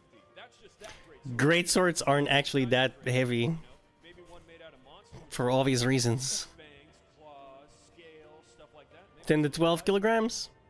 Yes, Sajam, show no mercy. So what is that, 25 pounds? Oh, he's still alive. He's still alive. He's still in there. He's not done yet. Yeah, he is trying to get away. It is a little sad. I can't, you know, every Just time you see see it walking away like this. But you have to remember when I was limping. I was going to say, This is remember true. when you were so low on health and he was ripping up the ground underneath you. Yeah, when I was stunned, he was not. He did not had feel no remorse for you, Sajam. He did not feel Here's wait. Ray Dow again. He was What just coming up in the Doshagama. Oh, that lightning strike almost hitting him. So there you saw the lightning actually hit Ray Dow. Being this area's apex monster. Oh, he's on his back again. Wow. Let's see if he can get another draw finisher before Ray Dow annihilates him with the ray gun. Oh, and Ray Dow is out of there. So he does need to jump in between areas on its back before he can do a draw finisher. Let's see if he pulls it off. Oh, yep, I see him. He going for the jump right there. All Here these comes. focus spots. Uh-oh, come here. Oh, that's brutal. And after successfully doing a draw finisher, a monster will always be on its back. So it's a great time to get some good damage in. And also target other wounds that maybe you wouldn't be able to reach from the floor. He is getting pretty close now. I do not know how long our hero, the Alpha Doshagama, has to go up against the Sage. Gonna go for the sheath. Yep. Chase him down. Those lightning strikes getting closer and closer. Did you see the ups on that beast right there, brother? Woo. Yeah, and he is trying to retreat to his nest here. Now, if you don't actually end up tracking it down in time, it will actually get back to his nest. Absolutely. In fact, you might see here that he is going to sleep it off. Just like us after a Friday night party, he returns to home to sleep off. It's GG's. Gotta recoup. Need a liquid IV. But the hunt really? isn't over just because the Doshagama is taking a nap. Sajam, are you gonna do this? Oh my Let's see if Sajam is going to prepare a little hunter's wake-up call. That's right, barrel bombs. Oh my gosh, what is this? And of course, sharpening the greatsword for flourish. This is what we call the hunter's alarm clock here. Charge up, here it comes. 1, 2. Bro, what in the world is Another charge up, here it comes. Boom! Oh my goodness. Rude awakening for the Doshagama there. And you see, just as the Doshagama has woken up, the weather has changed once again. We are out of the sand tides and into a period we call the plenty. This is a time of green growth, of the life returning to the windward plains. A lot more healing items will come out. Endemic life will come out. Everything about the hunt changes along with the weather. And so your strategy has to sometimes change needs to in as turn. well. A lot of adaptation. There's a lot of fighting game crossover when it comes to Monster Hunter, man. That's really cool. I think Monster Hunter Wilds is perfect for it. And he has slayed the Alpha Doshagama, everybody. Okay, Sajam. I believed in him the entire time. Even though you don't get to keep it, you always have to carve. You have to carve. Of course, to finish out your hunt, you have to then carve your berry. You take those weapons and the materials from the monster, build up new, stronger weapons, stronger armor, hunt more powerful monsters. And that's Monster Hunter Wilds, ladies and gentlemen. So would it be possible for us to get one more hunt in? Let's see. Would it be possible? Just, maybe with different weapons? Say, Jam, do you want to just end the quest there and see where it takes us? Yeah, let's do that. I gotta see my brother with it. Which weapons are you thinking now, though, Sajam? I saw you with a great respect, by the way. That thing is very difficult to use, I feel like. Very difficult to use. It might be worth it just to take a tour around the Windward Plains. Oh, I think that might be it. Let's see if it kicks him to the main menu. No, you might have a couple minutes. So this is the first time, actually, that Monster Hunter is open world. And yes, for the most part, you have a huge area to traverse here. And you can see the landscape has changed tremendously. Here's all this green growth. A lot of the new endemic life has come out. If you stop to look at the trees, you'll see small monsters building their nests, having their young. Of course, some of these tail carnivorous monsters are less out of the woods. The whole map is very specific. Now, Sajam, when it comes to hunting these monsters now, is there a lot of pretty much like downloading going on? Like, what are you thinking when you're going up against a monster? How do you go about fighting? Because I pretty much tried to mash and was bad.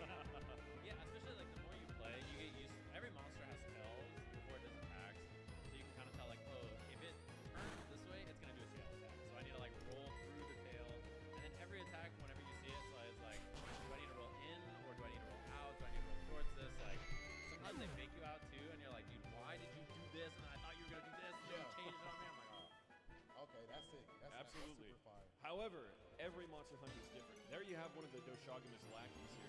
You want to show him a little hammer action? Oh, on his back again, right off the stage. Did you hear the sound of that thing? Woo! So, as this is one of the little lackey Doshagama, little quotation marks here, it's not going to be as tough as the alpha. Oh, here comes the draw finisher. Boom. Bonk. Oh my! That is a bonk and a half. So in Monster Hunter Wilds, 14 different weapon types that you can choose. Each one plays tremendously differently. Here we have the hammer, which is a concussion-based blunt weapon that is always focusing on the head. Because the more hits you get on the head, the more likely you are to stun a monster. And that's specifically with stuff like the hammer. Absolutely. Because a blunt force. Entirely. I'm definitely getting this, let's be honest. Absolutely. I really liked Worlds. Weapon. That is the hunter's one weakness. So during hunts, you'll damage weapons a monster fights. Or there's World. a perfect knockout shot. Oh, masterful swings going on here. Sajam knows a combo, that's for sure. What in the world? Oh my goodness. Okay, I might use the hammer, bro. I might use the hammer. That's sick. The hammer is sick, bro. It's a fan favorite for a reason, ladies and gentlemen. That just looks so satisfying.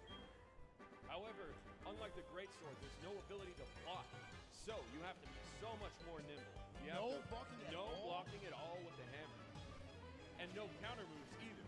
So when the monster gets aggressive like this, you need to determine if you're going to get away from the head and back off until it calms down or go full force.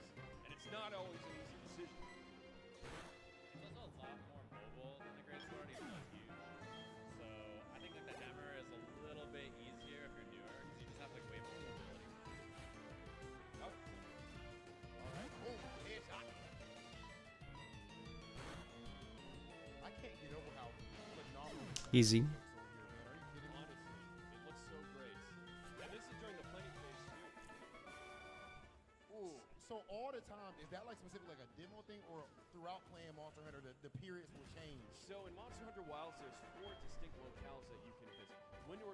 Each locale has its own dynamic weather system. It has periods called follow, which is what we started in. It goes into an inclemency, which are these dangerous periods where the apex monsters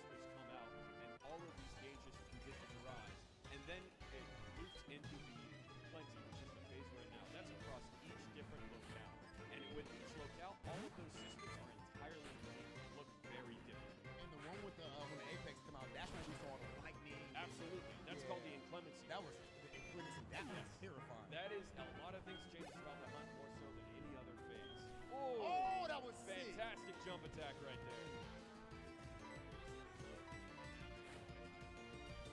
Great dodge. Man, Strange Jam got a little bit of nooch.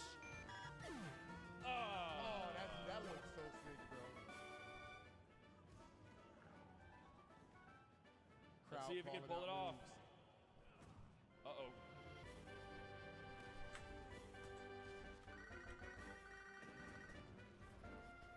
That attack was so insane. And it hits that many times. That many times. The issue with the hammer, though, is you really need to always be at the head. That's the most dangerous point to be at any time. You can't get good hits on the forelimbs or the flank. You always need to be right in front of the monster. Boom! There it is. And you can actually see he's damaged part of the Doshagama. So the precision requires the skill gap in Monster Hunter 2, but you can't pick up and play and have fun. Absolutely. Like I said, 14 different weapon types, all of them play completely differently.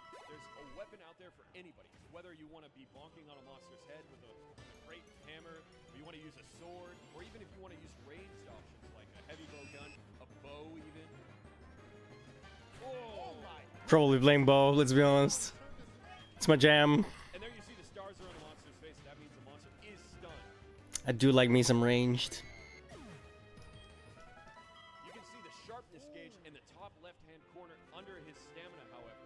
His hammer is getting dull, and he'll need to sharpen it. How do you sharpen a hammer? And so with that actually lowers the damage output? Absolutely. So if your weapons get dull during a hunt, you need to take a second and sharpen Ain't no itch to a fucking hammer. substantially less damage. Easier said than Absolutely easier said than done when the Doshagama is breathing down your neck. However, you can see he's actually called over his sacred and has sharpened his weapon on its back. So that way, you can do it while you're actually on your... while you're on your sacred, it saves you a lot of mobility. Oh, perfect build up here. Oh, and a whip. Slide is crazy. Slide is crazy.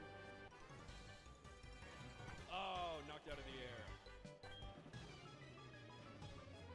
I've been moving on that same Oh, nice, and you nice. see, after with a newly sharpened weapon, that attack is so much more damage. Going for that focus attack. Doshagama is trying to get away now. I feel like that gotta be so satisfying.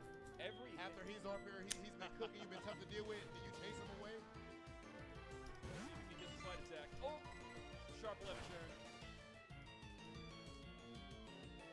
And generally speaking, when a monster gets to the point of running away, that means their overall health has lowered a lot, or could it be just like an injury on one part of their So body?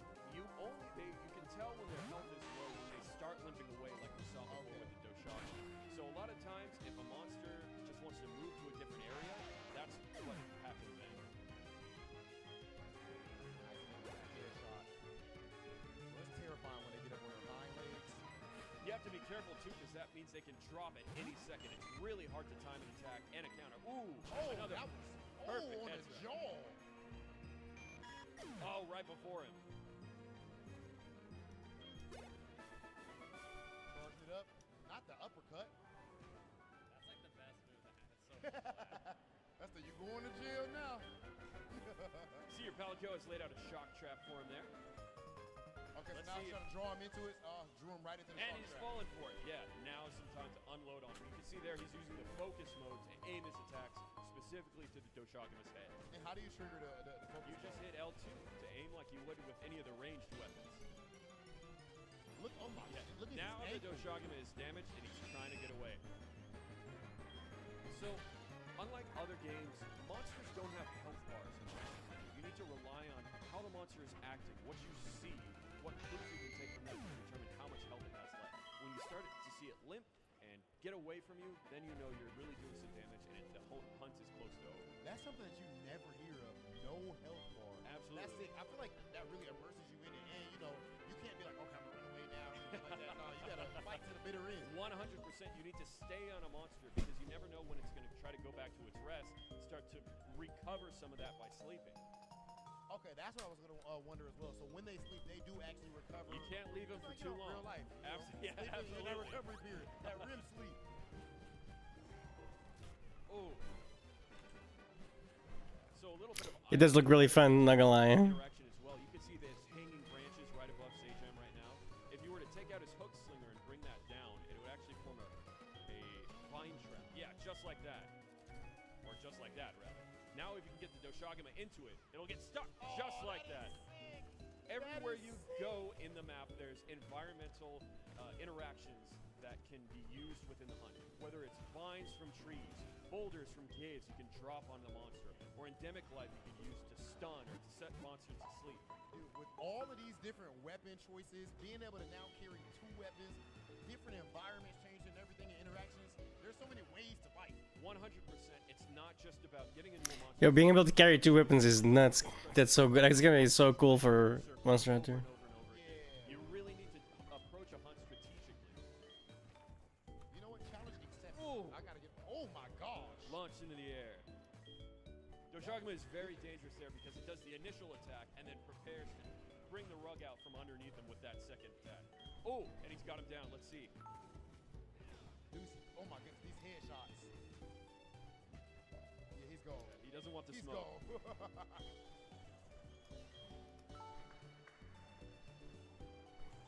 I feel like he's moving even slower this time too, trying to get back to sleep. There's a bigger wasp there, so you can see these are different environmental things you can use to heal, but they come out in force during the plenty phase. Now, just how important is the armor side of things? So it is very important. In Monster Hunter Wilds, there's no levels. The amount of damage you're able to deal and the amount of damage you're able to take is based entirely on your equipment. So it doesn't matter. So the same as like literally every other Monster Hunter. Gotcha. More powerful monsters. Up. Your gear is. You're gearing up. 100%. So that means also every hunter approaches the playing field on a level terms. It's all about what you've invested your materials in and what gear you've crafted. Let's whiff the jump strike. Finish him. I can't wait to see what type of guest. I know you guys can't talk about it right now, but I can't wait to see what type of guest characters you guys have. Man. I know it's gonna be crazy. Stay tuned. Monster Hunter Wilds releases February 28th, everybody. 1 week away. Did you tell Rob you can play Ryu in Monster Hunter? Yeah, bro. Have you done it? Yeah. So he actually can Hadouken and all that type of stuff. They need to put my boy Akuma in there, brother. We'll see. If Akuma was in Monster Hunter, what would be his... Oh, that's the demo, ladies and gentlemen. Oh. Unfortunately, he was not skilled enough to hunt 2 Doshagama. So, let's give it up for Ahmed Sajam!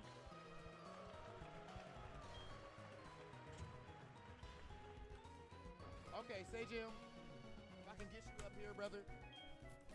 So, what are your impressions of Monster Hunter Wild? It's the GOAT. I mean, we all know it's the GOAT, and it's going to be my entire life in like 5 days or whatever. What's the biggest differences that you feel like from Worlds over the Wild? I know you put in 1,000 hours on the last game. Yeah, I mean, World and Iceborne are awesome, and I'm sure a lot of people had a lot of fun playing Rise and Sunbreak as well, which I did too. But to see like a big budget Monster Hunter game again that looks this good, everybody's gonna be in the mines, in the caves, not leaving their house. You know, just like not showering for 5 days playing Monster Hunter. That'll be all of us. That's how it goes. I literally have a buddy who's here right now who's already called off work in advance to make sure he has time to play Monster Hunter.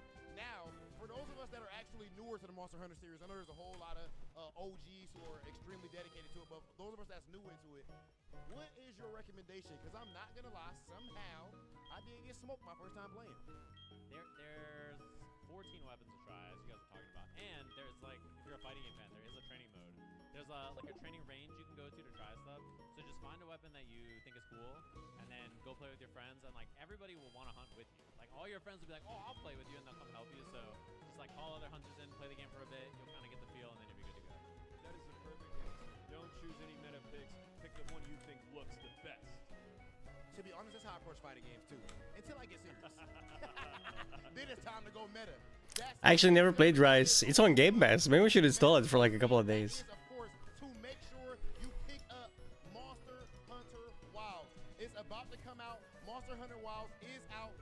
February 28th on PS5, Xbox Series X/S, and PC. You can play with your friends on any platform, of course, thanks to crossplay, which is brand new as well. It is indeed. Thank you guys so much. Thank you, Rob, for having me. And let's give it up for Rob and CJM one last time, guys. Okay, we're taking it to the break now, right? Okay. All right, ladies and gentlemen, now that is officially the end of the pre-show. But you know what pre means? That means we got something even more crazy coming after. After this break, we have the official Street Fighter League US Finals. Finally. You do not want to miss it. We'll see you soon.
Wait, which fucking what the fuck?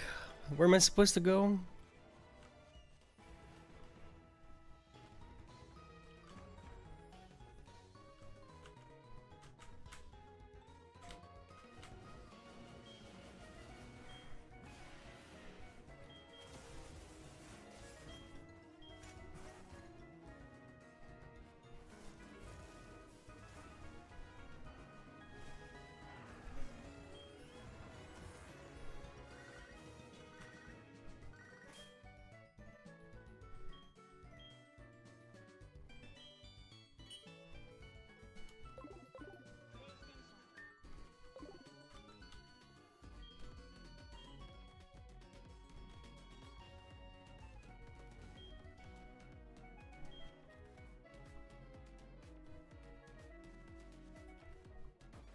Right there.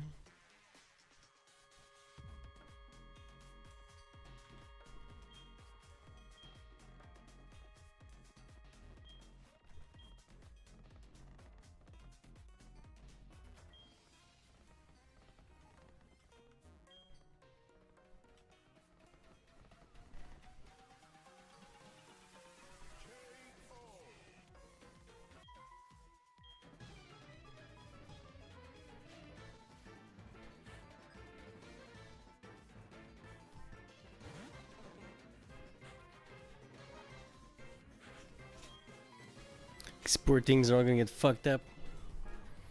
They're all grass, and I'm fire. You got flame.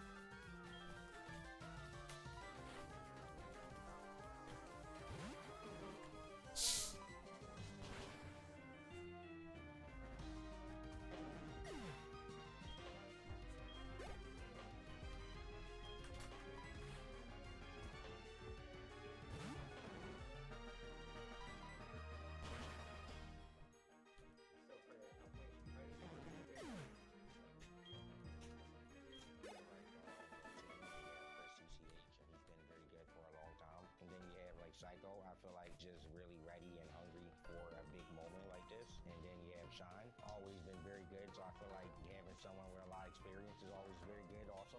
Those are the best players that come to Street Fighter League. So my goal so here is try to do Street Fighter League. There's just a lot of opportunities and money in fighting games right now.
we're getting ourselves ready for the big dance off. We got the Street Fighter League Finally. S finals going down in just a bit. Vicious here with Sage Jam and Senkola. I actually almost messed myself up because I don't know. Don't worry. Yeah. It's a little funky.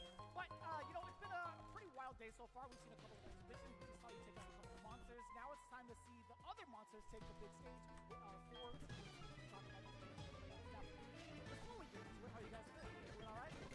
Yeah, and also, you know, I'm very interested to see how these players are doing, because a lot of them down there just sitting around waiting, you know, all these exhibitions are happening, but I've been seeing them really Birdman and like right, they're getting ready for the matches today, and especially I'm interested in the teams that I wish I knew what round did. I don't actually know. wait for FlyQuest. Oh, I can check. Hmm.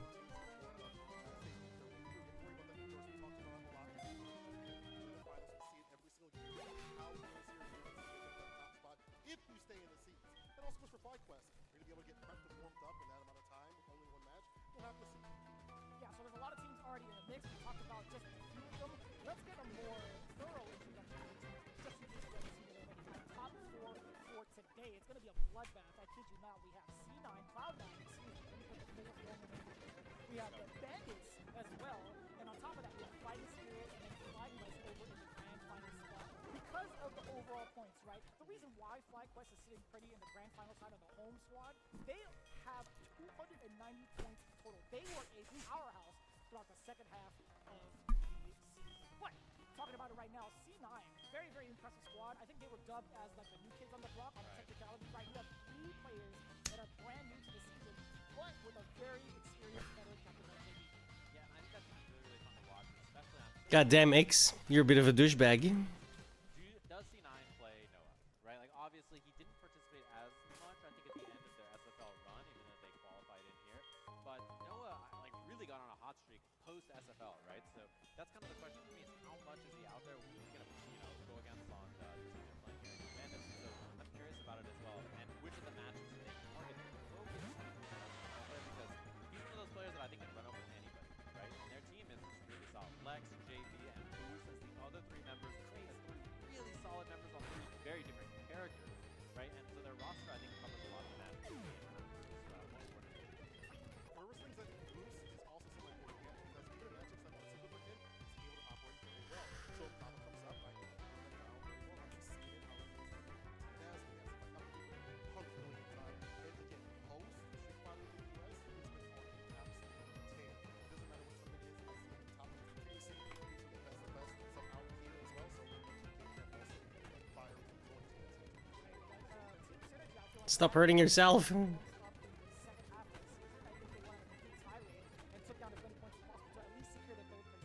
first half was just kind of shaky, in my opinion, just to kind of see who they would go up against what, and that makes a lot more sense. But the team that they're going to be facing off against first is going to be the Bandits. I feel like that is tough call because going into it when we first saw like the roster reveal, we were thinking to ourselves, man, the Bandits being Got him. for the championship, they might be the golden team to take it all again. Right. Yeah, the favorites I think a lot of people's minds are, right? And obviously we see here that Zen is on the screen, but all members of Bandits I think are very, very dangerous. But I think a lot of the times with these kinds of teams, same thing we were going to talk about with FlyQuest when it comes to Punk. A lot of people thinking about Mena, right? Like he's the one on the team that you put a lot of stock into his performance as well. So it really comes down to those captains matches. Can someone beat him? And this team was training in Japan. They just flew in, right? So obviously, so there could be some jet lag there, but also on the other hand, really sharp with their practice. Watching Zen play recently because he wasn't in Japan, he was still getting prepped and prepared over with the Asian region on the CFN. I feel like he's also a little bit better in terms of separating the teaching the Bison. That's one of his problems. He's playing Bison a little bit too much like the sauced up character, so I like him kind of separating that a little bit, maybe just volume a little different. So I feel like he'll still be a good component. He's the weakest link for that team. Interesting, very interesting. So when it comes to like that type of synergy or the type of players, the type of caliber you can expect going into like, the next team, Fighting Spirit is actually a very, very interesting one. Their composition is insane. You have a mix of veterans and also a mix of the most degenerate characters, in my opinion. These characters can really mess up anybody's team order. I got no paralyze heal. Which version? Pokemon Heart Gold. It's a ROM hack. It's the Nintendo DS version.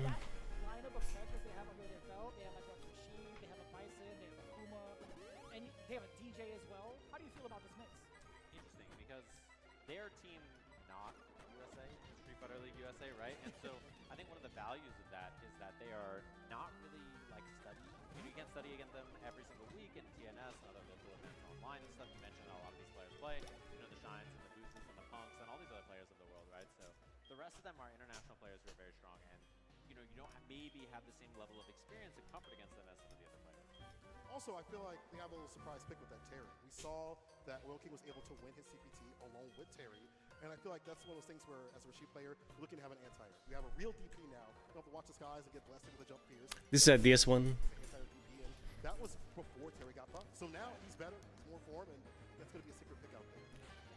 That's why I can click on stuff. Manages to make it all the way through today. I feel like the formula of characters and players, I feel like that might just be the top contender against either the EU squad or the Japan squad. But they got a pretty big road ahead of them. They got the grand finalists just sitting there. I like him. They're fine. I feel like a lot of the cats out there that have been watching the beginning of the season, even like the preseason show, have thought to themselves, these guys are taking. But this is a ROM hack, right? So We got a dynamic duo of Chrissy CH. bunch of different shit in here. Not to sleep on like Shine or Psycho. Like I feel like Shine has really come into his own also with a probably secret pick of Mai because he's been playing that a lot on stream. But the double Kimberly pick was so dangerous throughout the season. They went on like a giant win streak in the second half because of the big variables of Psycho and Shine. Yeah, and a huge factor for me as well is that this team's characters have changed a lot, right? Kimberly is a lot better in this version of the game since the last time they all played back in October, right? So, having buffed Kimberly is huge for two Kimberly players, but then nerfed Ed for two of their Ed players, and then nerfed Cammy, right? And then buffed Terry, which Chris CH has been playing. So I'm very curious. It's kind of like untested waters for this, what this team can bring to the table. Yeah, just in agreement with that, but at the same time, though, I feel like those characters weren't nerfed that much. In terms of like Cammy and Ed, yes, they were nerfed, their tools were taken away, but we've seen how good Ed can be with Lashard's hands. So we'll see if that's the same thing with Chris. And the same with Cammy. We've seen Punk win tournaments still with a nerfed Cammy. Like, the character is still good if you're not throwing out crouching medium punch like an idiot. If you're smart with it, it's still a great button. So I think they've had time to adjust, and even though there are nerfs, I feel like that's still going to be strong characters and components for them, and FlyQuest is a big favorite for people. 8 out of 2, or 8 to 2, excuse me, in terms of wins and losses. That's a really good record out here. They were dominant, so they are the pick for a lot of people. Actually, are they the pick for you? Say again? Are they the pick for you? So, I'll put you on the spot. In the very beginning, I actually picked my top 2. I was talking to Rob TV, and I said it on air. I said I wanted FlyQuest.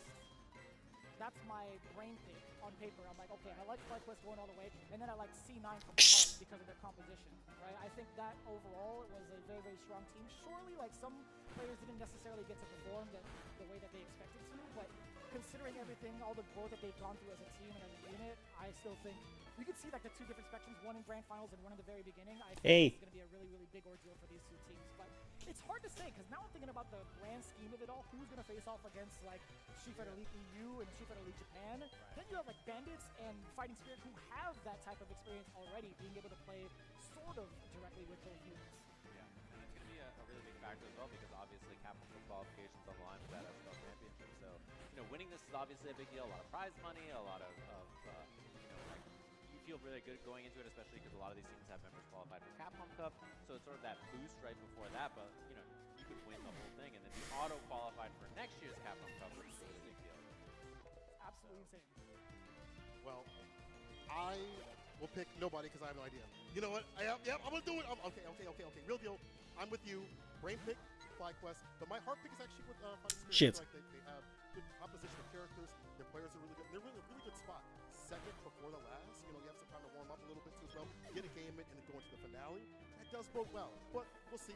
History has shown us something different than what we predict, especially over in Japan. Yeah, it's going to be super unpredictable, but again, these guys are shooting for that shot to get into Capcom Cup in just about a few weeks, but after that, I do believe there's going to be a real special project near and dear to this guy's heart. Yeah, I get to talk about this, of course. There's the Reject Fight Night Cross Sajam Slam match happening, of course. Hey, look at those guys. Let's go. Who you got? It's going to be an awesome match. This is happening, of course, March 15th in PST. It's going to be March 16th over there in Japan. Coming to you live. You can watch it on YouTube and Twitch. The main stream, there's a Japanese stream that will be occurring. You can watch that on Reject channel, and you can watch the English feed on my channel, twitch.tv/Sajam. So, of course, I'm sure a lot of you watching this, the English side of things are going to be rooting for our team over there playing, but it should be a good time no matter what. Hopefully we don't get beat up too bad by the Japanese teams over there, but I'm rooting for us. yeah, there's been a lot of work going around, like watching all the streams and watching you guys directly. I'm like, man, these guys, they're very impressive, by the way. Then I went over to like the reject side. I'm like, these guys are doing, they're cheating out there. We're US biased. Yeah, of course. Yeah, of course. Let's go, Nap. Let's go, Diaphone. Let's go, boys. Team content creators. No competitors. No comment on Team PDX on that one. I feel like it's that's our point. Like that, bro. He's out there fighting for his streets. Big fan of PDX. You make great content. But of course, we have a long day ahead of us and a lot of great matches coming up very quickly. We're going to take a short break and be back with SFL finals here in US of A in just a little bit.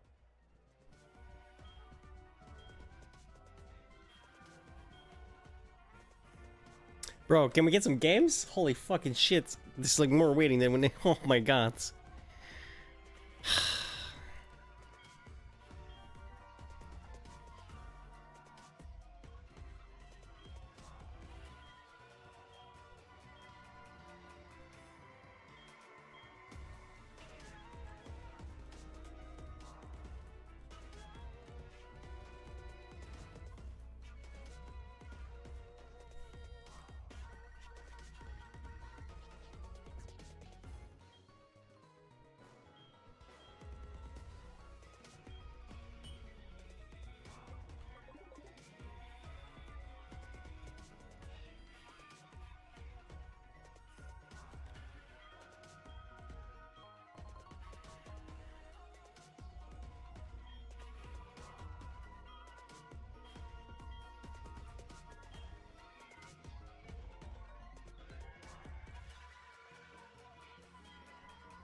Rock Smash.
If I piqued your interest, I can teach you all the Shiranui techniques you can handle. Come find me on Aokigahara. Don't keep a good girl waiting.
Hmm. Oh,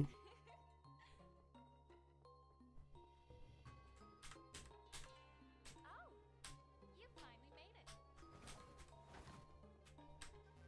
The Shiranui clan welcomes you.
Oh, really? God damn it.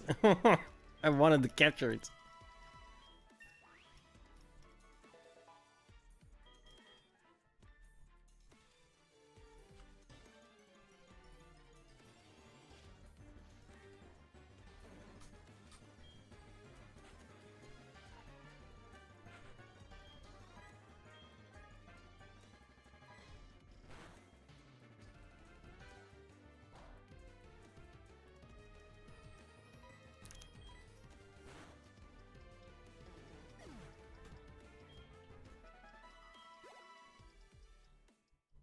You have no idea what you just turned into.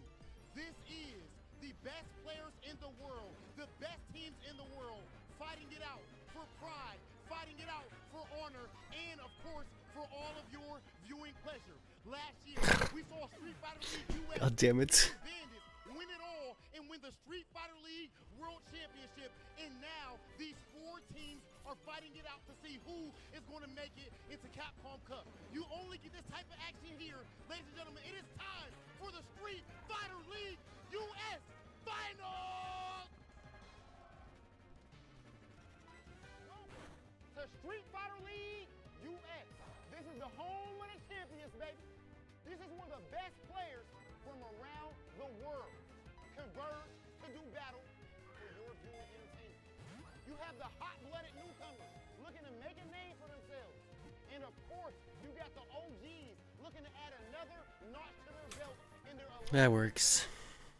6 teams have entered to battle, but only one is going to make it to that world stage. Ladies and gentlemen, it is time for Street Fighter League US. Welcome back, everybody. Hopefully you've been jump into our teams, throw in hands to see which of these 4 teams is going to be representing the U.S. at the Street Fighter League Finals all the way over in Tokyo, Japan. Hopefully you are ready for some good matches. As our friend Rob has introduced us to this, it's going to be a lovely time.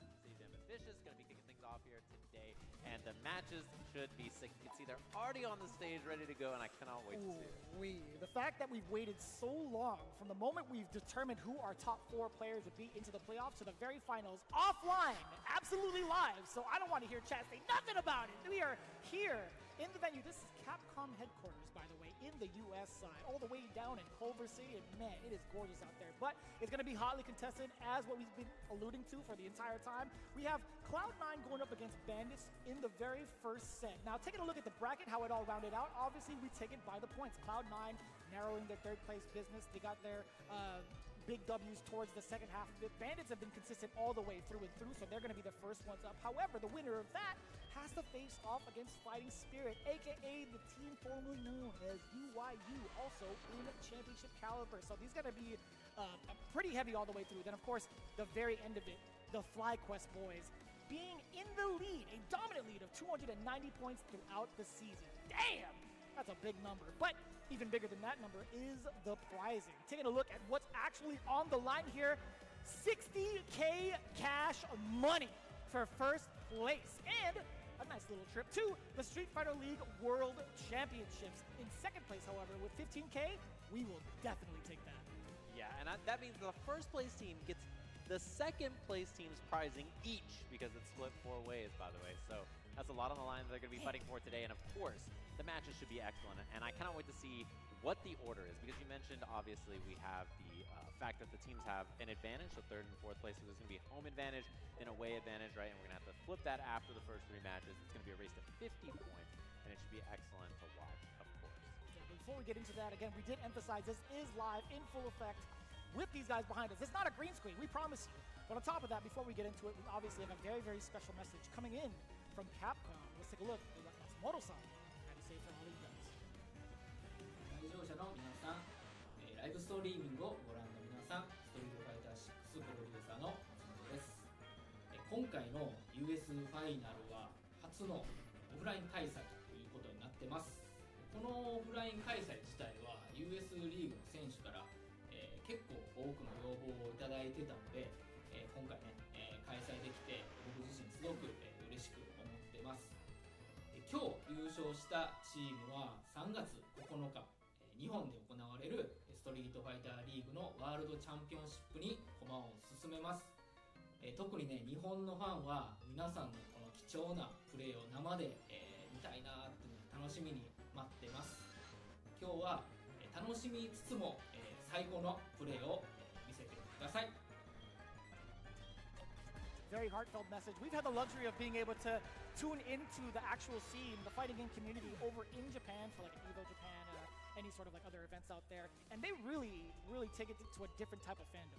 Yeah, they're always excited. The crowd's always really hype, and I think they're going to be really excited for the chance of their team to represent on their soil, right? Team Japan is going to be there trying to get that championship for SFL. Obviously, you know, we're here at US SFL. We're going to be rooting for our teams, and I can't wait to watch those matches. Of course, you guys all saw the schedule. It's going to be a Capcom Cup. Should be a lovely time, and we're going to break down the bracket and the format of what I was talking about earlier, the format of how these teams are going to be scrapping, of course, from this. So it is a race to 50 points. As you can see, the first 2 matches are going to be worth 10 a pop. The third match is going to be worth 20. It's also going to be one more game as well. And it's going to be first to 50 points. The grand final of this is going to be first to 70 points, so a little bit longer for the format there.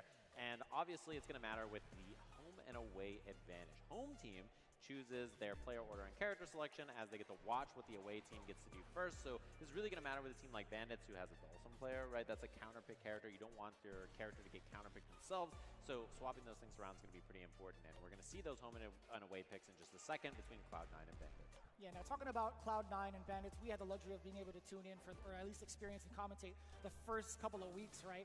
I feel like at this point in time, it's still going to be a toss-up no matter what between Cloud9 and Bandits. Like, we could talk about all of the individual accolades they've had over time, but genuinely, when it comes to the team format, it's still going to be... Oh, what? Yeah, definitely. And, you know, team format really depends on who shows up that day. And there's a big factor of having the anchor match. Obviously, Mena is a really important anchor to hold things down. It's something we're going to be talking about all day long. But the team's contribution is so important. You need each of your teams to win those matches because without that, you can't have this championship. You can't have a championship off the strength of one person's back on a team format like this. And I'm glad you mentioned that too, because over the development week after week when we saw them play, we started to see that kind of come out from another player from the Bandits camp. We've seen Kaba take the helm of some of the anchor spots and taking some of the critical points away, because again, that 20 point is so crucial to either bring yourself back into a tiebreaker scenario. And to be honest with you, I don't want to play any of these cats in a first to one. Right. Thankfully, we don't have to do that here. Again, a race to 50, a little bit of a change up in the format, but as it stands right now, my other big question, now directing towards Cloud9, I did see a couple of tweets earlier today. Is JB going to allow Noah the Prodigy to play? That's the big question, because he has been killing it.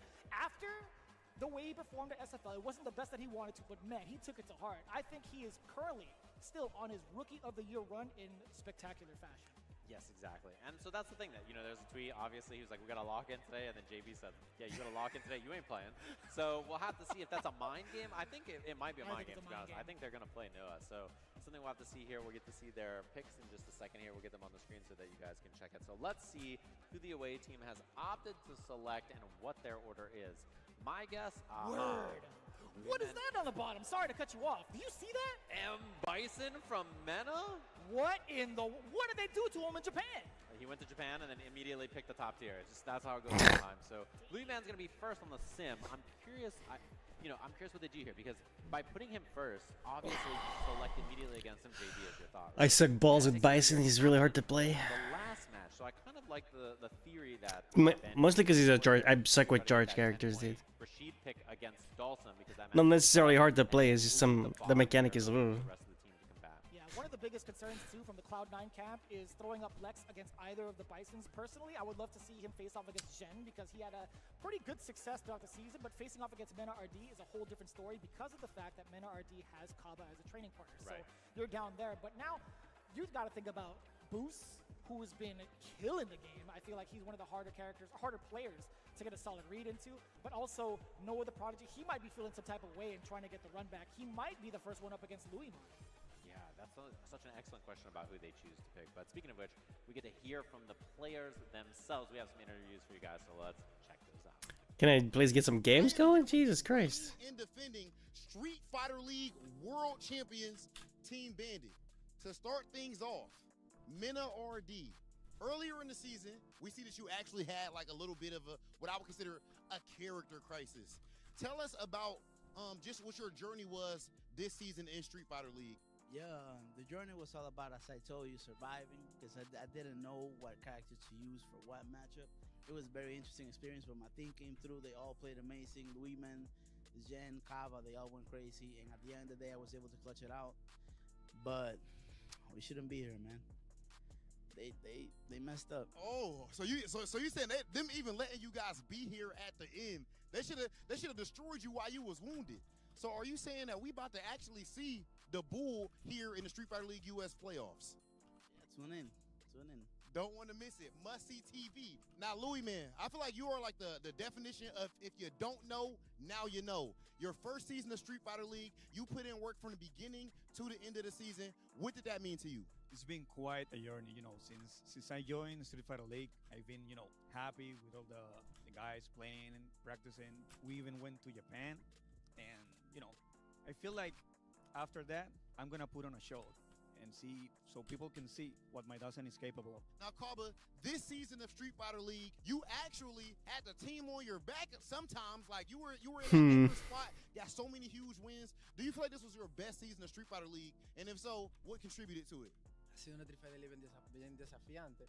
Me he sentido bien por el hecho de que han confiado en In mí, English? todos mis compañeros de equipo, al ponerme en un pleito como capitán. Y yo diría que al trabajo duro y a la confianza y al trabajo en equipo que se ha estado haciendo, tú sabes. Y obviamente a la estrategia que hemos planificado, donde no nos basamos en quién es el jugador más fuerte, sino qué es lo que más nos conviene.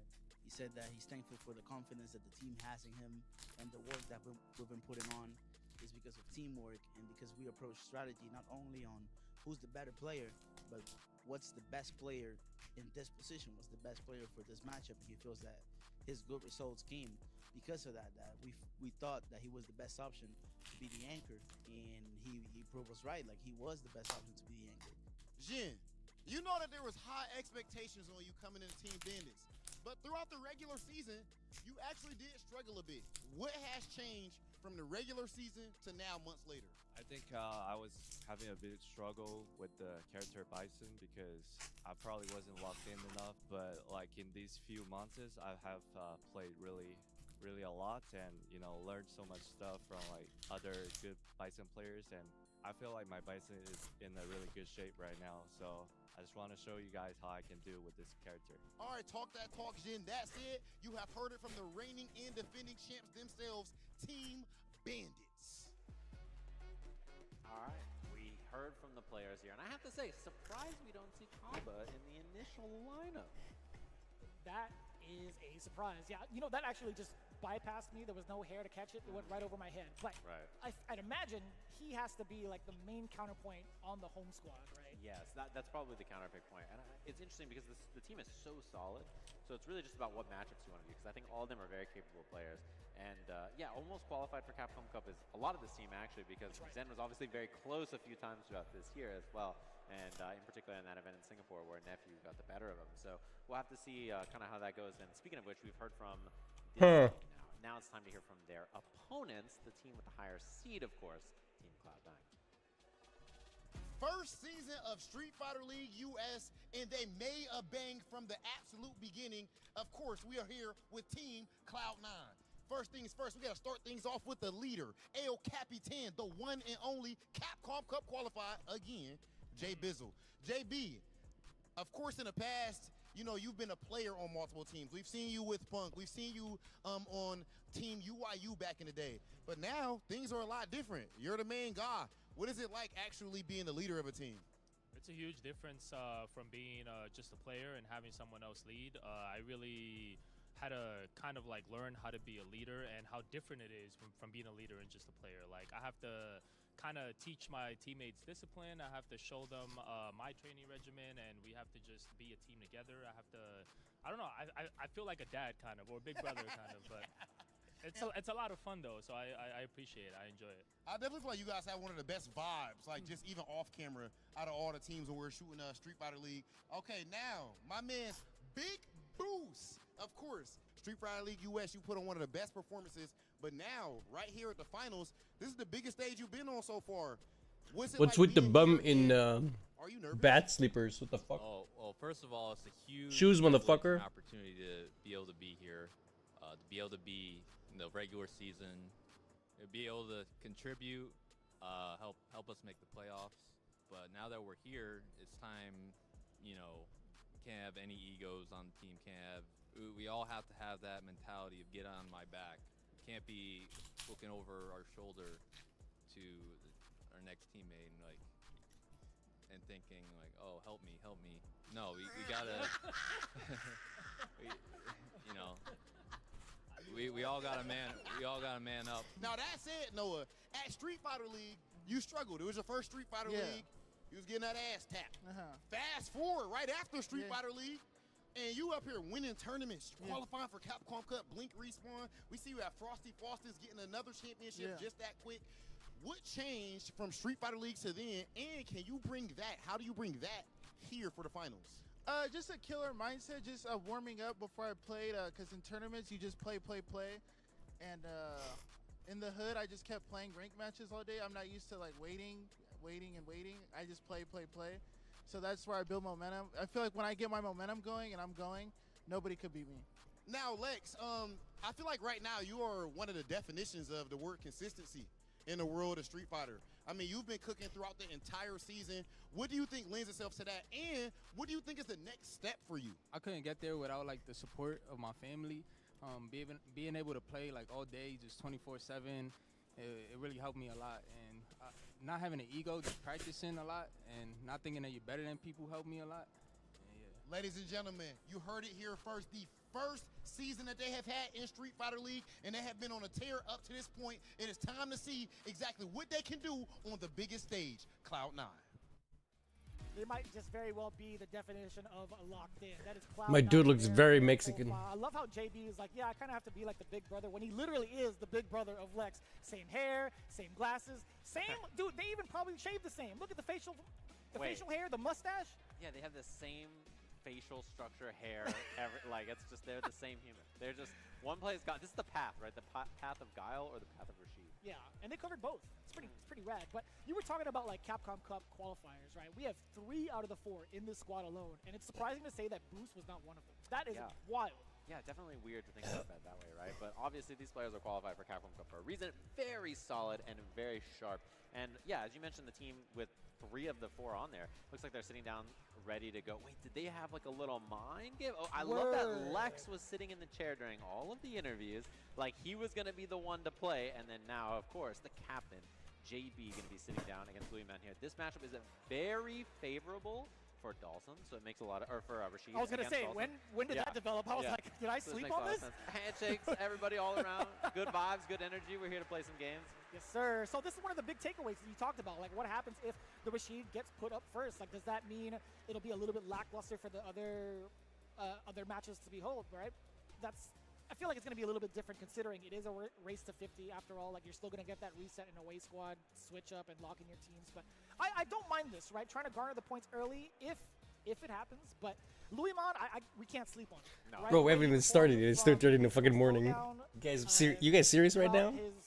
Chop, motherfuckers. And his power up over in Japan. Lord knows what he has up his sleeve. If he managed to fight with like Tori Meshi, there goes the boom mic. If Tori Meshi or YAC Mochi had toured him a little bit, I feel like it could be a whole different thing. We might even see a development where your words would actually come true, where Dawson would be favorable in this matchup. Right. We don't even know yet. Yeah, and on paper, this is really tough for Sim, right? But, you know, there's a lot of really strong Rashid players in Japan to practice with. I think Rashid is a character, he's clearly a very powerful character, but not very well represented. There's a few in each region, right? But Japan has a ton of strong ones to practice with. And I'm sure Louis Man played with all of them while he was out there, right? So this is a matchup where prep is key, I think, because both of these characters are not very common, and so your prep into the matchup is extremely important because the way you approach them is very different than a lot of the rest of the cast, so that prep work is a big deal. And I think to myself, when you look at the variation of characters that they have, or at least that we have access to in the North American scene, it makes a lot of sense, right? I feel like Rashid, although having almost every tool in the shed, it's still very difficult to capitalize on certain situations because you have to make some of those micro decisions to lead up into either getting your offense going, what you're going to do on defense as well, because he's got so much under his belt. But on the other side with Dawson, it's like, how do you catch him? And then also, how do you like break away from him if he actually happens to get you locked down? There's a lot of different variations that we've seen, at least in Japan. But taking a look like firsthand, I've watched you dissect more Rashid than Dawson. Your Dawson, I feel like, there was a subtle strategy to it, at least get it to master. I'm like, okay, that's fair. But then when you broke down Rashid, and I had the luxury of like being able to sit down with one of the pros and play this character, I'm like, dude, he has everything. How does one make this character as efficient as possible in a tournament setting? Yeah, I think he's actually quite hard to play well. Like Rashid, obviously we all know he's powerful, right? We all know. And you just put out level 2 and you're like, yeah. But he's a character that I think is really difficult to play well long-term because he just has a lot of variations and things. Like his routes, right? Obviously you have to make decisions about how you want to combo in every scenario. His neutral's a little awkward to play because his pokes are not traditional a lot of times, and then his fireball's a little weird as well, right? So playing behind the fireball is awkward. And I think importantly as well, hitting the combo, like hitting the down HP combo, that is a really tight link, very easy to drop, very hard to be consistent with. So those factors really come up, and you know how consistently you can run everything, particularly because in this matchup, sometimes the level 2 can not be as big of a factor because of the teleport, so there's a lot of things going on your way, but we'll have to see how JB is. I feel like he's a very sharp, consistent player basically every time I watch him play, so I don't expect him to have a lot of problems. Yeah, we've already had that kind of experience being able to watch JB like week in, week out. I feel like the wild card right now, it's so wild seeing Louis Man be the first one up on the away side, right? If you've been watching a lot of the other SFL, like Japan stuff, a lot of the times the Dawson players, whether it be Tori Meshi, whether it be YC Mochi, they're never really played in the away spot. They're never going to be on reserve like that. They're mostly going to be the ones to counterpick some of the meta. I've seen some really interesting developments between like Dawson and like an Ed player. That's been like the biggest crux, I feel like, for Japan because you had like what Fudo and Momochi leading the pack majority of the time, even like Tachikawa. But seeing this right now, an enhanced Louis Man with no personal data, I haven't been able to watch him because he's been overseas. this is actually going to be the biggest testament for both players going into it. Yeah, definitely. And as you mentioned, Ed Dalsum, I think, is a very important matchup to call out because I don't know if we'll see it today, but that matchup Today, is guys? really important for Sim to be good into in the current version of the game, right? And yeah, this matchup in as well. I haven't seen Louis Man play as much recently as well because you mentioned all the Bandits players have been in Japan, so they've been out there training. And then even Mena comes back and he's on Bison, right? Like he was playing obviously Zangief in the main season for this. He was playing a lot of Blanca. He was playing Luke as well. So to see him on that is very interesting. He mentioned that he had another character in reserve for this. And it looks like we're going to be jumping into our match here. Finally. We have Cloud9's JB up against Bandits Louis Man on the Dalsum. One of the biggest things we're looking for, yeah, we get the enhanced movement from the fireball. I feel like it was very hard to stop. That's gonna be really, really tough. I feel like that alone might break into the mental of JB a little bit off of that error. Yeah, it just strips a ton of the drive gauge with that drive rush pressure there. I love that at the end. The meaty fireball into the drive rush heavy. That extra bit on there. And JB already almost in burnout, but every time he throws that and he has the enhanced, tornado, he has the big jump across the screen, he has the dash, he has the enhanced eagle spike. Threatening those options are really annoying for Sim to deal with. Yeah, but Louismon's got it covered, right? He actually floated over, tapped a couple of those buttons to make sure that that path gets interrupted. So I like the counterplay to it. Louismon now setting up the fireball, important tech, but he's still going to be forced to block because of that enhanced projectile. Yeah, plus on throw tech right there for Dalsum. He got to still get pressure afterwards. And JB still not out of this round. He needs one sequence here, and he can make this count. Looking for the whip punish on the limb, didn't find it. It's going to be a little bit tough. Louismon also building up his gauge a little bit slower too. The punish counter, I thought there was going to be a connection. JB mashing for his life. I love that. Very winnable round now, and that's huge actually. He has the XTX. He's going to have level 1 at the end of this if he needs it. It's enough without. Damn! Yeah, that's how this matchup is, man. 90% of it is so perfect for Dalsum, and then that happens. I was thinking to myself, does he need to do the one-frame link here? No, he had enough bar to go for the Arabian Sky High finisher to the dive kick also. That was actually really well calculated. JB coming from a big deficit. Now Louismon a little bit on the offensive. He's closing the gap a lot more, setting up with the fireball first. Stay in place with the medium punch. Yeah, and these anti-airs, every time you hit one, it's awesome, but very little damage, and it doesn't dissuade Rashid very much. He's going to go right back to jumping, attacking, looking for different angles to get in there with. So tough to manage. Great block on the overhead as well. Louismon running out of space. You got to imagine there might be a teleport coming in. Okay, the Yoga Blast first into the Inferno. Yeah, huge damage and a lot of drive gauge on from JB as well, but he finds an opportunity. Exact thing we saw last time. Punish counter again, not optimizing. It's fine. The damage is there, but not quite burnt out and not quite in chip territory. Oh, JB trying to run here and avoid this burnout. Waiting until he can parry now. Yeah, he waited that out until his drive gauge came back. Oh, yeah. Nice find. Dalsum is so nasty, dude.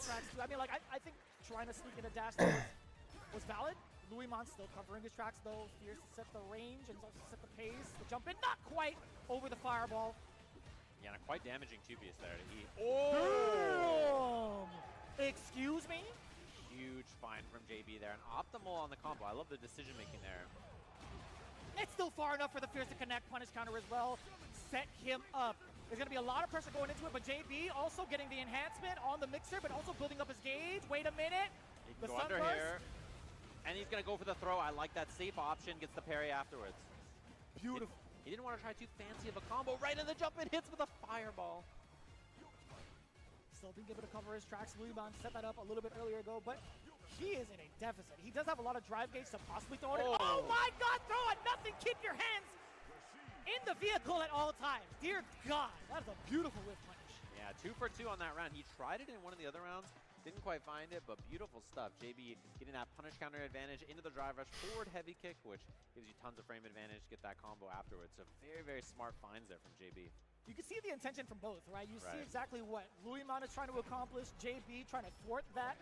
And if he can't do it with limbs or against the limbs, he'll either throw out the fireball or set himself up nicely with the whip punish. He's been doing a great job of that thus far. But the jump in, pretty critical. Yeah, the punish counter off that allows the juggle. And the continuation of the combo, I like that as well. And big pressure off this. This is a huge find again for JB here. Eagle spike for the knockdown, flip for the meaty. So much pressure too. Trying to find a gap. Louismon actually getting stuff out of that special. And meaty jab, he gets the link off of this. He can double rush. Gonna be a double drive rush combo. He has level 1 at the end of this. Forward medium punch, medium mixer, level 1. It's close, but not enough. Checking the lows twice. Great defense of Louismon up until the last part. That is such a hard tool to try to gauge. That medium kick reaches so far unexpectedly. Yeah, he doesn't get a combo a lot of times at max range, but it's a very useful poke to swing at that kind of a range where all you need is one hit. Oh, scary jump. A little bit too far out on the punish counter. You saw that stand jab. Luimon just trying to back up a little bit. It's hard to keep JB in place, man. Oh, not quite under with the slide. Whip punish, it looks good for Luimon, but not too much damage, sadly. Trying to back up and bait out a button, JB. Not gonna play his game. He's waiting for it. So the fireball's coming in. Ugh, anti-air. Yeah, the jump is forced there, but not too bad, because again, he just needs one. He just needs one, there it is. Drive rushes in for pressure, this is gonna combo. And actually JB, one good hit away now. This is getting very scary with burnout a threat. And he's looking for that setup, right? I feel like the more he drains the drive gauge from Luimon, oh, he might not even need it. Oh, setup now goes for the low. Excellent block. Oh, That's gonna hurt. Are you burned out off of that? I think you might be. I think so. It's also close to killing, though. It's a ton of damage here. Oh my god, that was raw, you're right. Yeah. That's crazy. I didn't even realize it. It's pretty close, but huge damage. Level 3 off the table, though, means Dhalsim's defense is very suspect here. Well, level 2's out. Is there a teleport or not? Is the question, right? And Locks it's so him far down. out. It goes behind the character, right? That's actually going to be kind of tough. Or at least just right in front of him. Strips a ton of that drive gauge there. I like that choice from JB. And now, Luimon got to fight and keep this burnout off the table. Rashid is just nasty. It's going to be tough to manage. Again, the barrage, the fireballs through, the cyclones too. Oh, burnout imminent here. Not much you can do. He eats the hit to try to avoid the burnout. Give but me he's that. going to spend it anyway. And now drive impact's guaranteed here. We're going to see if JB can cash out enough damage.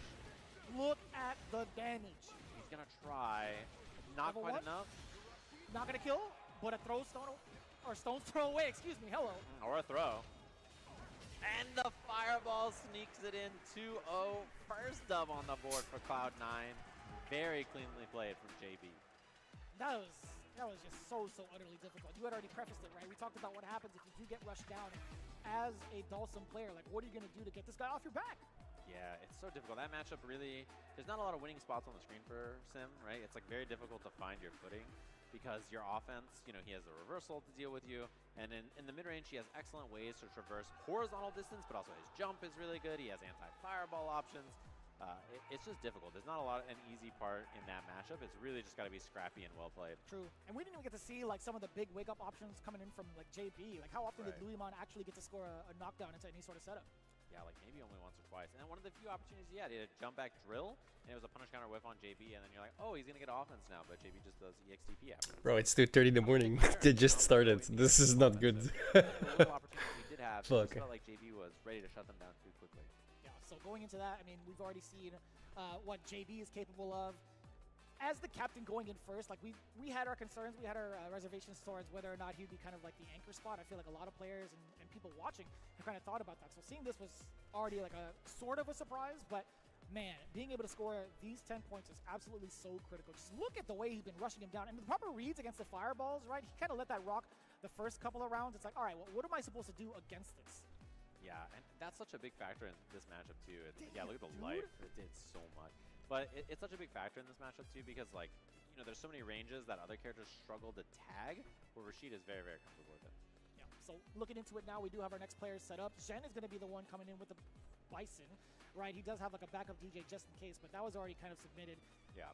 Lex is going to be the choice. He is currently in the seat getting ready to play off against Zen, and I feel like he's already had a pretty decent record the last time we saw them engage each other in their second half in their bouts. So I'm not really too concerned in regards to what Lex has in store. I want to see what Zen has been cooking up in particular against this guy.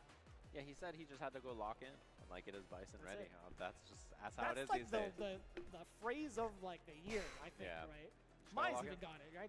Drive rush in. Yeah, she's locked in. Yeah, she throws a fan at you, and you're like, well, here it comes. So, about to see how he's looking. I feel like, you know, his run, particularly at the end of the year, he almost qualified for Capcom Cup over in Singapore as well.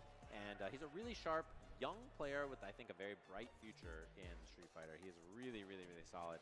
This matchup in particular, you know, it can be a little spooky, I think, to get in sometimes for Bison. You know, obviously he has the X Crusher, he has Head Stomp, and other things like that. But when you're playing against a world-class Guile player like Lex, it can be a little difficult, I think, to navigate that mid-range. Yeah, So we're going to see how effective that's going to be, right? I think I'm more concerned about what Lex's defense is going to be like once that opportunity opens up for Zhen, because I feel like having that bomb planted, having that corner positioning, that is just like two of the main factors that he has to make it a diabolical situation. There's so much that Bison could do that could make you explode or just kind of like kill you by 1,000 cuts as well, right? He could throw loop you as many times as you want. He could get into like a light string to kind of bait you and to go into another bomb setup if need be. So there's a lot of pressure that can be held by Bison, but it's a matter of being able to traverse that mid screen against Guile, as you had mentioned. Yeah, and it's like when the bomb's on you, do you flash kick? Are you down?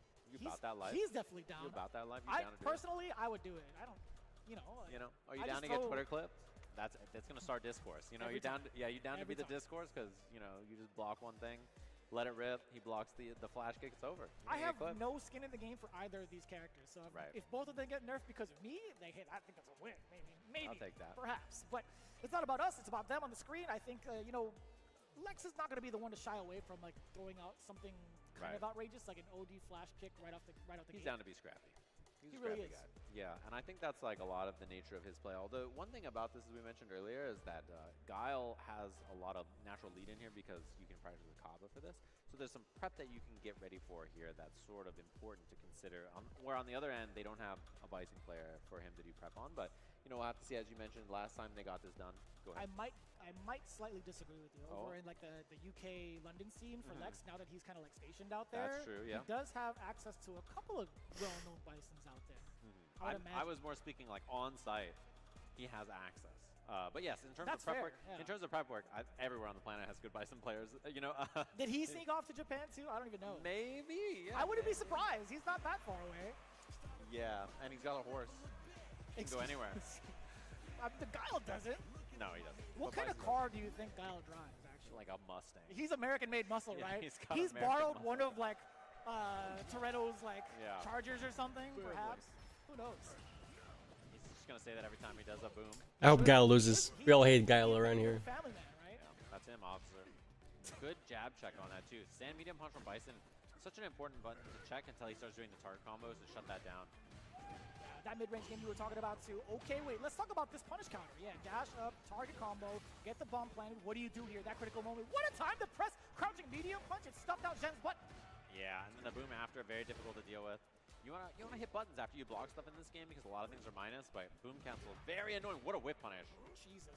Unless you play like Jamie or some nonsense. Good little jump in. Zhen letting it rock with the OD scissors, bomb planet, drive rush in, waiting for it. I'm surprised he drive rush given how low his drive gauge is. Ready to scrap. Oh no! Hey, but that's fine. The head stop to try to get down lower, but wasn't it time for a punish? Lex, do you set up for the cross? No, he's faking stuff out. Stand light kick in a level 1 punish there was pretty impressive, I have to say. Wow! It's Damn.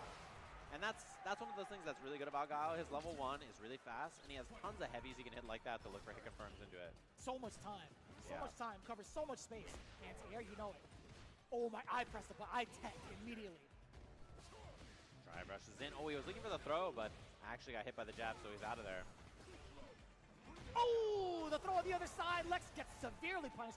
Not too big of a punish, in my opinion. Yeah, that could have been way worse, actually. I'm surprised he didn't spend the X Crusher, but GG. not going to be a factor. This round is over. He is deader than dead there on that combo, so round apiece. And 3 bars to his name. You already know. I think maybe like a touch and a half sequence from Zhen could actually kill Lex. Yeah, he is. If he gets a mine put on him now, he may be in kill range. It's getting pretty close already. Oh, I like the counter hit. It's still well within range for the crouching medium punch.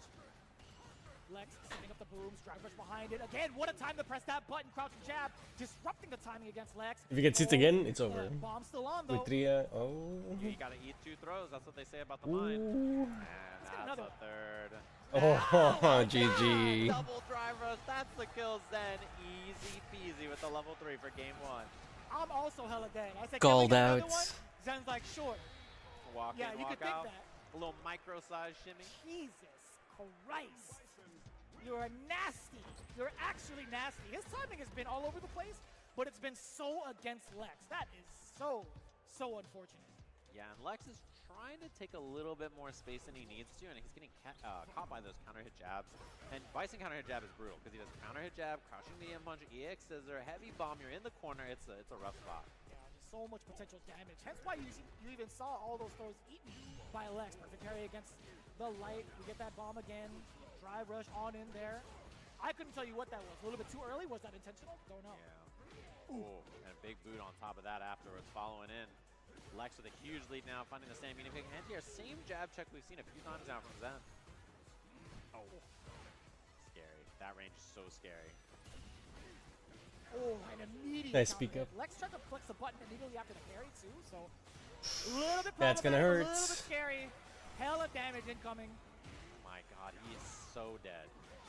Oh yeah. It's not even close. Only a level 1 spend with some damage to spare. You know, I always forget about that heavy punch coming in afterwards, like how Yeah. much damage it actually yeah. takes. I'm thinking to myself, is there going to be any sort of like scaling involved? Like, oh Yeah. yeah, he's level 1, 2, minimum yeah. damage scaling. Come on, man. Is that the Twitter clip you were looking for? It's got to be it, right? No, I mean, he could kill there from so much more, is the thing. Yeah. Oh yeah. Especially with, even with level 2, he doesn't even need level 3 sometimes. That's facts, yeah. I like that we're just trying to bait the anti-airs there with Devil's Reverse. He's done that a few times.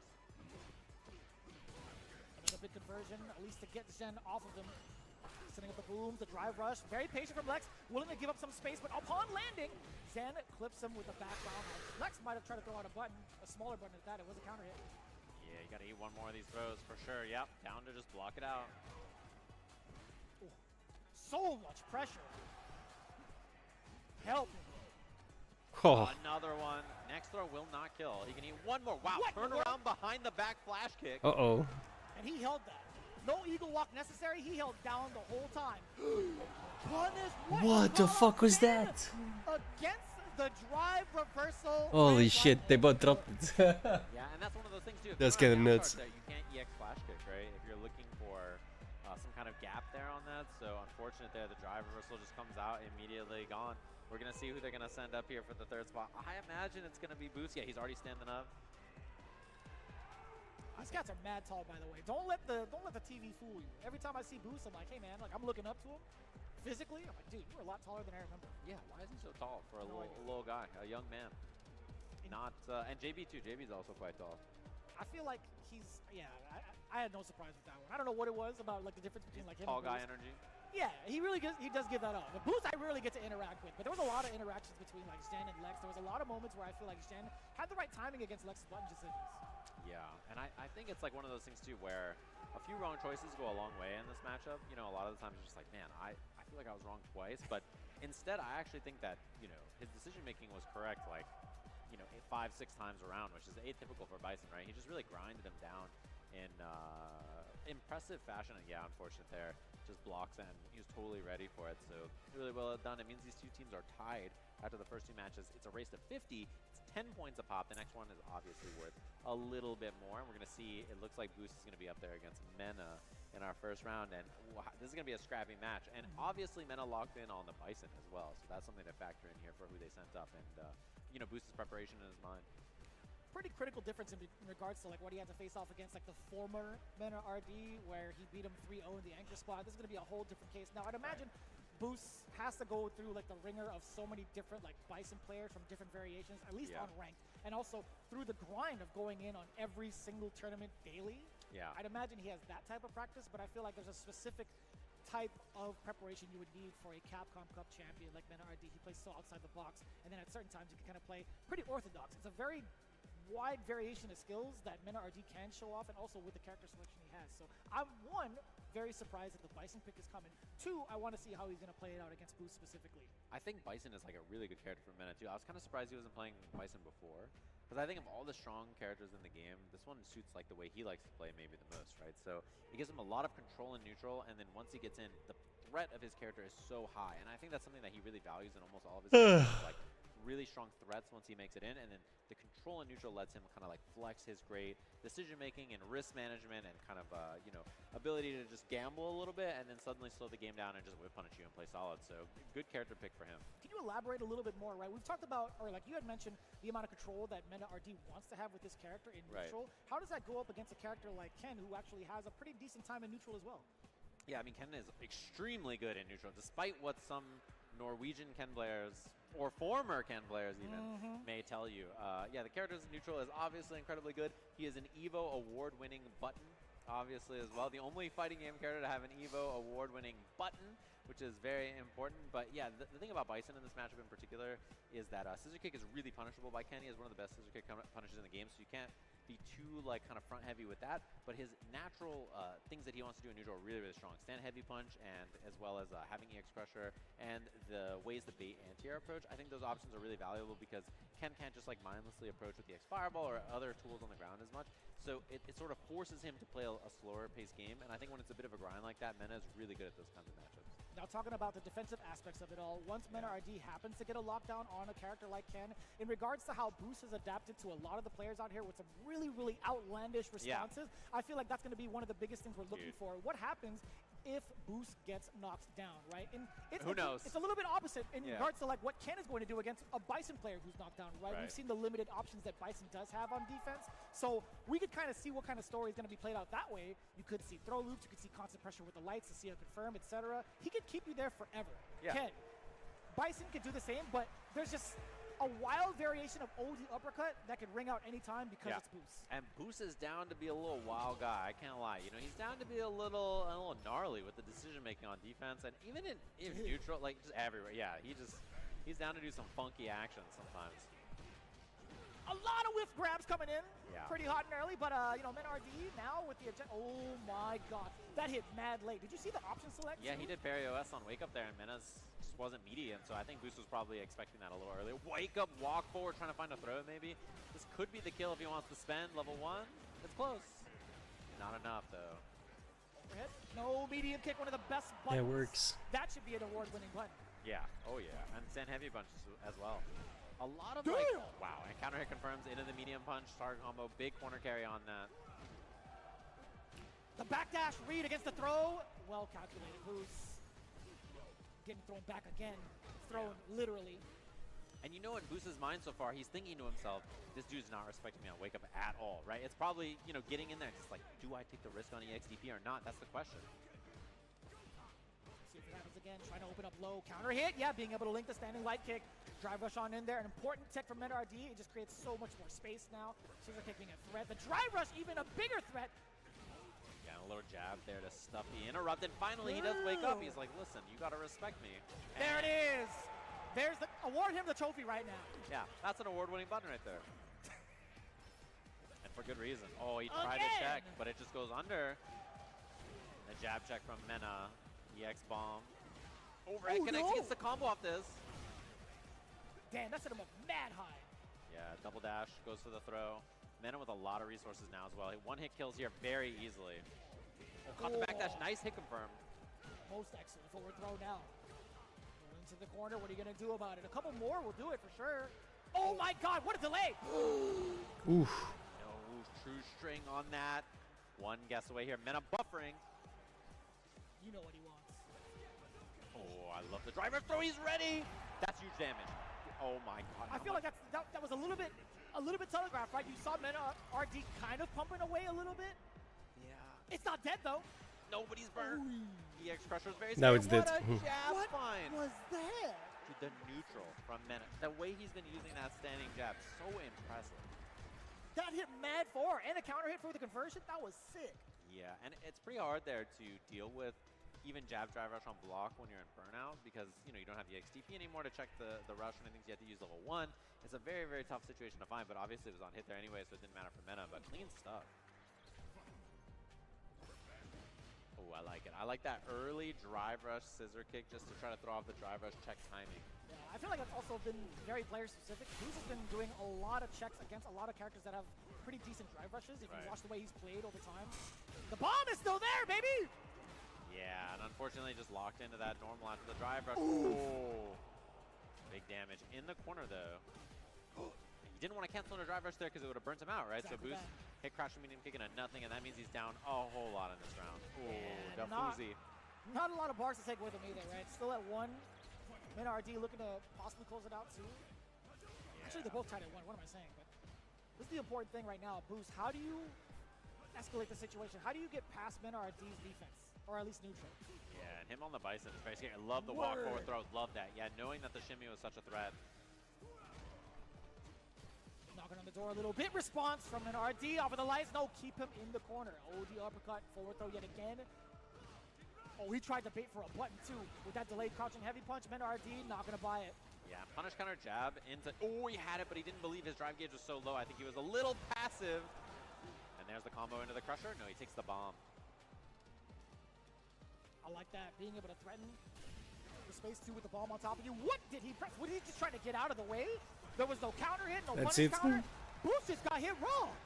Yeah, maybe GG. trying to hold up, maybe trying to get backdash, look for the throw, something like that. But Mena cleans it up 2 games very quickly. Absolutely wild development. Not only just like 2 games, but the fact that Meta RD is playing Bison right now. We're going to the character select screen. We're going to take a little bit of time off. Boost trying to readjust, getting a couple of words from his teammates. But this has been very, very crazy to see this development. Like, Meta RD has been absolutely dominant in the neutral, as you would preface it with, right? What is Boost supposed to do? Yeah, it seems like he's not comfortable. Just he can't play around that jab very well. That seems like it's been a big problem so far, is the standing jab from Bison. And it really hasn't been a lot of other options. It's been stop sign approaches from Mena with the jab, and then finding these good whip punishes with the medium kick and other options. A little bit more offense early from Boost here. Yeah, just drive rushing, trying to get that space early. Doesn't want to play that slow neutral game. That's been giving him a lot of problems. Although quite dangerous, it does put him at a pretty big deficit for the drive gauge. Then RD, okay. He's willing to eat that.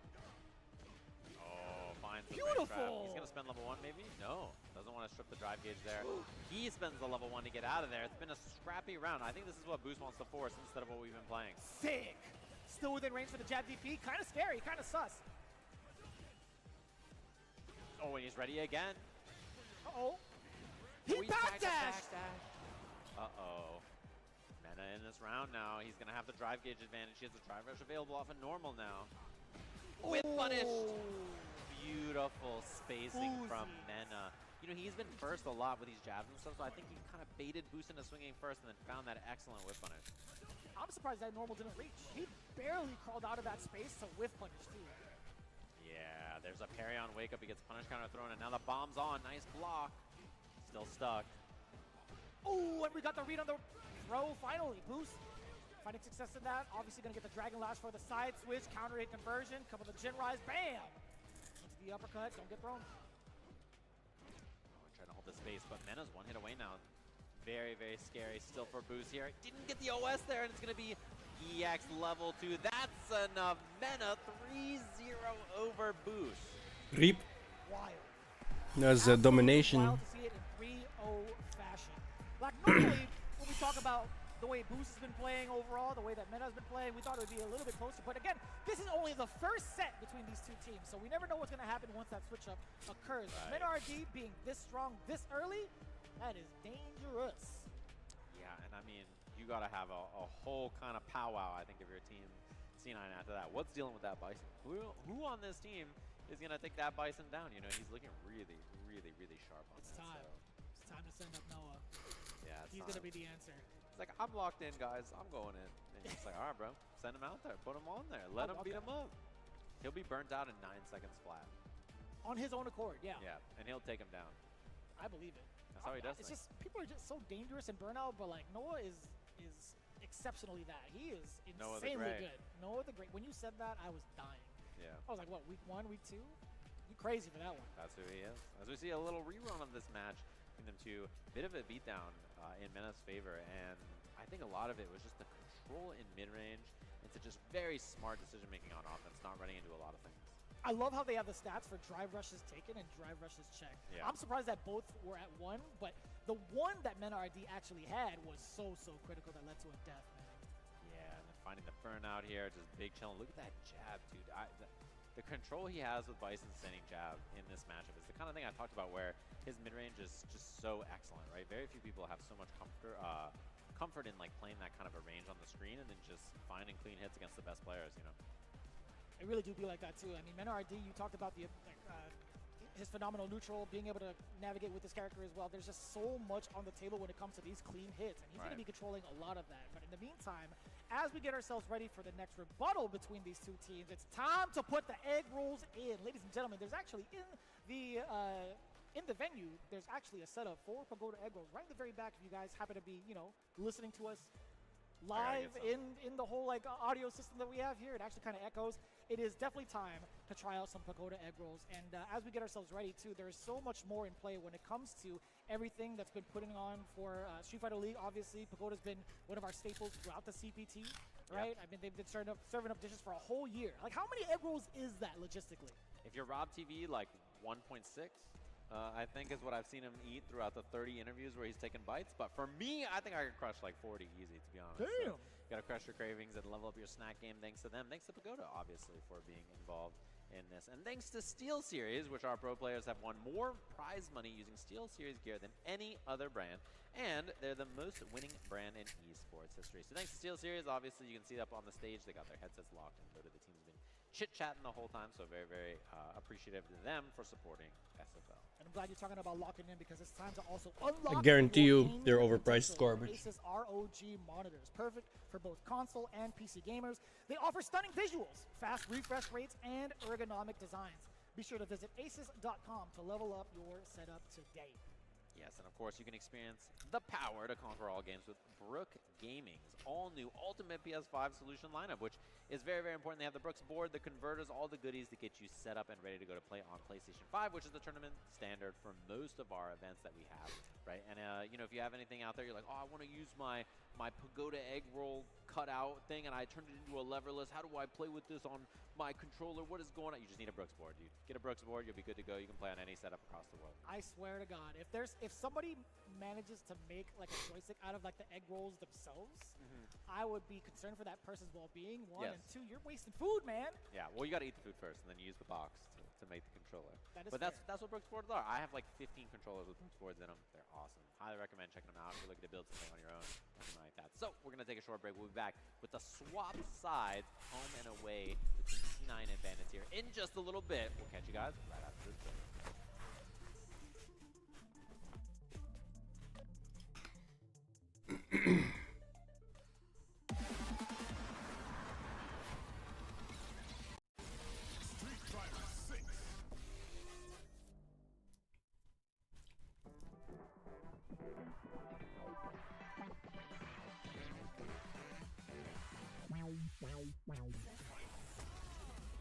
Come on, everybody come alive real quick. Battle of the strong, survival of the fit. Take your best shot, hope you don't miss.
No one plays on arcade stick the way that guy's playing.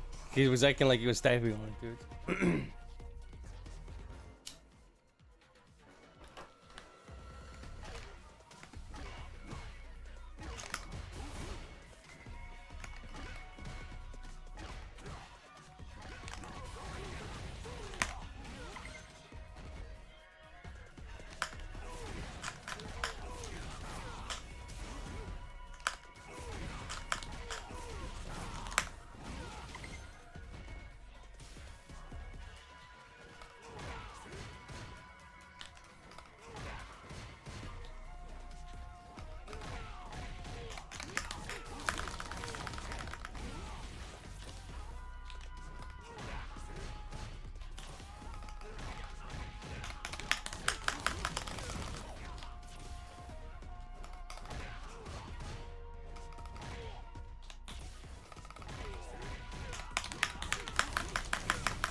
Welcome back, ladies and gentlemen, to the Street Fighter League US Finals coming to you live and in full effect here in Southern California. Culver City, specifically, the land of Capcom HQ. But for a very good reason, we got ourselves a banger already, a banger of a set.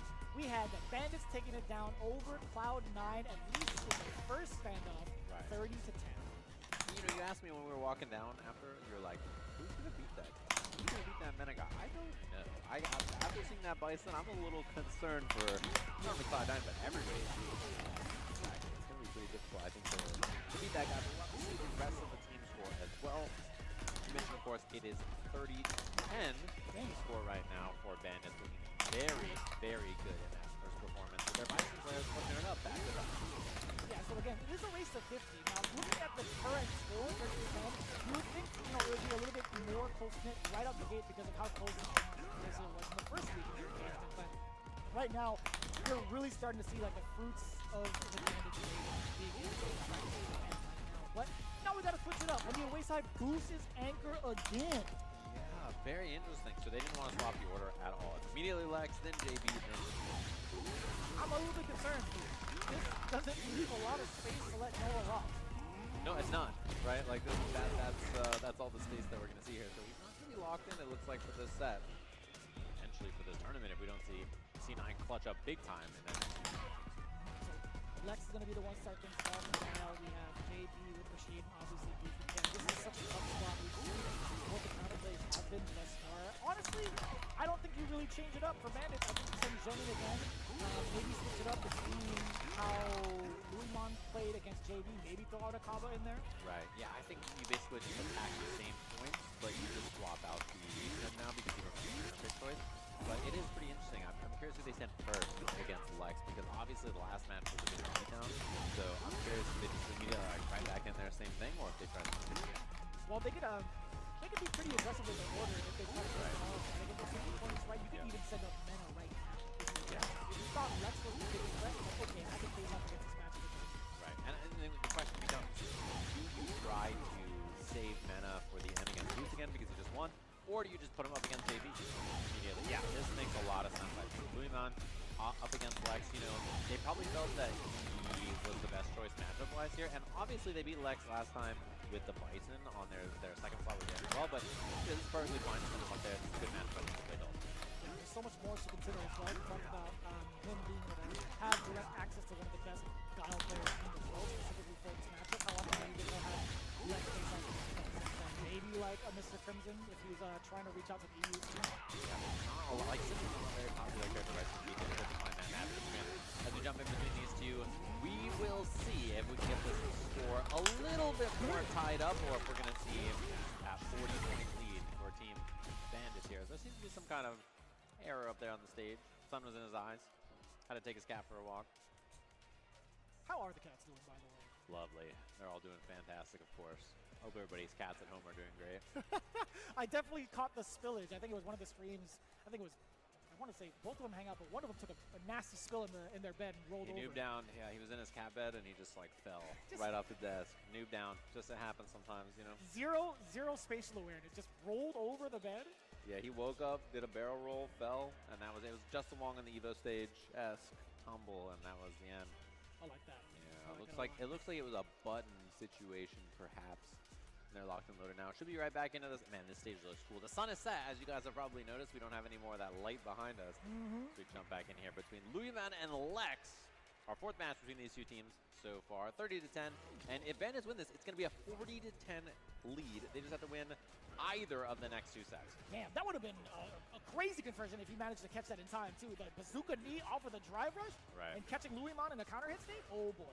Yeah, and this is a matchup where Guile is on the offensive, right? Not the kind of position he normally wants to be in. So that's obviously why they put the sim here in the first place, and he is burned. That is a brutal start. It's going to be lots of space for Louisman here. You notice the match changed immediately as soon as he's out of drive gauge. Yeah, but how do you play defense against that, right? You have so Oh, much sorry. to consider with the limbs, the spacing too involved. Louisman now opting for the float to get past the booms and reset, really kind of change the timing on how Lex wants to control with the projectiles. Yeah, I love the upside down kick on the read on the slide as well. That's very smart there. I like the OD fireball for the approach, right? It covers his grounds in case Lex wants to throw out some normals or at least move forward. Yeah, he has so much space now here too. He's big, chilling, a lot of life. Yeah, so much in benefit of Louisman. You had mentioned it, life, the drive gauge, etc., the limbs. He can do whatever he wants. The slide to punish perfectly against the sonic booms. Again, he's got so much against the entire kit of this character. Yo, not in time that time when he gets the punish, but he didn't believe on the punish counter. It could have been crouch jab, stand heavy, you know, all kinds of stuff, but maybe didn't know or wasn't aware, wasn't ready. And again, I like the positioning of the floats too. You're still within range to at least throw a medium. Yeah. Side swap here on the teleport, yeah. Nice work, but the fireball, you still have to respect it. It's still active. Yeah, Pop says he's going to try to strip the drive gauge here. Oh, but he's ready for it. Nice. You got to expect that too after the headbutt. You already know they're going to try to go for a teleport, so Lex was ready either way. You just got to charge it down. Yeah, unfortunately, level 2 dwindling here. He's going to have to throw some boom soon. A lot of damage on that. I think 30% or so, 35. Not a bad exchange at all for Lex. Walking him down nice and slow here. Lex has kind of changed the pace a bit. There's the Nice. offense all of a sudden, and he's got the completion easy peasy on the double rush. Huge differences already being made for the offensive game plan from Lex. Already opting to move forward. Not even trying to bother with the fireball game. We had seen that kind of thwarted by Louisman pretty early. Yeah, boomless Guile. Just like lots of approach with knee, jump. Trying to find it in there. What a back heavy bunch. Opting for the side. No, he's going to initiate with the fireball again. Yeah, that makes sense. Just create that space away. The scary thing too is the lower this drive gauge gets, the more Lex is forced on offense. As you can see him, he's trying to make anything happen before it, and now his drive gauge is a lot better, so he can chill a little bit here, mind his space a bit. Yeah. On the other side, though, Louisman, yeah, he's starting to take the initiative a little bit off of that drive rush, but he's trying to maintain his space against Lex, either with the float. Oh boy, wait a minute. Yeah. Process set up. Blade spaces it out to be plus here. Finds the hit. That's huge. Cross Not again. quite on the level 3, but drive impact was sneaky. He knew the parry was going to be there. Is this enough to kill? Not quite. Damn! I think not quite on this, but I love the setup there from Lex, and he just needs one hit. Oh, this is kind of bad, though. Yeah, burnt. Nice He overheads. expected like 400 frames there. He just dashed. I mean, it's because it's Guile and Dulcim, right? What do you expect? The math definitely checks out. Yeah. He waited, he dashed. What do you expect Yeah. from these two characters? That is fear. Yeah, that is like Louisman being like, he's thinking to himself, okay, like he needs to hit me once. They but I still have play like lots this in of pressure, Masters, I have bro. lots of reasons to burn out. I can play this slow and just dash overhead. And he's got some chunky fingers. Did you see that Windscreen? My man hitting you with the 5-knuckle shuffle. That hurts, brother. Oh, get off of me. That's so big. Oh, nothing after the. Wow, even better. Even better. Even better. We take those. Suplex. Drive rush on in. Oh, everything's hitting. Yeah. Louisman just trying to escape the pressure, and that kind of like forced feeling is making him run into these normals. And now Lex can play a little bit slower here. On the other side, no big punish. He had the hit initially, but nothing big came out of it. Not a knockdown, not damage. Yeah. And after such a perfect That start to driver the is game, nuts. such a big problem here. It's going to be level 1 for the kill. Lex now set point. Damn. Damn. Lex might have been the perfect call to face off against Louismon. I mean, Louismon, again, they're on the home side. I'm actually kind of surprised what the strategy is supposed to be here. Yeah, especially because, you know, obviously they beat Lex last time in that second slot with the Bison, and now they've, you know, opted to change their strategy, and you know that that's got to hurt the team a little bit. If he loses here, they're going to be like, dude, we had it. We had the right thing. You just put me up again, bro. Put me up again. Oh, burnt. Jumping, not in time, but the drive impact's scary. So scary. I don't even know if he was going to be in time to let a level 1 rip. This is a critical error. Now you get to set up on the other side. Flash kick wasn't in time to set up anything proper. That's it. One to try to get the kill here, even if it's not. Yeah, Chip was going to be a factor. He could have meaty fireballed. Lex is in a pretty bad spot either way. Slowly recovering. Louismon getting around on the board. Oh, he tried. Not in time, but he didn't get punished, so yeah, and he didn't even lose his side. He still has the corner here. Oh, what a call out too! And I like that. Not even allowing Louismon to get anything off of that OD fireball. Here we go. Oh, he didn't do nothing. No, I lied. He did something. He did something. I lied to all of you. I don't think you could stop yourself for that. Either way, right? Maybe not unless he was committed to a crouching button or something, or a throw maybe, but... It definitely felt rather delayed. Oh. He's trying to chase him down. Lex is really trying to put that green on Louismon, but... He's also one hit away from level 2 here, which is very important. Gal can use that as a way to strip some of the drive gauge, or just as a hit confirm and get a lot of damage. Oh, big fight. Oh my god, he almost made it in the fireball. Damn! The 2-tap, that's a lot of damage now. Louismon kind of has initiative here. That's a lot of Grey Life. And it's so far away. You can't do anything about that. Yeah, now he's one hit away. Big counter hit completion. Drive rushes in. No, that's it. This should be the kill here. Game apiece, just like that. Damn. And what a good call on defense, right? Louismon, I feel like, has not been able to kind of show that off as well or as successfully, but that was such a pivotal moment to get yourself on the board. Great call out against Lex's roundhouse like that. Yeah, and I think it's so important too because he was trying to put the drive gauge there. That's the idea, like more scenario, get the meat, maybe do that into level 2, right? By the thought. So I think a parry was really smart with it. And like drive rush throw from that far is a little scary to commit to. Alright, here we go, important one. Louismon didn't have bar in that situation, right? So there wasn't really any fear of any sort of big reversal from the side of Dawson either. Yeah, I don't think so. So I can see why Lex wanted to try to go for like a meeting. I'd have to look back, but he's been level 2 in the other round, so. Oh boy. Makes it over, walking him down. Drive rush looks good here. The fireball's there. That's why he went for the throw, I think, maybe. I would imagine so. I think it would have worked out if it was just a tad bit closer. Yeah. I don't even think it was like a frame data issue, to be honest. Nice. You stuck it in again? Get out of here! What a throw bait on this. Gets double boom, triple boom, sweep. Jesus, what a disgusting combo. Parry, maybe. That makes a lot of sense. Oh, but now he is in full burnout. Louismon, he could make a pretty big comeback out of this. Lex, it's up to him not to throw a bad boom. Damn! Wow. Empty jump in, finds the timing, pops level 2, gonna force the drive reversal.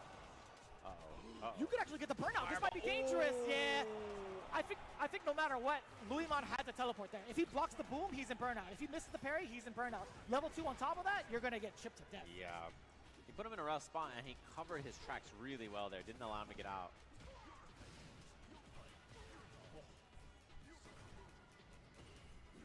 Oh, back fist. Damn, that's a trade Lex will take any day. Ooh, but he's low on drive gauge and down a lot of life, and just whiffed the parry, so even worse now. That's so far reaching too. That upside down kick is a miracle normal. Yeah. Out of there? Yeah. This looks like a hard round for Lex here. Down a lot of life, down a lot of drive. And locked and loaded Louismon too. A single hit. Yeah, he's gonna be locking him down either way. That burnout is there. He could chip him out if need be.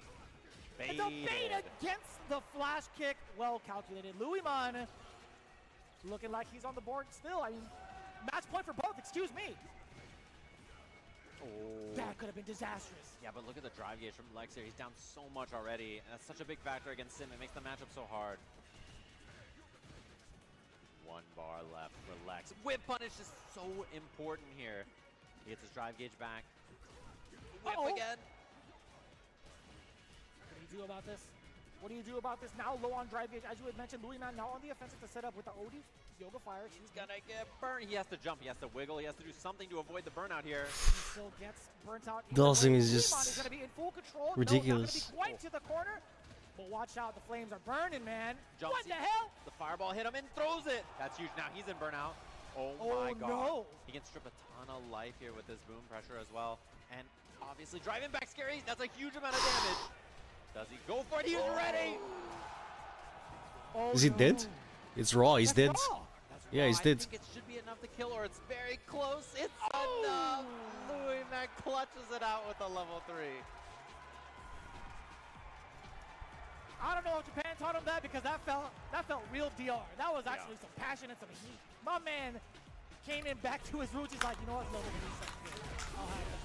And now that means that whoever they send next will try to close things out against JB.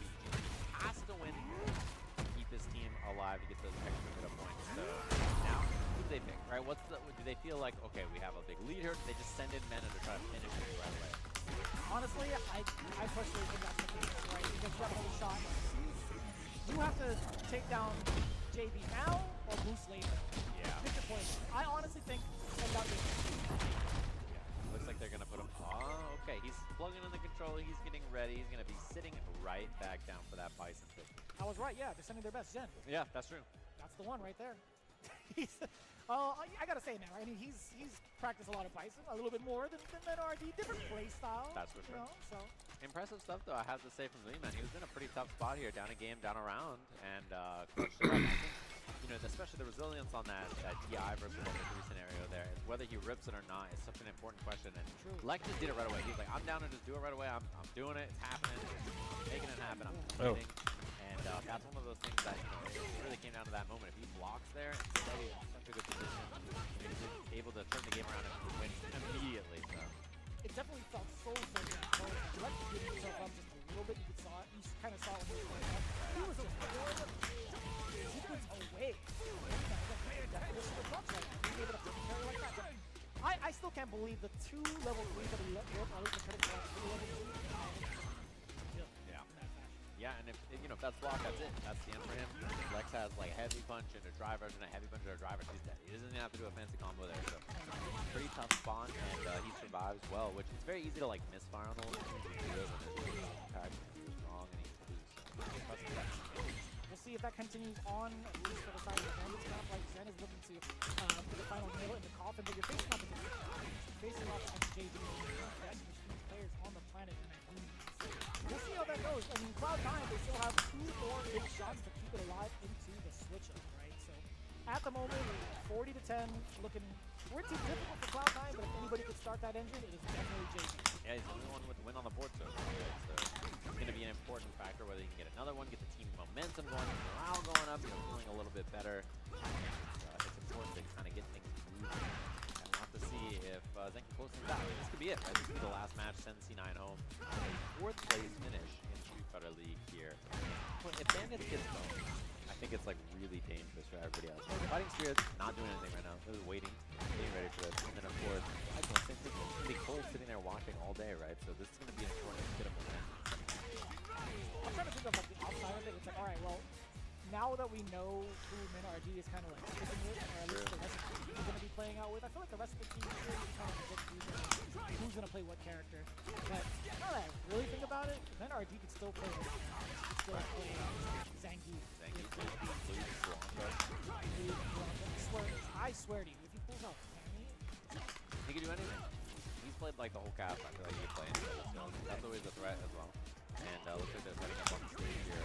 Potential final match between these 2 teams in our first match of the Street Fighter League US playoff today.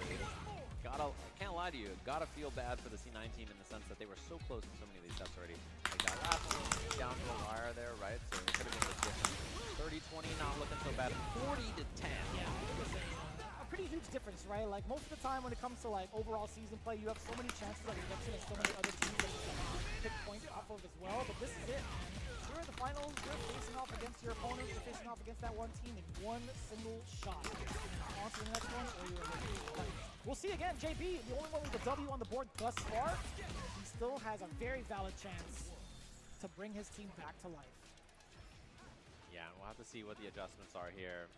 JB looked real sharp earlier, though. Like, he looked incredibly solid. So I don't expect that, you know, he's going to go down without quite a bit of a fight here. In fact, I expect him to be the favorite by quite a bit, maybe. And I feel like in regards to this matchup, too, I think Rashid has some pretty decent normals to counterpoke some of the approaches that Bison has, right? That one also being a big swipe to get things started, all off of that Fierce. Yeah, I love that we saw JB go for empty jump jab there to try to beat the delayed option, maybe on the parry or something else to beat the safe jump. Oh, wait, I think he could have punished there, actually. Either way, we do get to set up the mind from Zen, allowing him to pressure. Yeah, so very intimidating, right? JB just had to stay in place. He's just waiting it out. Doesn't go for the challenge there on Sam. Medium punch either got clipped. No combo converted, and that could have been big for Zen. That could have been death. Oh, burnout now. Very scary. Big whip. That's not what he wanted. Is that far enough? Oh my god, that hit towards the tail end. It wasn't the anime super, but still damage. Oh, and he gets the, you know, that's Light Mixer strongest soldier right there. Just gets that counter hit confirmed into the jab afterwards. Very clutch from JB. The fact that it hit that far towards the tail end, that is Yeah. a surprise. Wild. Counter hit conversion off of the jab. JB's just catching a couple of strays now. Again there, and this is going to be, wow, he could actually kill here if he wants to dump everything. I don't think he will, but. Yeah, throw again. This spot is so brutal. Has to do something to get out of there, and he does. Ooh, a perfect parry. I like that. I like that a lot. Excellent choices made defensively. I mean, he had all the tools ready regardless. He had meter.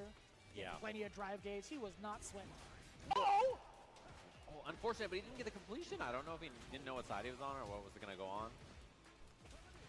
Spaced out scissor kick finds the hit this time. I like that. Perfect parry. He's going to hit him on the ground, get the conversion, heavy bomb for the knockdown. Gives you better advantage there to dash in. And again, we talked about intimidation factor, having that bomb planted, punish counter against the throw. Now you are burnt out. What are you going to do about it, Zen? Yeah, I like that covering the grounds against the Cyclone mid-air. Practice that punish accordingly. Not going to kill, though. Yeah, but huge damage on this. JB in a really rough spot. He has like all of his burnout to go. Chip is a big factor as well. Yeah, and you got to see it's going to come through like ways a scissor kick. Ooh, a couple more of those is going to be a big problem as he finds the throw. Damn. Up a game just like that. The honorary Dominican pulling through all the way from Canada.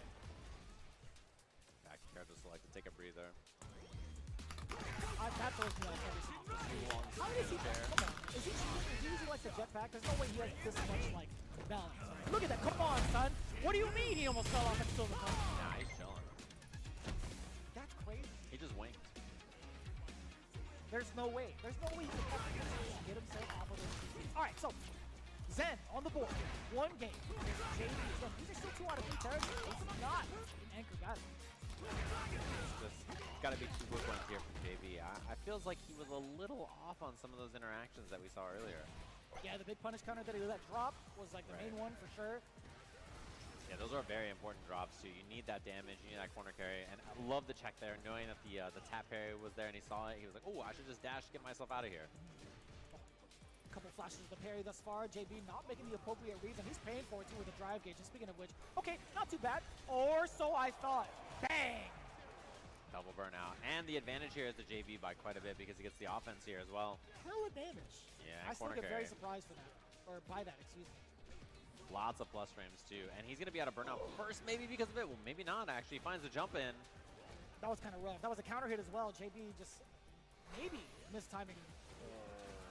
Trying to get out of the corner. He's going to dump the level 2. This is big damage. Throw will kill now. Very, very scary spot, and JB is wrong on the gas. No way. Zen just having all the right reads against JB. We talked about how versatile Rashid can be, also, and how intimidating he can be with his like reversal factor. But now level 2, finally getting the offense started from JB, or so we thought. Zen has had the right read with the parry at the right spacing too. Like one of the biggest detriments too of that super is taking away some of the drive gauge, right? Of also applying the mix-ups. Yeah, and right on defense again. His decision-making so far has been so solid. Bison, not the best on defense, right? That's one of his weaknesses. So, you know, to get out of situations like that where you're in such a bad spot, very impressive. Okay. Nicely done. That was a good Good call out against the Cyclone. Yeah, Cyclone looks like a projectile. It's not. Unfortunately. Well, okay, well, it depends on who you ask, right? Yeah. SRK, hella damage. You get to maybe pursue after that, or at least you're within range of a fireball. Okay. Brings him up air to air. He was so ready for that one, so JB staying alive. I'm glad that he opted to go for an air-to-air because the last time he was in Burnout, he might have got stuffed trying to do like an anti-air spinning mixer. Right. Corner position here. This is so scary. Oh, punish maybe? No, it doesn't go for it. Nice. Option select on the drive rush immediately. A lot easier because, you know, obviously EX Mixer is just a quarter circle motion. Forward throw. Oh my god, sweet chin music. Bring him down to his knees. What are you going to do about this? The rest of it? Level 2. Is it enough? No. So close. It's not a pixel of life for JB here. And No, he it's went enough. for the parry. Team Bandits gonna be moving on just like that into their match with fighting spirit. Most definitely Dominican. Yeah. He is one of them. He is part of the Bandits team off of that W. That is for damn sure. It's kind of crazy, right? Like the whole back and forth between Menard and Gen that led up to like the decision of picking up the team was a very, very nice conversation. Yeah. Capcom Cup rivals, first and second respectively. I mean- It's like, you know what? I don't even want, like Menard's thinking was, I don't even want this guy to be a threat for me. I'm gonna pick him up. What a choice. Yeah, impressive, of course. And performance. Sometimes you just, you know, Seeing Cabo play. you're not feeling it, I guess. I don't know. From most of the season, he played awesome. So I'm very, very impressed by It was a that good game, though. And the clutch up factor from Draymond, of course. And then I think the Fabric had been tremendous. Like, let me tell you, let me break it down. It's like, brother, what are you doing? You're It's a weird setting, too, right? You saw that plenty of times over when you saw like Bruce play, win or lose, he would immediately go to his opponent and be like, hey, what did I do in this game to make it back, or like, what am I supposed to do to fix this? I think that's really, Like a weird format, I mean? I've seen it. It's cool to see, like, the camaraderie between the two. He is a bit of a dick.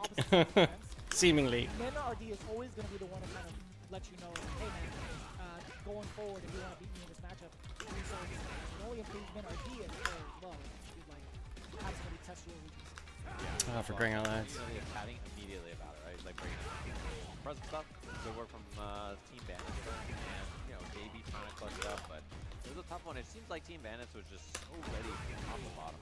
Basically, all their players were just really, really performing really well. They lost to JB. It doesn't feel like they were too out of it. This whole back and forth thus far in regards to like the home and away side, you can kind of see a pretty significant difference in like what choices need to be made from the home side to kind of pick and choose your battles carefully. But I feel like, as you mentioned, if you have somebody like the Bandits get starting to rev up, it's so difficult to even have an actual valid strategy for the team. Then making all the right calls to you, and it's just so intimidating when he has that bomb planted on you in this matchup. Even in Burnout, he's made the right decision. Right there, he's gonna probably out of the corner, make his escape. Beautiful. Bad spot on defense. Gotta guess then he's just right every single time. This is making him excellent too, right? There's so many times Zen is in a bad spot and he just finds the right defensive choice against level 2s or other offense from Rashid. No matter what, I think JB decided to do there. Zen kind of popping down first to block would have made it that much tougher. And of course, he could just delay the throw if need be. If JB decided to kind of get like squirrely and then take a side throw, Zen has plenty of time to delay. Yeah, and dash forward delayed throw is a pretty good option there because it covers like you block away from the reversal as you're mentioning, right? There's a lot of things that I think there's a lot of value to being dash forward because it's a pretty safe, obviously low risk, and like even if your opponent wakes you with a jab, you just block. So it's it's a pretty fine choice, and I think it's very smart. JB looking for the half parry trying to turn things around, but didn't go his way. Yeah, again, one of my favorite teams to watch overall. It's just unfortunate that Cloud9 is eliminated in the very first round of it all, but that means the Bandit Camp moving on to the second round, the semifinals, to face off against Fighting Spirit. This one is going to be a Bandit. Just like the rest of it, just like we saw earlier, this one is going to be a whole different piece. The team, formerly known as UYU, invading USO, becoming a Bandits themselves, honestly, the way that they describe it. That's how it works, yeah. If you want to know how you become one of the US, you just show up and it's like, what up? And then we're like, alright, that'll do. Like, that's as complicated as it gets. So I'd love to see them here fighting in US SFL, of course. And that kind of international match is always one that I think is fun to watch. USSL having we're basically the world SSL. Anybody who's not EU or Japan, they play here, right? Which is I think great. So we're starting to see like a big feature later in regards to the Bandit Camp. They've been really leveling up the game. You could also do so with Pagoda. That's right. We have the Pagoda situation going on. We got the station right below me, actually, right in the very back. You guys happen to hear me. They've got plenty of snacks on deck. Also, you guys can get your hands on some of the snacks that they've been serving out there the entirety of the Capcom Pro Tour. If you guys haven't done so already, again, I hate this one. And it's a pretty nice, like, touch and go type of snack, especially if you're trying to get back into the hot seat to get ready for the match. Yeah, and I'm sure a lot of people out there are eating snacks if you're hungry. You've been gaming all day. I'm hungry too. I'm with you. You've been gaming all day on all of our awesome stuff that we have here. Of course, all the headsets you saw on stage provided by Steel Series, who has been awesome. They're the official headset of the Street Fighter League, and it's been awesome to watch their performance there. Of course, the easiest way to record and share your gameplay is with Steel Series Moments, which is an in-game audio clipping. Anywhere that is awesome. We've been using them on stage, so every time you hear that noise on stage, you know that it's one of these guys. Crispy, absolutely crispy. Now, we talked about that the leveling up process that the Bandits have. Well, you can do so as well by leveling up your gaming with Asus ROG monitors. It's designed for both console and PC gamers. Asus ROG offers various panel types, including stunning OLED displays and the highest refresh rate. Visit asus.com to elevate your experience today. Yeah, of course you can elevate your chances to play in these offline environments. They've been doing awesome stuff. Of course, they have the Gen 5X fighting board, which is the heart of your next-gen fight stick. Whatever you're playing on, leverless, fight stick, Pagoda, egg roll box, it's fully compatible with the PS5 and Xbox Series X/S, delivering seamless performance and low latency with built-in assist features make it easy to craft your ultimate fighting weapon. If you're looking for something to play on anything, highly recommend the Bridge. And thanks to them, of course, for working with us here at Street. I'm definitely gonna pick your brain in regards to like the wildest joystick that you've ever seen in like your fighting game career, but that'll be during the break. In the meantime, we are gonna get ourselves set up with the next round of battles between Fighting Spirit and Bandit. It's gonna be right after this, so don't go anywhere. We'll be back for the Street Fighter League US Finals.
It's been a while.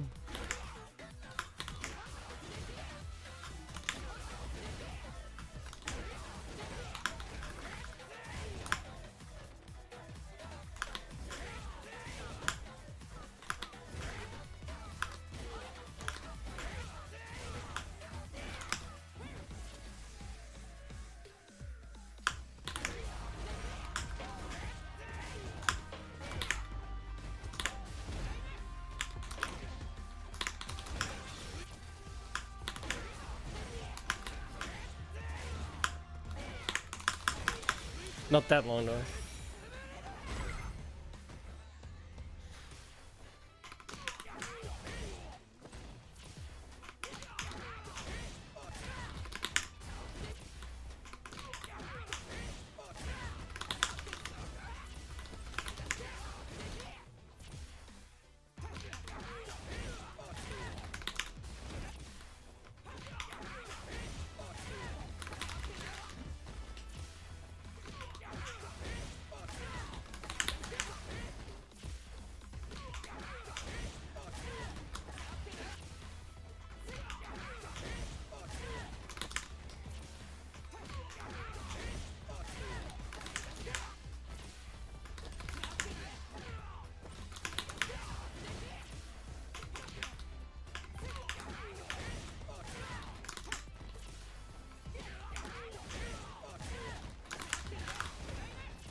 I'm Hollywood Raw TV, joined with Big Bird from Red Bull International, and it's time to find out what.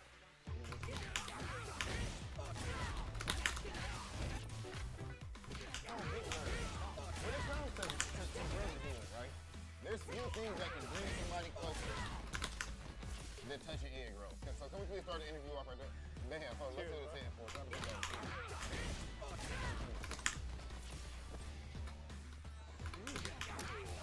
It's been a long time actually. Fucking hell. Holy shit. I used to do this like on one go, right? Holy shit. Like, this ain't even that hard. It's just not coming out. Brings me joy when I travel and get results. And obviously, that is like, don't get the results. Something that you put a lot of work in, when you get the result you want, it feels amazing. Like, it doesn't matter if it's fighting games, work, gym, anything else, any hobby. Anything you put out a lot of work in, when you get the result you want, it feels amazing. When it comes to Carbon Diamond, you and your brother Angry Bird are, I feel like, two of the best in the world easily when it comes to doing it. And something fascinating about you guys, over here in the States, you know, when I was playing, it would be me and Knuckles training and all these other guys. Over there, you didn't have that same pressure. It's you and Angry Bird. Fuck. Players, but as far as like like super elite players, you guys somehow are able I fucking hell. How is this possible? You guys on YouTube and everything, do you feel like how is it even possible? We do have, right now in Street Fighter 6, we do have more players compared to Street Fighter 5. Like, aside from Angry Bird, we also have our two friends, Abud and Hamoud. They went to EVO Japan, one of them got 7, and the other got 34. Is it like, oh, I mean, whoever wins is cool, I don't really mind? Or is it, do you still, like, does it still hurt to lose? And vice versa, you know? Yeah, I mean, when I sit down and play with Angry Bird, I didn't look at it as, I look at it as, this guy is standing in front of my, just like anybody else. Yeah, he's standing right in front of my path, so I gotta get him out of there. So, but when I start thinking, oh, this is Angry Bird, I can't lose him, some other things, you might get more nervous, you might get more uncomfortable, you might start playing out of your comfort zone, stuff like that. Anything back from training? No. When I play Angry Bird, it's full, I show all my cards, he shows all his cards, but it doesn't mean we can't go back to the lab and maybe check something out, figure something out. You told me that. Yeah. No, I'm lying, bro. I was about to call him right now. I was about to call him right now. You look so hurt. You look betrayed. Yeah, I was like, what the hell? Because he'd be beating me like a lot. I'm like, that's what him holding back?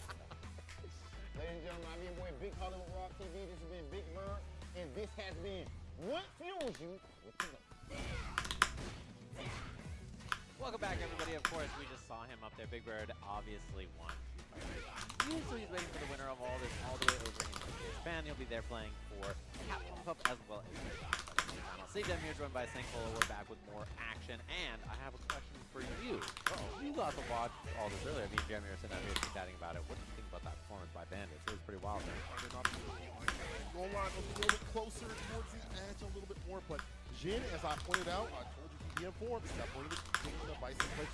Also, Minardi has understanding space around the right rush, things like that. Also, That doesn't link no more, right? Dominant victory at the very end as an anchor match. I think that's going to be a very imperative thing. Him and the anchor, switching those characters, as y'all mentioned, he plays a million of them. Might be a continuous threat. Fighting Spirit, though, is the next opponent for the semifinals. Yeah, and I think a bit of the surprise, perhaps, on Menace pick is now gone because they had to play first. So there potentially is that advantage of Fight Spirit on that, top side of the bracket. They're big chilling, and if you're Bandits, you have to win all the way through in that way. And I know it's not enough, like getting second place, you get some prize money here. I'm sure people will be happy. Bandits, I don't think would be happy with that. I think that they're a team that's like, dude, we're trying to win. I don't care about getting second place, getting some prize money. I'm trying to win this and then go back and win in Japan, right? So those are the two teams we're going to have here. We're going to have our orders selected in a second here. For those of you wondering, we do home and away, and then we swap sides after the matches, so that'll be a factor here as well. And curious because, like I mentioned, I have to imagine Bandits is feeling more confident. They've been on stage for a while, they're chilling, whereas Fighting Spirits have just been sitting here watching this happen. So I wonder how much of a factor that's going to be. And we do have the order selected, by the way, for Bandits. So let's take a look. I wonder if it's the same as last time. Gaba! Okay, Gaba first this time. I kind of think that putting Louis Man out there is like asking for trouble. When we just saw what happened with JD and Rashid, right, into that pick, and then this team obviously has Will King on the Rashid as well. It could just be a rerun where like the first match is just you swap JB's pictures out with Oil King, and it's just 2-0, and match is really tough. But I think sending Guile first makes a lot more. Also, in the same sense, I feel like people are starting to see that Terry might be a counter pick for this one. So the players or the Terry players feel like that's a very comfortable matchup. And so as that's been worked out, that may be a pick to overlook too as well. So push don't work out. So you're right.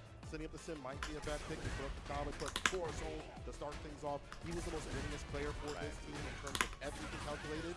So put him up first, get that energy going. Yeah, it makes a lot of sense. And before we got started on the match earlier, we saw actually both the teams that we have in the first match with C9 and Bandit, but we would love to hear from teams like Spirit, who hasn't played so far. So let's take a listen and see how they're feeling heading into this match.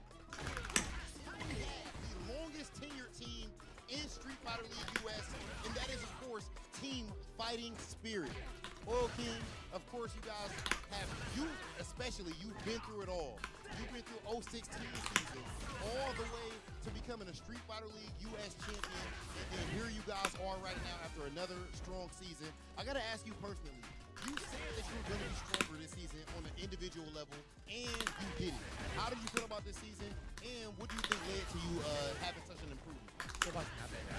So we are 6 seconds into the playoff, but it's not enough. In the playoff, we will show our power, try to get this champion again. Oil King, are you guys the strongest team in this playoffs? Of course, Black Super Rashidoki. But looking at you guys, do you think that you are the best? Yeah, of course. I think we are the best. I think our team is more balanced.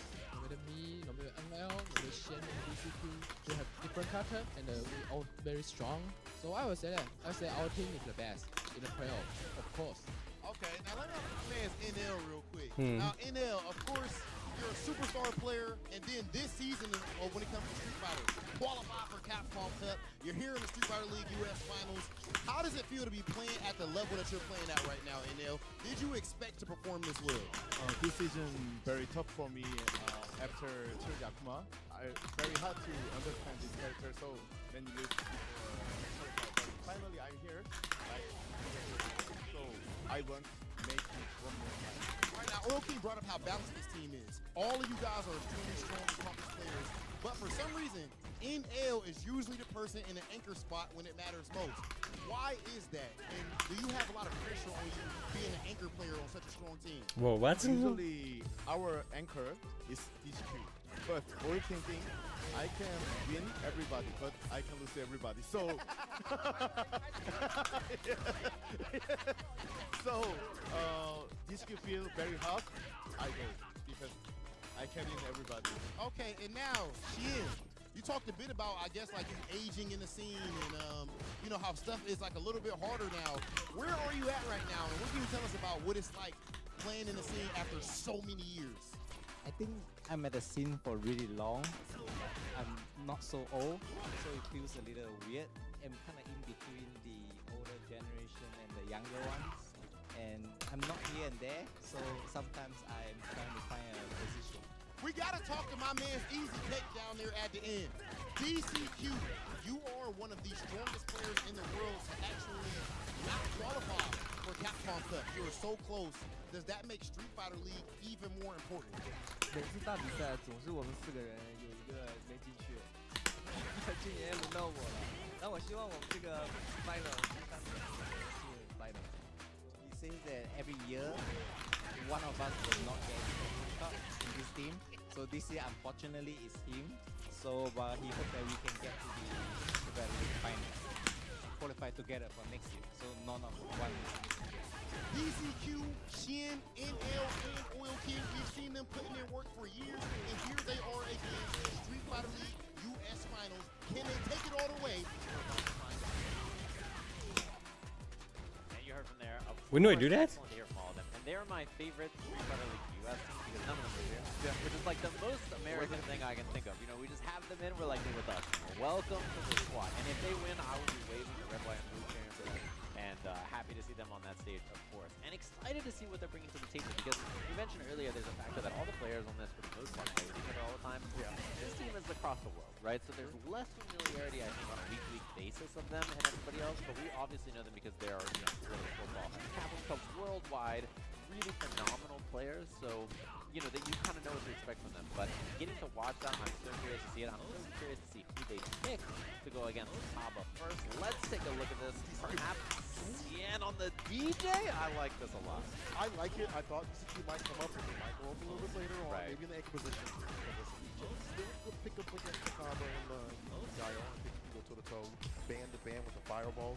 You have the fake out as well to create that variance. You have the approach that's kind of wily for Gal to deal. He does have the crouch fierce, but that knee shot, if he can string it in real well, could be a dangerous threat. He has to pick and choose his anti-airs properly. And that man right there, you see on the left-hand side, is a mad scientist. Always something devious up in the lab.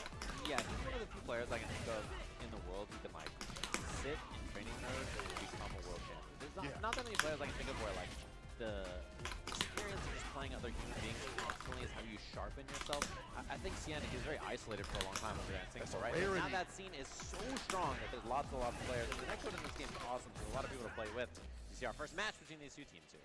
All right, let's get it. On the other side of things, Kaba talked about how strong he was for his team. Shining Star. And how also he went to Japan, so he's definitely have some practice against like Tomo Rock and a few other DJ players that do exist out there. He's got the matchup knowledge. Yeah, Kugera. This character a little less common than he used to be. Of course, big starter, although he didn't have the range for the heavy punch link. Maybe he didn't even have the range to cancel. It might have been a weird, like, kind of ugly zone where he couldn't cancel it, but he also couldn't go for the link afterwards. Oh, yeah, strange. Does he get the whip punishment? Will get the counter hit strike throw. He actually goes for a slight little feint, ends it with a crouching medium punch. OD. Goddamn, dude. Doubles down with it. I like that. The frame kill in the grip right after. Beautiful stuff there from Cien. I love that too. Smash Kaba, let's go. DJ is if he counter hits you with that heavy fireball, he gets a link afterwards as well, which is brutal. You saw him linking that EX fireball twice afterwards for tons of damage. Shin trying to keep that bar up as much as possible for that corner position. That's going to be the meta. Push him to the corner without meter and then work there. Yeah, DJ, he can burn out quite a bit. He's one of those characters that I'm such an idiot. Often. Yep. Oh, try to get under with the slide. Obviously, Sonic Blade weak to lows, so a pretty good idea to get in there with that crouching heavy kick. Okay, the right distance. Now Cobb spinning some OD on his gauge. Perfect parry to get the bar back and try to be more in the green so we can use more of that OD. Even threaten the idea too as well. Yeah, we haven't seen an EX Fireball into Drive Rush from DJ yet either, which is such a big threat against other characters in the Fireball war. True. Not been an option just yet. He's ducking, dodging, does get the punish counter. Come on.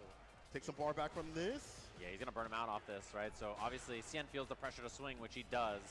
And there's a whip punish on top of this. And honestly, even if you see a DI, I don't think you spend any meter here if you Cien. Like, this round is... It's GG's. Yeah, you kind of just block and wait for him to chip you out. There's no reason to spend resources there. You know, he spent his 2 to burn you out. Might as well save it for the last round. Level 3, third round, pretty damn good for DJ. It's what you want in the first place. You know, you have that big void damage you can dump out as a starter, maybe even a closer. Yeah, he does a lot of damage. His level 2 is also very good for that kind of stuff as well. It's also anti-fireball, which is important. Could see that. If he has the spacing and timing against maybe like a blade or something. Big crouch fierce, goes for the level 1, keeps the level 2 for something a little bit later on possibly. Or might go with that level 3, harassing with that crouch fierce every so often. Runs into the boom. Other way, and he gets a huge fat punish on top of this. He gets triple boom if he wants it into level 1 or sweep. Sweep.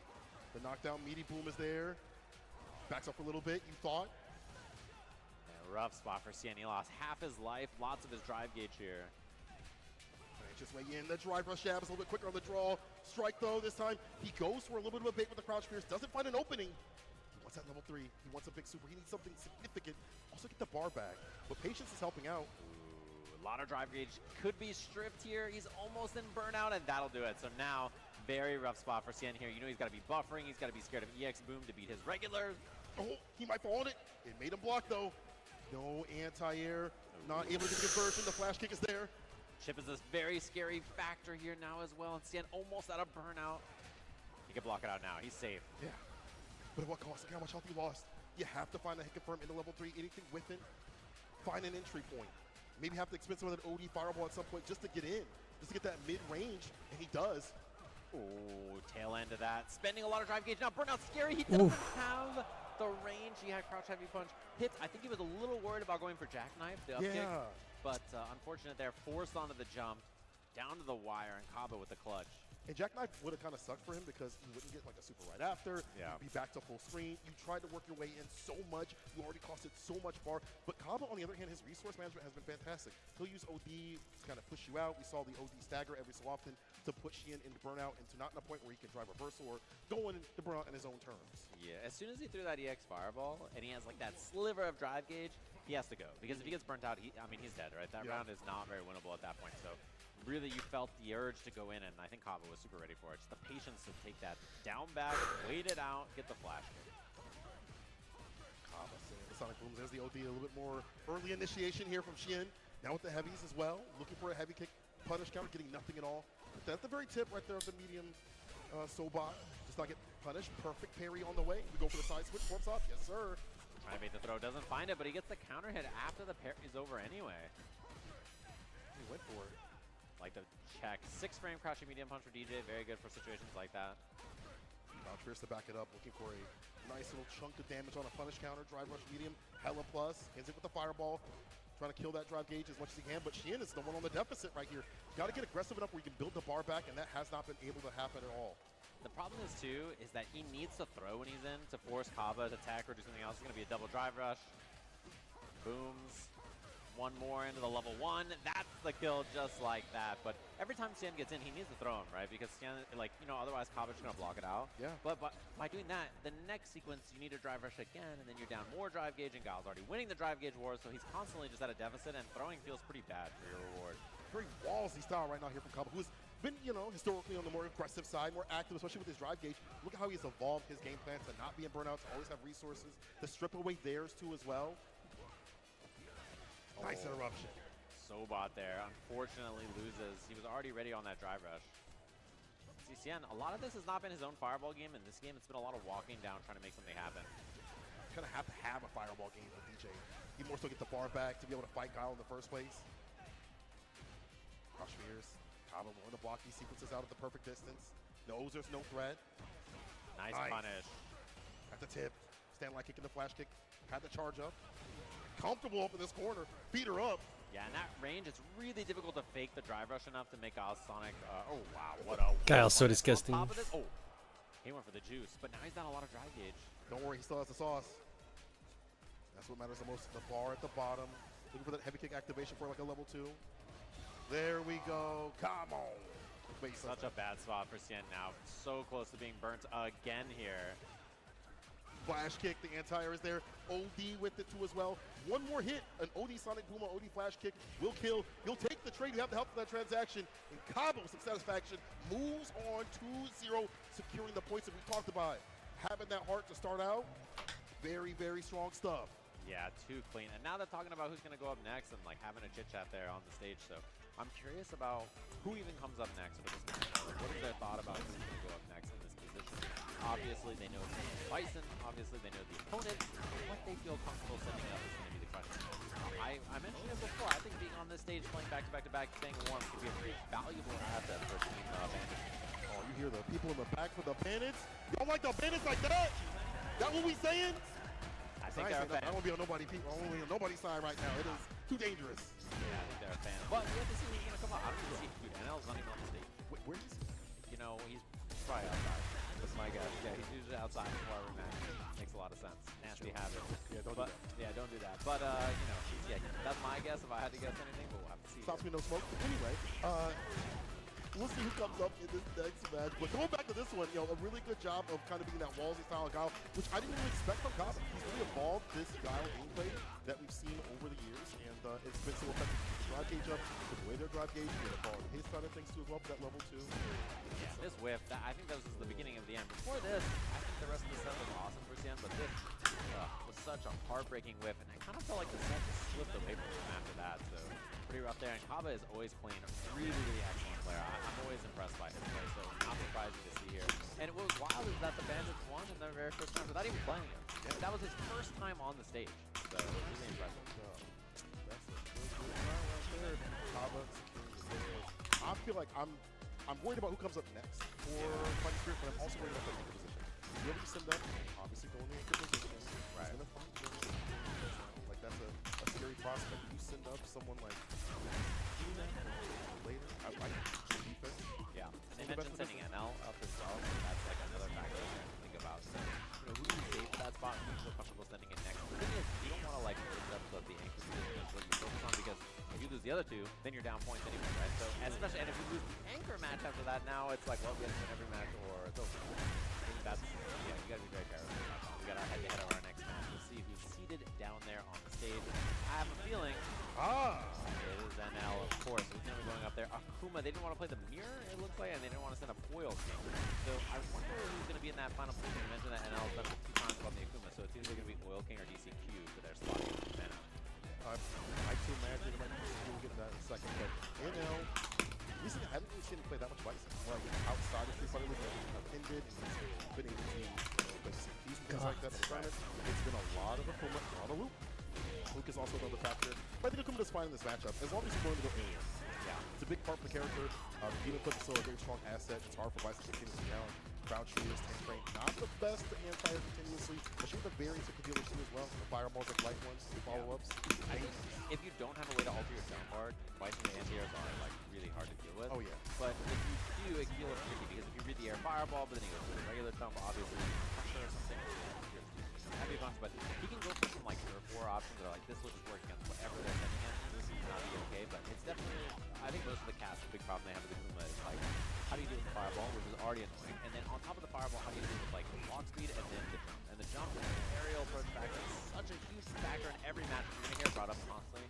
People talk about Akuma, but it's for a good reason, right? If you ever fought against Akuma, bro, hold up, and you're just like, this sucks. I'm not having fun. I'm not having fun in this game. If you're Akuma, you should be holding up a lot. Yeah. In fact, when Nena RD started playing that character at the very beginning of the character drop, like stuff like that, I saw him do a lot of Demon Clips, same with Shuko, and I'm like, that's the way to play the game character. Yeah. That's the cheap sauce right there. They figured it out. That. As long as the things that you mentioned, the walk speed, the fireballs, that allows the big boy buttons to work out, right? Space traps. All that being said, don't get hit. Like, as simple as that. Don't get cut or tapped. As cool as you will die. 9K health smile, is that what they say? 9K health. He's a good character. These are both good characters, obviously. Yeah. So, you know, the summer was just like these two characters were just battling everywhere. These two characters, Rashid, obviously Ed, you know, these characters were everywhere, and they've been changed a little bit since then, but still very powerful, very popular characters. Yeah, they still are, you know, but they've been toned down in some ways. Obviously, Demon Clip is not a strong tool on makeup anymore. It's not like 50 options, I guess it's a little bit more covering. Fireballs are easier to counter as well on Akuma, and the other things got nothing, but he's still largely the same character. Yeah. You know, he's still, same with Bison. Yeah. He still does a lot of damage. He still does. Didn't you say for Akuma is, you know... What? Bro, it fucked me. Akuma will die or you won't die. Someone will die. Yeah, I've said that he has 9,000 life, and when he hits you, it looks like you have 9,000 life. Like, that's basically how the game is. He does so much damage, and you're just like, oh, why? So, yeah, he's a really, really scary character. And of course, obviously, NL has done well. Obviously, the quality we talked about, the Capcom Cup quality again, he's a really impressive player. I think very consistent in play. And on the other side of things, what I kind of wonder is, like, yeah, what his prep work has been like. I'm sure that a lot of it was this, but the players who are not in Capcom Cup, they're a little bit more open to prep specifically for Capcom. Legit. I mean, he's played with, like, executing them a lot. Probably couldn't play as much in the recent period, but I'm sure leading up to this, a little bit of data, but I'm sure it's been like a month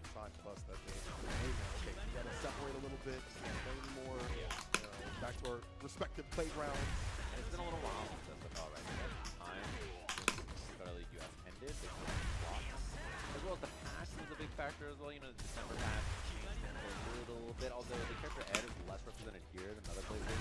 And some of the things like Terry and we can see that from Oil King, and then potentially later with the H stuff.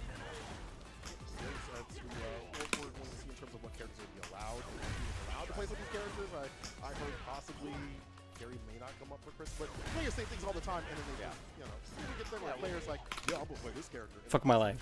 Different. Just lie to your face. Yeah, I'm like, come on, I'll play the data. I'm not gonna spill your secrets until I get to the commentary desk. At that point, we're just chilling, you know, like. Yeah. Well, the other thing too is that when it comes to that, I think it's probably very natural. Like if there's a matchup where Terry's bad and you want to send in Terry, you might just send him to person. You know what I mean? Like, person to that as well. Yeah. With this format, you kind of have that benefit of like being able to swap things around. So that's a little bit different. Seems like they're having some situations on the stage, setting things up before they're wondering why are you talking? Where's the match right now where they're getting it all figured out from me as fast as possible so we can see which team is going to be fighting against Nine, or rather FlyQuest actually has Bandits, so that's going to be our last match of the day in case you guessed everything earlier. And the other thing too is, you know, we mentioned this, we didn't even see Noah play, is the other thing about that. I was curious to see, because I think he has like some decent head-to-head, especially against the team that people on here. I would have loved to see him style against some of these players, because I think a lot of people who haven't played Noah a lot have a lot of trouble with his style. Oh yeah. It's a very different way of playing the game that I think like everyone really can play. Yeah, it's only because you see a lot of the players like, he plays like this in a good way, not in a bad way, just like, wow, I did not expect to pick up this much. You burn out in a way that he would like not be passive right after the burn. So like, I feel like he would have been but it's like a little could have should have. You know, shout out to the Scott. Oh, it's fucking. Well, qualified for Capcom Club. I feel like Bruce will be qualified next year. I almost put money on that. That guy is ridiculous. Yeah, I did see that. That's pretty good. Well, thank you, Bruce. Appreciate that. But you'll be seeing a lot of those players. Out here against Bandits. Warmed up and definitely has taken a big winners of last round of the football. Yeah, he's been on stage for a while. Like, he can carry you out, but I also think yeah, because I can only imagine what it's been like when he's like or something like that. Just be chilling for 5, 6, 7 hours of like waiting for your chance to play. And you have that one chance, you have to show up on stage and play immediately and perform well. And especially when it starts with a match like that, when Pablo is kind of dominant, like you know, but there's that energy of like, oh god, guys, like we're on stage, we're losing, like I gotta clutch up, like you know, that immediate feeling I think is a little scary to deal with. Horrifying, absolutely horrifying. That's why I'm up here. What? Yo, what's good, crowd? A little silent right now. That was just intermediate. What the fuck? Live. I saw some people in the chat being like, "Is it live? Is it going on?" Yes, it's live right now. This is the best way to play. Appreciate Capcom for putting this on in a live fashion. First time US has been live like this on everything. And I hope to see it happen more often. We saw obviously with the we saw it with Japan too every single year. It's great to see it live, see it happen. There's no like, you know, oh we gotta wait this long or whatever. Fantastic. Yeah, I want everything. I want everything to happen all live, all the time. That's the way to do it, man. It's the most fun way to watch the game, and I think that makes matches like this even better. So we're jumping in here, of course. It's going to be NL on the Akuma up against Jenna on the Bison matchup. We've seen a lot of these two characters very, very like heavy on the firepower, right? They both just hit you and bad things happen to you. Very scary to deal with. Just like this, ends it with the bomb up in the corner, delays the throw a little bit, but NL still able to attack. Try to connect the fireball before the bomb goes off, forced to hold the parry, countered, not with the proper combo though. Yeah, a little wrong on the timing, wasn't fishing for it. Side swap, and that's the thing, even though there's more recovery frames on that, if you're parrying, if you're going for something else, still very good. Immediate DI, honestly not that bad. Yeah, this could be way worse. You know, ain't gonna spend too much bar right here. If at all, holds it, is it with the heavy Tatsu for the max amount of damage, but this is real bad. We'll probably finish this off with level 1. Never mind, it's Akuma. He gets it done with the Adamant Fist. Yeah, I think he had like 4 ways to kill there too. There's so many combo routes for this character. He could have done Tatsu, he could have done Flame into Tatsu. He has a lot of choices to pull. He really does. Careful now. Man might see that stand fierce too much. Hit that perfect parry. Trade combo, yeah, bad spot.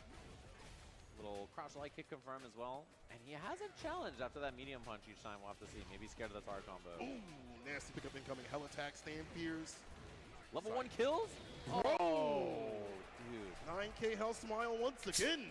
9,000 health moment for sure. That's rough, but almost level 3 already for NL, which is a pretty big benefit to have in the last round. There we go. Good area with it. It's with the dive kick. Crouch Fierce is there as the anti-air plus delays a little bit. Catches him whiffing, grabbing nothing but his demons. And heavy bomb here for the Oki. Very scary spot. One hit away, but he challenges. Oh, I don't know if he wanted DP. I wonder if that was heavy punch or something. Yeah, like maybe forward heavy punch or Fierce. Wow. He's going to spend bar here to force double burnout, of course. I like that. Level 2, still got a bar in your pocket. Finish things off. You have him caught up in the corner. Not too good for Bison. Doesn't overextend. Knows that there's bar at the bottom. He presents to bust out. The dive kick's able to hit. Yeah, and burnout, it's so difficult to deal with that demon flip, right? Obviously, because you don't have the extra crusher, which is a little bit more annoying to deal with. But level 3 is scary. Of course, and he goes for GG. it. Immediately dead, just like that. He committed. Gonna ring on it. No prenup. Yo. Oh man. See you later, bro. You know he was waiting for it. You know he was waiting for that. Yeah, it's 4 in the morning. I should be in bed too, That but was a perfect range. I'm a moron. That was beautiful from Jin. Meeting him up the skies. And again, if you guess wrong, you getting cooked. You get hit with a dive kick follow-up right after, whatever it may be. You're knocked on your ass. And you get just destroyed, decimated after that. So, Another thing is, like, we know how much damage this character does. We know that those situations are scary. And one of the things that I think is really powerful in this game, characters like Bison have this, that Kuma has, this Ken has, is like jumble into any super of your choice, level 1, 2, or 3. Right? So being able to do Dragon Run again as an example, or in this case with Bison, you can use attack to get whatever you want to do, level 1, 2, 3. Same thing with the I think that freedom makes it so that you can cash out the correct amount every time. You don't have to be like, oh, my character only gets level 1 here, only gets level 2 off the shot, right? So that kind of like combo utility. and it's good to be able to save that bar for a little bit later on as well. To have that, kind of hold back into the YouTube. So that allows it to good Bison to do it. Bar at the bottom, a little cut out, which also kind of gives the pause. You know, dash up right after, or right after, whatever. Press the wrong button. Bar at the bottom is like, Yeah. Yeah, it's like a factor in every single scenario being able to hit with the opposite perspective. We even saw the hits where you know have like odds to it, and instead of spending level 3 to burn out, you don't. Having that kind of ability, I think, is also, I feel like with a teammate, so many ways to approach out, I think the team also have a point to spin on it. You want to take away from them as well, so yeah, that's a good feat for both characters. But it is him that's going to take the very first game with that great here. Doing that Tyson is really going to work to keep the score, so hitting you is just as good. Yeah, it's I mean, it's one of the characters where like they're really viable, but he gets to put bomb on you, or he gets to kill you. Right? So both those things are really, really valuable. That's why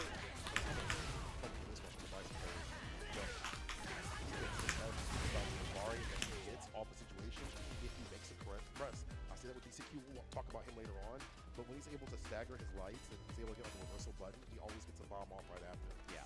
Getting counter hit, crouch jab, crouch medium, EXs or bomb. Pretty good. Okay, pretty good. He just starts going. I mean, yeah, universally, even is not the best, but he's scary immediately. He does light bomb. Like, that's all.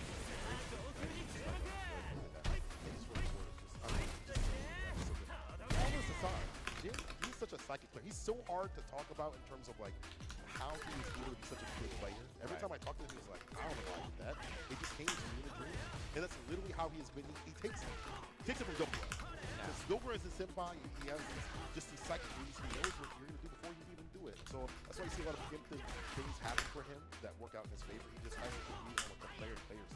Right. And he's just really solid ball player. Very close to qualifying for Capcom Cup as well this year. One of the hardest tournaments to do it at, the Singapore tournament that we have. It's fairly lost out. That third place finish. So, you know, he's very close to qualifying for Capcom Cup at one of the hardest tournaments offline as well. He's a very, very strong player. I think one of the strongest players in the on. We talked about that for DCQ on trip. Oh yeah, saw him in DCQ, and then he got stuck into another time. I remember just using, that was the first time I ever met him. He had the MFG. I was like, you and me. I like this guy.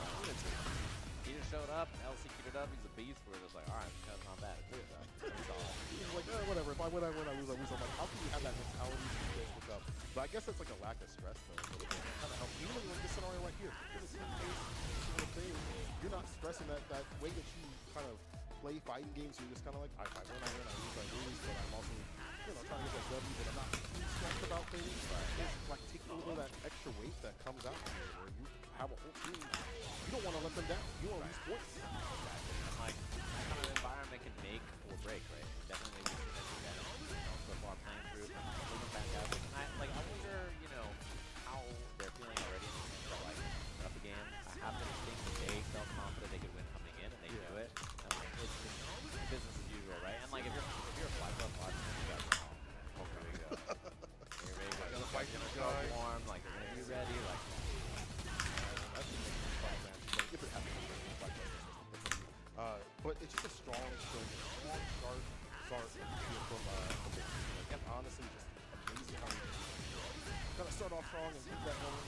Obviously, we only have 2 matches right now, so try to keep things out, get things all squared away. That's why we have the Yak Fighter 6 going on right now podcast. You can see it going on. But once that does happen, we'll finish on. What the fuck? yeah, 10-0 is the score, and we have one game could be potentially 20 if we have find out. Obviously, we're having stage getting that all figured out for gamers, chilling at home. Hopefully, you're getting snacked, hydrated, big chilling, ready to go. I see a careful selection screen up there, which is a good sign. Potentially, we could play. I hope we do. Because I in my heart of hearts, I want this to go to like final game, both teams, things like that. But like, if they do get washed, if Fire Shield does get washed, and it's 40 points, I mean, Vans get 40 points. Like, that's only one more game after that. Let's see if it happens. Let's see if the start of that even happens. Jin up 1 in now. No, you never lacking out here. Let's get cracking, my boy. Come on. Patience at the start here from both of them. We didn't see, I feel like, a lot of grounded control from NL last time either. It was a lot of like just kind of him on the back foot. Offense was then look very good here. Immediate driver first lane is already committed to the button. Burnt. There we go. Looking hella ashy. The charge of level 2 fireball to lock him down. Dash up does not go for the DP. We'll go for the dive kick though. We talked about that. Crouch fear is not the best option. Plus Frames trying to fish into the corner, finds that crouch medium kick, and he has, oh no, he had no meter to defend himself against DI, and now things have changed so badly here. Not a punish, but still such a bad spot. Back with bar. Bomb goes off, back heavy kick, perfect parry. Knew he wanted the button after those plus frames. Hits the adamant fist, double dashes up. Will call out the super drive rush punish incoming, and it better be a good one. Yeah, get it done. Nicely done. Good read there from NL on the neutral jump. Something he's been looking for a couple of times so far. We've seen him trying to bait stuff out like that. And Zen actually just anti-aired it last time that scenario came up, although he gets the double medium punch confirmed into the corner here with the bomb on. Back heavy kick delays a little bit, still caught back. The crouching medium kick, sweet, gets it for the Oki. Stampier's knocking on the door. I'm swearing, man. I feel like that perfect parry might be coming through against that Stampier. Jin has shown it so many times. Got to alternate with other buttons every so often. Air-to-air trade. Trying to bait an anti-air there with the Devil's Reverse. Not working quite yet, and a check on the drive rush. Double rush, looking for the kill here. Game apiece just like that. Sip this calamity. I'm not sure that kills. Button to do so with the crouching medium punch. Slight little Okay. disjoint in front of that. I thought it was gonna be a sliver lift. Quick-witted. NL ties it up. Yeah, 2 6-frame mediums, by the way. A stand medium punch and crouching medium punch. Very, very good. And that check is just perfect right there. You get the 4 heavy punch, you get the double confirm. Easy peasy. So game pieces like that. A lot of moments of also putting Jin on the back foot. How to get for the bust out too as well. A lot of knockdowns were happening. A lot more activity. I want to see more like that stand like it. The one that might be good in this matchup every so often. You see the other players in Japan using that button. Well, now perfect parry. The bomb's incoming. Oh, and he went for the parry there. Now down on drive gauge. This is a pretty rough spot to be, even if he eats a couple of throws. Delays a little bit. The dive kicks, able to hit the drive impact, too needy and greedy. For an obvious option right there.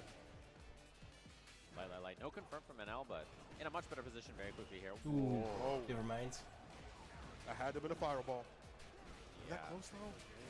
Still. Oh, the frame kill into the OD stomp. Dying on some dirt. Jin on set point. Yeah, that input error costing NL big time. We saw him whip with the DP earlier as well. No whip punish there. Had room to do so. A sweep would have taken care of that. Snap kick as well. Oh, no. Man, he's been fishing there a lot and finding the mark. Bombs on now. Trying to reel it in. Plus frame city right here, the medium. He is stealing mad turns and on the back foot. Oh, he recovered after the 4 fierce. Gets the crouching meter kick. Ends it with a level 2. Drain the gauge. The Empyrean's in as much as possible. BD fireball. Yes. And you try to go for the OD, but the startup isn't there for the involved. Yeah, unfortunate for him. He's down in burnout now, forced on his own issue. Oh, level 3 right away! Wait, this is huge damage against Akuma too, and he's gonna be out of burnout. It's raw. Brother, you gotta be kidding me, Shin. With the call, 1-800 damage. And no, shouldn't have picked up. Oh my, trying to bait that anti-air one more time. Oh, he almost had EX Crusher there. If that was EX, he would have gone through. Stack a bar though. One more touch, one more hit, ends the turn. Air again! Nice. The hell attack! Shin takes the win, watching the skies. These are mine. Yeah, just a rough start right there. 2 quick ones. Team Bandits. Now, it's all on them to try not to fall apart. Who's going up here? The Royal King and the DCQ is the question. They're having to think on it. And that's the problem, right? Like, now you have Big Dog Mena in the back, and you know he's going to want to try to clutch this up big time. Get this done real quick. We put them up 40-0 in points already. I'm curious to see what they set up there because, man, Bandits have got to be feeling way too good after that. You gotta fight a dude that just came from his training arc. You know when the hero comes down with the speaker behind him, playing his song, the protagonist song behind him, that's how bad it is right now after fighting Mena. He just came from the land of Japan. Literally just did the training arc. He literally just did the training arc, and you gotta fight him right after. So here's a look at those ones running forward. Play there. NL brought it back pretty quickly, I think, and looked a lot more comfortable in the second game, but wrestled back control. And some of those matchups have to be very swingy in that sense, where different get so high, so easily to get on the ground. I think whenever I watch this matchup, you know, where the Akuma is successful, he is taking a risk here and there. He's a lot more active with other buttons. Stand light kick, he saw the snap kick, but it wasn't in range to kind of harass the character continuously. He had the moments, like you mentioned, he calls out to see the finally got that bait, but in terms of being on the back foot, not the right calls, like sometimes you might stand light kick there just to kind of check and challenge a little bit. What the but fuck? Going to the air, it was too easy for Jin to sniff out, and if I'm setting up somebody to hold it down, to me, it's easy cake every single time. Man, I gotta be feeling some kind of way on Fighting Spirit. It's looking a little spooky over there on that stage. We'll see who's gonna be the one to have a little bit of a meeting down there to break it down. It's a tough tale. You know, you gotta beat Mena, and that's the tie things up, of course. If you lose, your team is in a bad spot. You know, you're in a brutal position in this set. So this is such a make or break set. Basically, if they lose, it's almost impossible for them to win this game. So you need this set really big, and I can't imagine the conversation about who goes up because you're like, I got it. Everyone's like, I got it. And it's like, you want to be that person? That's like, yeah, I got it. No problem. Well, maybe it's the opposite. I don't got this. It's like, I don't got this worse. I don't got this way worse. And he's like, no, I don't got this way worse. So, you know, it's a conversation you gotta go down. I guess if I had to like bet on boy, DCQ would be my pick in terms of like his defensive tactics and timing and things like that. To counter someone like the problem is the character rotation. That's Mena gets well in their character. Well, he's locked in on the loop because they had to play it up, right? So yeah, that's the start of what we'll have to see here. But I think either way, yeah, he has a lot of characters. It's a very flexible pool of characters. There's that style behind that as well. So even if it is a mirror, it could have to be possibly. He can still be soft. One of those types that you saw at the beginning. If you always watch the rehearsal, like what you should, you kind of talk about a style of which player feel uncomfortable. How to bring an element continuously. And those maybe that's even in the match, so I would still be afraid to have to fight him. Yeah, he's just really good at like playing control, and then just like kind of bringing out some of that wild business that really remind him of stuff. He's really good at throwing you off the game and then just throwing solid when you start to get it. That belongs to also yeah, like get that for a while and then just go back to being able to get these knockouts continuously to put out block a chance, kind of rule neutral, have an extension right after, or even make you just feel uncomfortable. Sometimes you do nothing with it, you just chill because he knows that you're afraid of what could come. Yeah, and he plays around options that other players don't represent as much, so I think he's a very scary player in that sense. As we do see DCQ going to be the choice that's sending up first, and especially this is really an important job, right? And not only for the points, but like for the fact that, you know, Bandits put up their order and said, all right, you guys match us, and to lose the first 2 matches after being on the home team, and then next you're going to have to put your order up, which means they get to perfectly match what they want to your matchup. I think a pretty tough spot to see. DCQ though, you know, looking back at him recently, how he's been able to play, you know, his Bison, I think he's one of the best at understanding not only like the defensive timings of being able to support plays, but also his parries. His always in things with the bomb. He's got the frame kills. He's just, I feel like a very complete package when it comes to Bison. But he's on the defensive side, which I feel like is kind of the meta with Bison now. go up against Luke. When I play this matchup, obviously, so maybe I don't have the best insight when I use it myself, but it does feel like I go for the toe with the neutral though. Yeah. Like, I'm like, oh cool, you have that big long stand pierce, medium things like that. I have my stand medium punch, I crouch medium kick reaches pretty close to as well. I use the kick to bait you out, so I use suppressor if I use drive rush behind it. Yeah, like, he kind of is like the god neutral character in a lot of ways, in the sense that like he has scissor kick, he has pressure, he has the air options to bait things out, he has standing heavy, but advancing plus on block heavy normal, that's really good. The neutral is incredible. Obviously his weaknesses are not neutral, yeah, the defensive side of things. But he is a really complete character on the ground. I think if you want to play like a style of control or attack, he's a very, very fitting character for that play style. Luke though, strong character, they move him back in on medium knuckle, so maybe he doesn't act just the same sort of benefit he had season 1, but his switch game is still insane. They gave him some buffs here and there in terms of like the fireball approach as well, that more, which may be a prevalent thing in this matchup because they have a faster fireball you can kind of throw out that at spaces you know is going to come out at the Bison player, and so the Luke player might fake that up with a good jab or something like that, or like kind of bail on reaction if you waste ball, but it might be a switch up. We're sitting here talking about Bison. Let's go to the account. Let's go down a few levels, but maybe at the same level because this character has been ridiculous. JP, DCQ, that's a classic right there. Yeah, and I mean, this character is very powerful in this version of the game. I think kind of fighting for a spot in that top 5, he is really, really strong. He got a lot of the nerfs that he has had reverted, things like that crouching heavy punch, and a lot of buffs. His forward heavy kick has awesome juggle potential now. He's a really, really dangerous character. So taking us back to Season 1, perhaps, Luke versus JP. With the theme, I love it. All right, rising uppercut in there, try to go for the throw. The MDG is there, just get the back throw. Forward heavy kick, crystal slash. Let's go for the departure. That's what you're looking for more often than not is the departure. That's the annoyance tool for this character. Open him up. Yeah, huge damage. He gets the setup again here. Teleporter go low. He goes low there, and that's the round. The mix is the problem. The mix is the problem. He's got great offense. He's got good neutral. He's a very scary character to deal with. He just waits it out, punishes, gets the departure. Every interaction, every knockdown that's real, he will go for departure. That's the way to play JP. He's a true zoner now. The normals are still good, but they definitely linger a little bit long. Throws there. Lay him on the mat. The backdash avoids the throw right after that, though. Right throw. Yeah, that's one of those things that's a lot scary to deal with now because he has a real throw after that. +2. Yeah. Can't interact. All right, spends a level 3 early. I think he knows this is going to be a long one, so he's down to spend this, get rid of some of that drive gauge, put himself in a better position here. Maybe fireball, stay fierce. Driver slow instead. Not afraid of that amnesia. Knows it was going to kill. Suppressor, all of them bloody works. Evens things out, but DCQ sits with a lot of bar at the bottom, could cook, and the recipe calling for level 3. Or maybe goes for level 2, depending on if he can get that burnout. Really? Yeah, he was trying to bait a throw there, and DCQ, hard call out. What a button to do so. Back medium.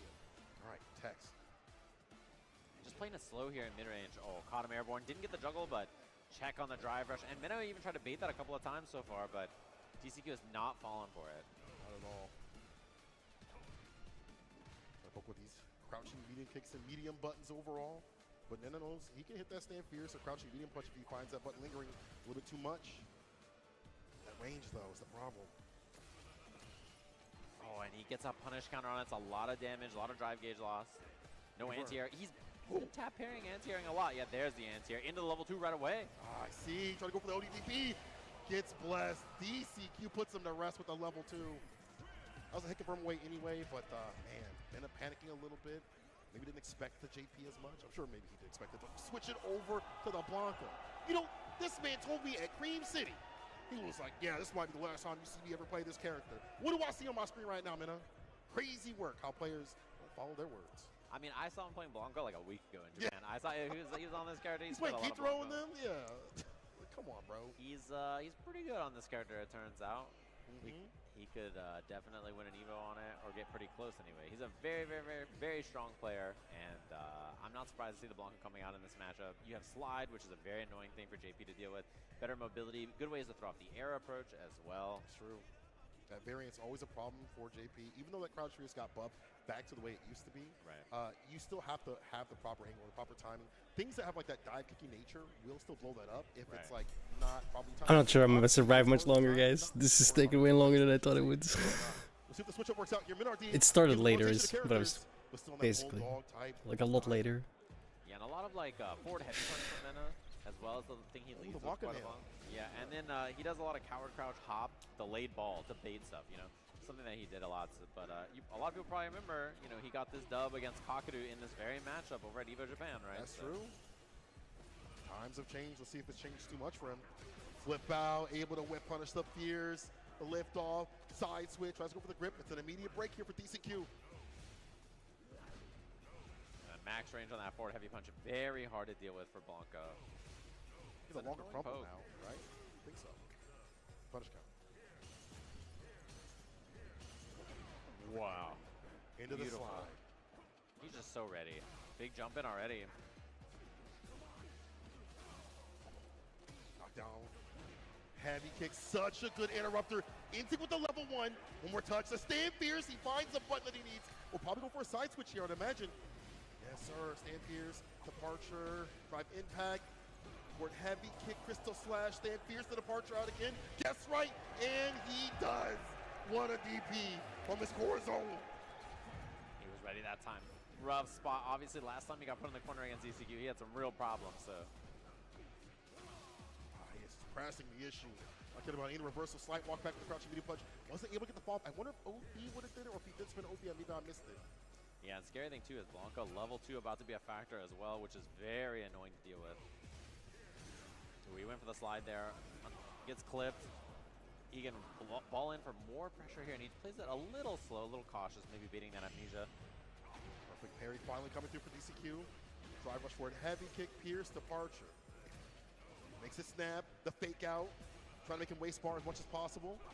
Stand fierce, waits a little bit after the flip out. I like that. Sets up for the OD. Pure lockdown. Jail no bail up in the corner. Oh, probably not what he was. Yeah, he probably wanted that crouching medium punch. Had to hit a little too far for what I think he was looking for there. Wow, what a forward jump. Mena trying to slide through, maybe catch that throw bait whip. Oh, still able to get the drive rush button? Are you kidding me? Level 1. Not enough to kill though. It's not enough. It's not enough. Drive reversal. This close to burnout. Drive rush heavy kick. He's got the bar at the bottom. Sage him. Level 3. Jesus. Beat him up. Mena RD. A couple of miscalculations there, unfortunately for DCQ. We're tied up 1 apiece. This man is the definition of absolute clutch. Looker. Man, that is so rough too, because DCQ was a pixel away if he just had a slightly cleaner completions a couple of times there. I just feel it's like you have to fight somebody that's just putting you off your game, bro. Right. Try to drive rush this man, use standing heavy kick, which is a good button to stop Yeah. drive rush. But it's a continuous one from Blanca players, especially crouching medium punch. Yeah, and it's just like he has that easy peasy hit confirmed, level 1 after, huge damage on that. Just moments like that just make you irritated. It puts you in a realm where you don't feel comfortable. And DCQ looking to switch it up to the Bison, just for the. But you know what? I've been watching him play this matchup too as well. He has been finding the proper timings to make you try to go for a crouch fierce outside the distance. Either land in front, kill you for it, land back, kill you for it. Either way, he's got some nasty setups on the way. So good luck, DCQ. Blanca Chan locked and loaded here for a Mena swapping. He had to make a switch too. He's like, all right, we're going to go back to character select. I'll make a choice. Yeah, I'm shooting my final form. Does look kind of like Frieza, actually, now that I think about it. Anyway, MinRD, already getting a game on the board. Very dominant one with that, the Blanca. I don't like the way the eyes are fuzzy. It's like it's looking at him and it's looking at me. Yeah. We're going to have to fight, bro. Yeah, I don't mess with that. We can't look at 2 places at once. Like, oh. Bad spot early here from Mena. Oh, how many evil knees? That is an evil knee, bro. Oh my. It's time to hit confirm. It's it with the bomb. Look at that knee. Look at him go. Driver's heavy kick again. Dude. This time he delays, but here's a perfect parry. Side switch off the hop. There we go. I like Has that. that enough. Yeah, a little reset there. Interesting decision. I like that Mena was ready to be a little scrappy. Oh, really? I'm surprised to see that whip in that fashion. Maybe a little bit late, I believe. Yeah, or I think that was maybe one of those angles where back medium kick could have been slightly better too, but right. hard to say. Immediate pop. Oh, and he's ready for the challenge. I like that a lot. Probably not going to be a throw from that far, right? So parry is a pretty good check. Probably go for a button right after the bomb. You have all these throws. You'll take this over the explosion, but don't take too much more. You are getting Tholupianed. And the parry, he was ready actually. Oh, now he gets his own offense here. A little bit of level 2 left. Back meter kick is able to hit this time as the meaty puts out the block of channel land. Heavy kick delays a little bit, not gonna electrify. Even just the idea of it is so dangerous. But DCQ doesn't care, finds the anti-air, links into the level 3 after the back fist. Yeah, this is huge damage, by the way. Not enough, just a pixel away. We'll see what Mena has in the tank.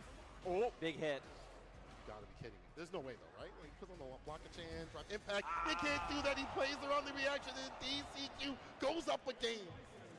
Lost in the sauce, man. Everybody wants to do it when you're at that high Can't level. DI when you got no health. Just never go for a drive impact. Just reaction's too slow. Yeah, reaction's too slow. You got to react a little slower so that you can win here. That's how that works sometimes. Just didn't have the life to absorb it now. And having a chit chat on stage. Curious if he keeps this character or not. Because whatever he picks, right? Obviously the threat of JP swap again is there. Wow. What do you do if you're Mena or do you go back to the loop? Do you pull out the give? Mirror match? Oh, you're right. Could I mean, Eve would be so scary if he loses, or even if he wins, because then JP, right? Yeah, it's true. You would lock into that in a horrible matchup. Oh, yeah, I guess he wouldn't go Geef here, so probably either one of them Blanca's or Luke's, so he's switching up the coloring, taking up the costume. Yeah, that was the problem. The problem was the Blanca-chan outfit was getting in the way. He couldn't see anything, obviously. Yeah, he mixing himself up. You're giving DCQ a buff. Yeah. That's why I kept going for that back heavy kick. Yeah, makes sense. I do it too. I'm gone after this one, guys. It's 4:30 in the morning. Bringing it back from the brink. Plug my life. Let harass him continuously. I feel like it's just one of those things where for Blanca, you ain't got the neutral to fight and set up shop continuously like you Bison comparatively. Ooh, Bison's buttons are so good. The reward is so good. Right. But you get him up in the corner, you know, that's great. Like you're having a great time. But how many times has that happened? It's usually been DCQ putting Mena RD in the corner himself. Yeah, and especially in that, his Bison was just so explosive. There's really not a lot of chance for Mena to get off the back foot there. Just like that, right? Just drive rush right away. Parry OS there into the drive rush immediately. And yeah, he's trying to call out some big stuff there. DCQ taking big advantage. Why the slide? Maybe thought he was walking back enough to get that knockdown. Didn't work out. Frame kill into the throw. Missed it slightly. Yeah, the timing on that was so weird because he missed the meaty, and I think Mena just down to wait it out.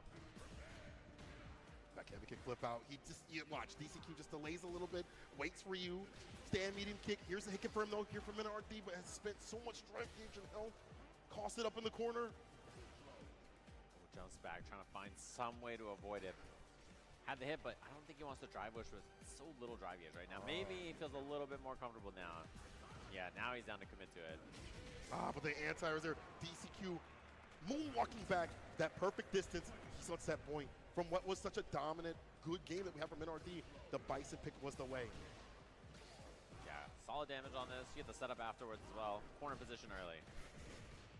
But a button scissor kick, not close enough. And it's probably hard for, honestly, Blanca to get a significant punish compared to other characters now I think about it. That's a scissor kick for him. Okay. Oh, big find. Yeah, combos off of it here. Does not spend the X or anything, but he does have the doll set up here. And the level 1!